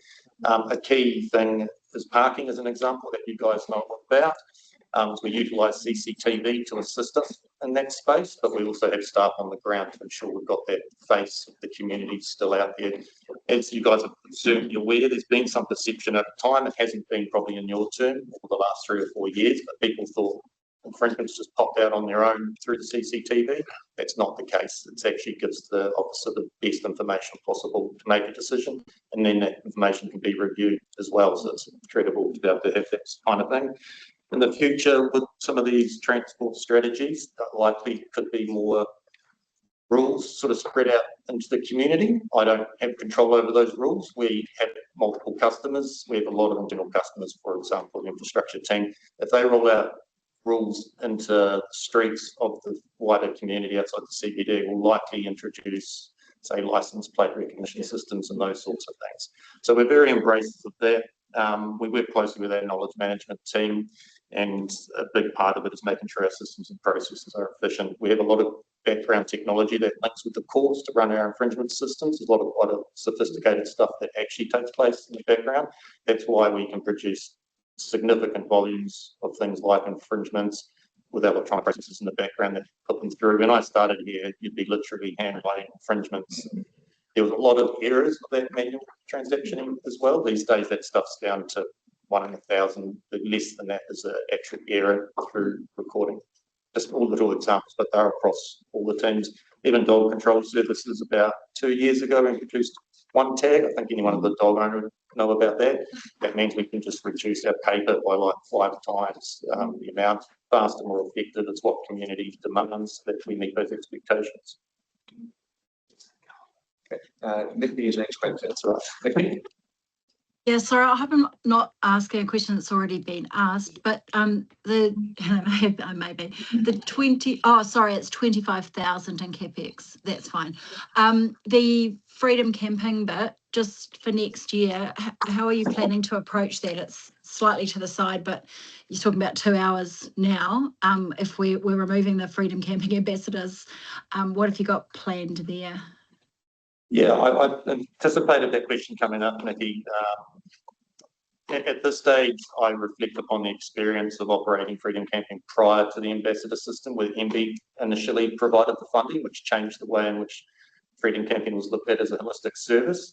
When it comes to enforcement, there won't be a significant change unless we feel there's more need for education, but I'd imagine the amount of education can be quite targeted at times. So it will be a very similar approach to what we've got now. And I feel that the numbers of hours that we actually prescribe now will likely be similar, but tested, as I've sort of touched on. Because we use a contractor that's managed in that space, we can adjust the amount of resource required based upon the number of infringements that need to be issued. So what will drive your response? Will it be the number of complaints from the community? Will it be councillors? Where's that going to come from? There's 2 major drivers. So what we manage very closely is the request for services. So we certainly look at it on a monthly basis, but it's actually live. So we direct the contractors to go to where the request for services are being or coming from. So we keep statistics around the locations, and we provided some more detail at the OEC meeting next month around that kind of thing. But the major driver is the number of infringements being issued. Infringements are only issued if there's a need for enforcement. If those infringements are dropping, there isn't really a need for enforcement. So it's a proportional approach in that space to ensure that we're not costing the ratepayer money. Okay, I guess, yeah, I get that. I guess I just feel like we need some sort of strategy to look at places that are more out of the way. Maybe that's a case for us to talk about in another area, because this is where you're going to get the complaints, which is where people, where there's residential dwellings and so on. There's a risk that we miss other areas, and if nobody says there's a problem, there's no problem, but there could well be. So sorry, I'm, as Q would say, riffing. I'll take it offline. Thanks. Okay, cool. Thanks. Yeah, it's a slightly similar question, but obviously the return on the increasing enforcement isn't linear. You don't increase the resource and the number of tickets isn't linear. There'll be a point at which the return diminishes. I suppose just trying to understand if you applied some science to that to work out what the optimal rate of resources is, particularly like parking and actually sacred camping. Yeah, it depends on what type of enforcement we're looking at. There's a lot more data to assist with decision making, particularly with parking and Freedom Camping, just because the volumes of things are so high, you can make better decisions.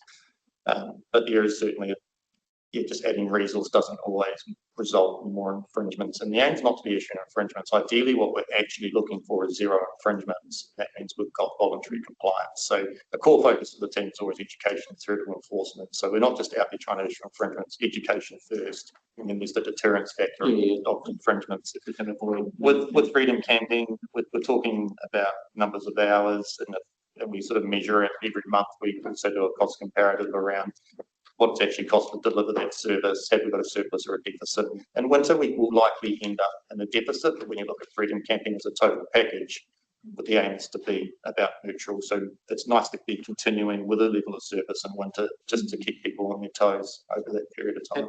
And just on the other topics, the other side of this is, of course, cost recovery or revenue side.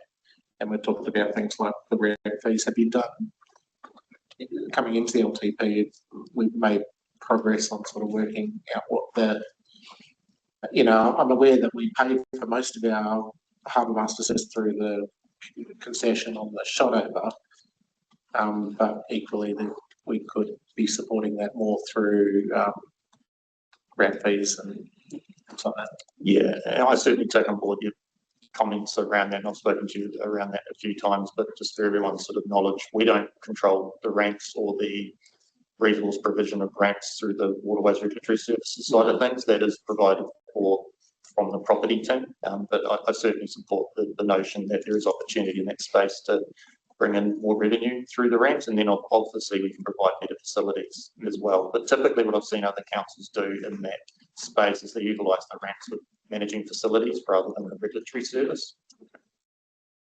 Okay. I mean, it's interesting because the discussion was live again the other day. I think it's saying that regional council want to take it back again, and I mean, they just would never be able to provide the level of service that we've come to expect. The community certainly has a high expectation, and we certainly meet that expectation. But yeah, a lot of change happening generally in local government in the next 10 years. Okay. Cool. Thank you. All right. Thank you, guys. Thank you. I've just captured one thing from that, which was ramp fees, which I'm pretty sure I've captured previously somewhere, but I'll make sure it's part of the property response. Thank you very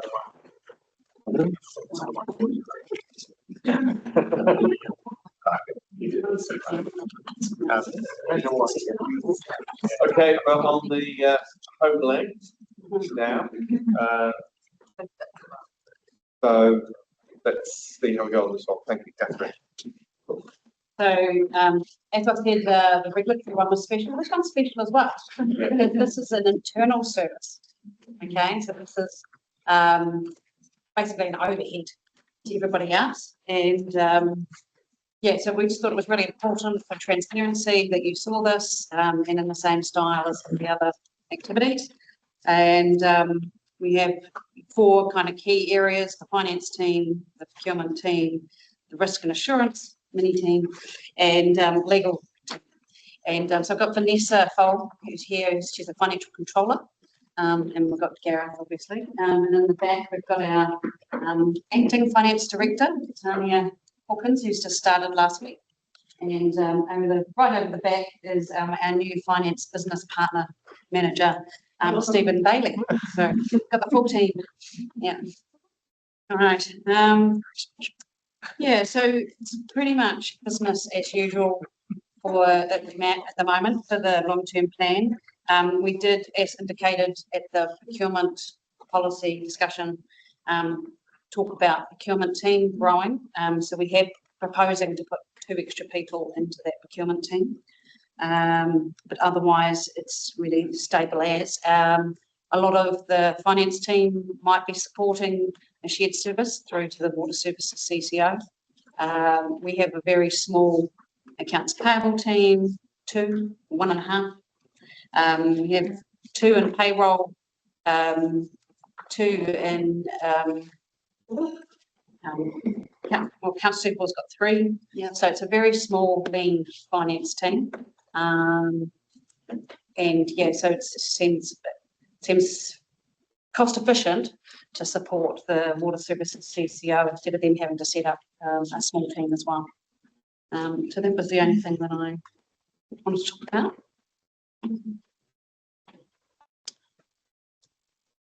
Is it questions? Yeah. Can you talk me, can I go? Yeah. In the key level of service provided under key performance indicators, the percentage, I don't understand this, is what I'm asking.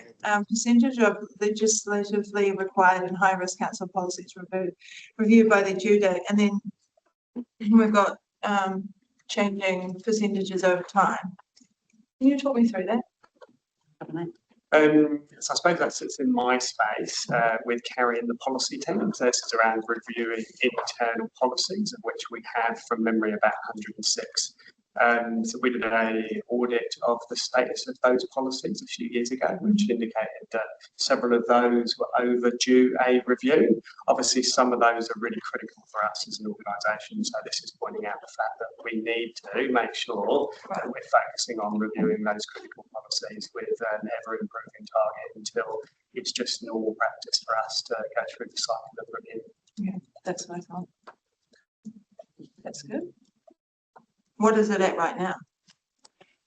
I think we have 76 policies that are overdue a review, and we have about 20 of those that are actively going through the process with Carrie's team. So, yeah, a big improvement for us to reach the target even for the year one KPI at this point in time. Thank you. Any more? Yeah, Steve.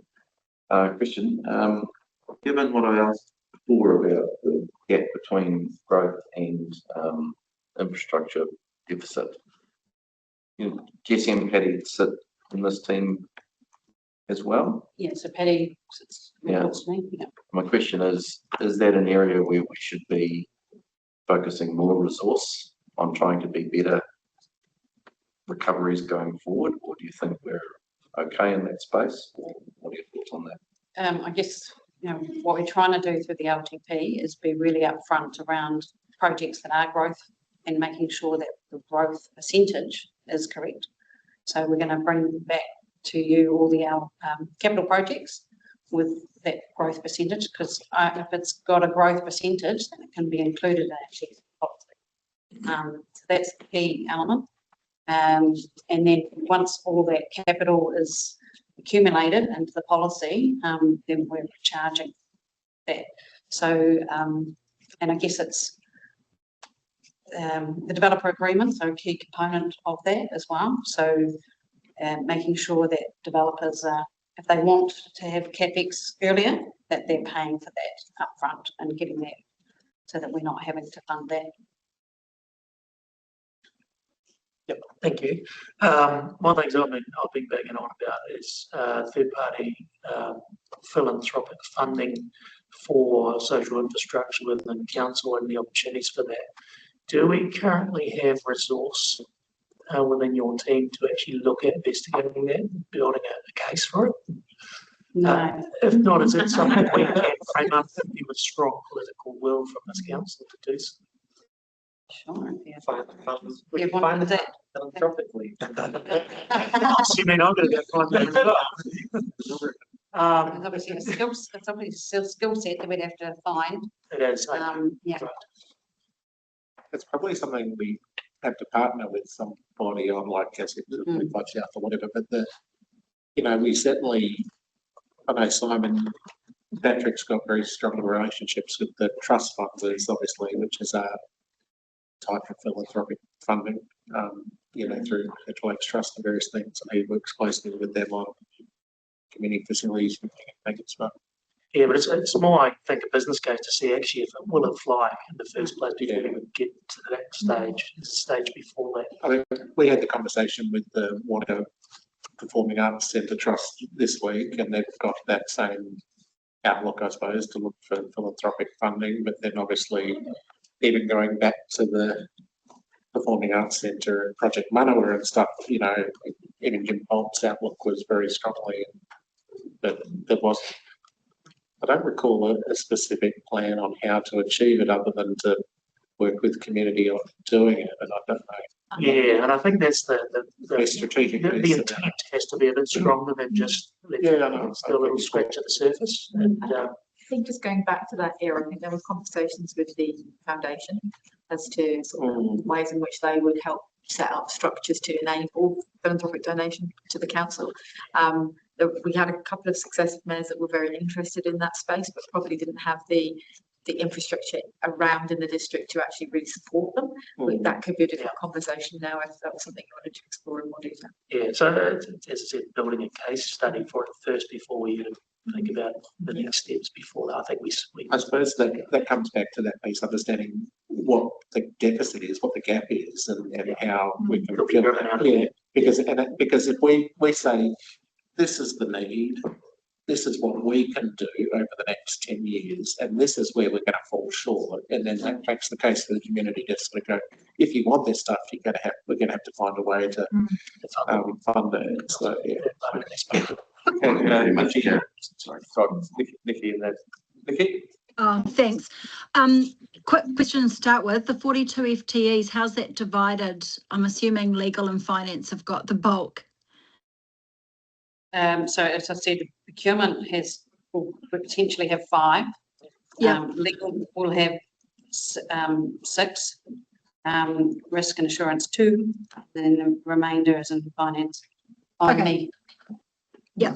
So lots of finance. So I guess what struck me about this activity plan is, unlike Peter's, which has 3 different activity plans for one area of council, we've got kind of some pretty, I don't know, interesting, heavy, diverse functions all wrapped up into one activity plan. So the first thing is I'm just concerned that this is all going to go into our budgets and our new way of doing things as one activity, when to me I think it's quite important to separate them out. If we'd had them separated out, we might have had a finance thing that went into a lot more detail around what we have planned in the finance area, instead of one bullet point just kind of outlining some general stuff. It could have got more specific, which is what we saw in the other activity plans across other areas, quite a lot of detail around what we've got planned, not just the kind of generic stuff that we do. So my feedback would be, please separate this out so that we've got finance, potentially procurement, and the others might go together, but I'd like to see risk and assurance separately to understand, exactly. If you see them side by side, you can see the limited resource that we're putting into some areas, and the massive workload versus, and then we can say, hey, do we have enough resource in this area? Do we need to do more? I think we're missing a trick by lumping this all together, and I think it won't serve us well in the long term. That's just my view. Yeah, so that's just a comment. Interesting to see the consolidating legal risk management. I did a request on this. I'm trying to understand our governance controls around legal, and I'm wondering if this speaks to some of it. So interested in understanding that and how that comes back. But I just think there's a lot more detail you could provide on the different areas that would help us to understand resourcing and what's going to be delivered for that resourcing. Thanks. I think the only thing I'd say is the other activities are externally funded. This is an internal service, and this is kind of the shared overhead. So it's, to me, it doesn't really good transparency. It's not for. To me, that doesn't matter, because this is about these are really core functions. These are what prevent us making mistakes elsewhere in the delivery of other things. It goes to compliance, which is around our trust in council. I think it's really important that we understand exactly what's being delivered in risk and assurance, in legal, in procurement, and specifically in finance, given the issues that we're having with financing. So again, I'd like to see it separated into at least 2 activity plans, ideally more, given that economic development for a very small amount of funding had 3. Can we let you think on that? Well, I think that it'd be interesting to hear if others are in the same view, because I mean, like we said, it does affect the structure of our finance system behind the scenes. So it's not just a matter of breaking out 3 plans; it's then making sure that's throughout the whole thing. So it's not to disagree with you, Nikki, at all, but it is just quite a No, big I understand. And if I'm pitching to councillors, I'd say, we've got a whole committee for finance, and we've got a whole committee for risk and assurance. And yet we've got one committee for, planning that covers a whole bunch of stuff, and each activity within that has been fleshed out. What I can't see is the detail in here. Well, if you're asking for whether and how we feel, I'll jump in. I don't. It's sort of like you need to show what your intention is, and then I think it'll be easier for people to provide the information. It's sort of like constantly going more and more and more information. Like I don't know the why to it yet. That's what I'm still trying to grasp.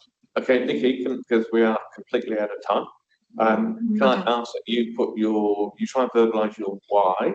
Yeah, sure. In terms of what the outcomes that you think could be achieved and the benefits, and then maybe we'll just circulate that around the group. That's probably the best way. I mean, Thanks, that's helpful. I mean, I think it's all paid for by rates. Doesn't matter, where the money comes from. It's a big chunk of the organisation. So, I have some sympathy with the point, but I think we need to be really objective about the why.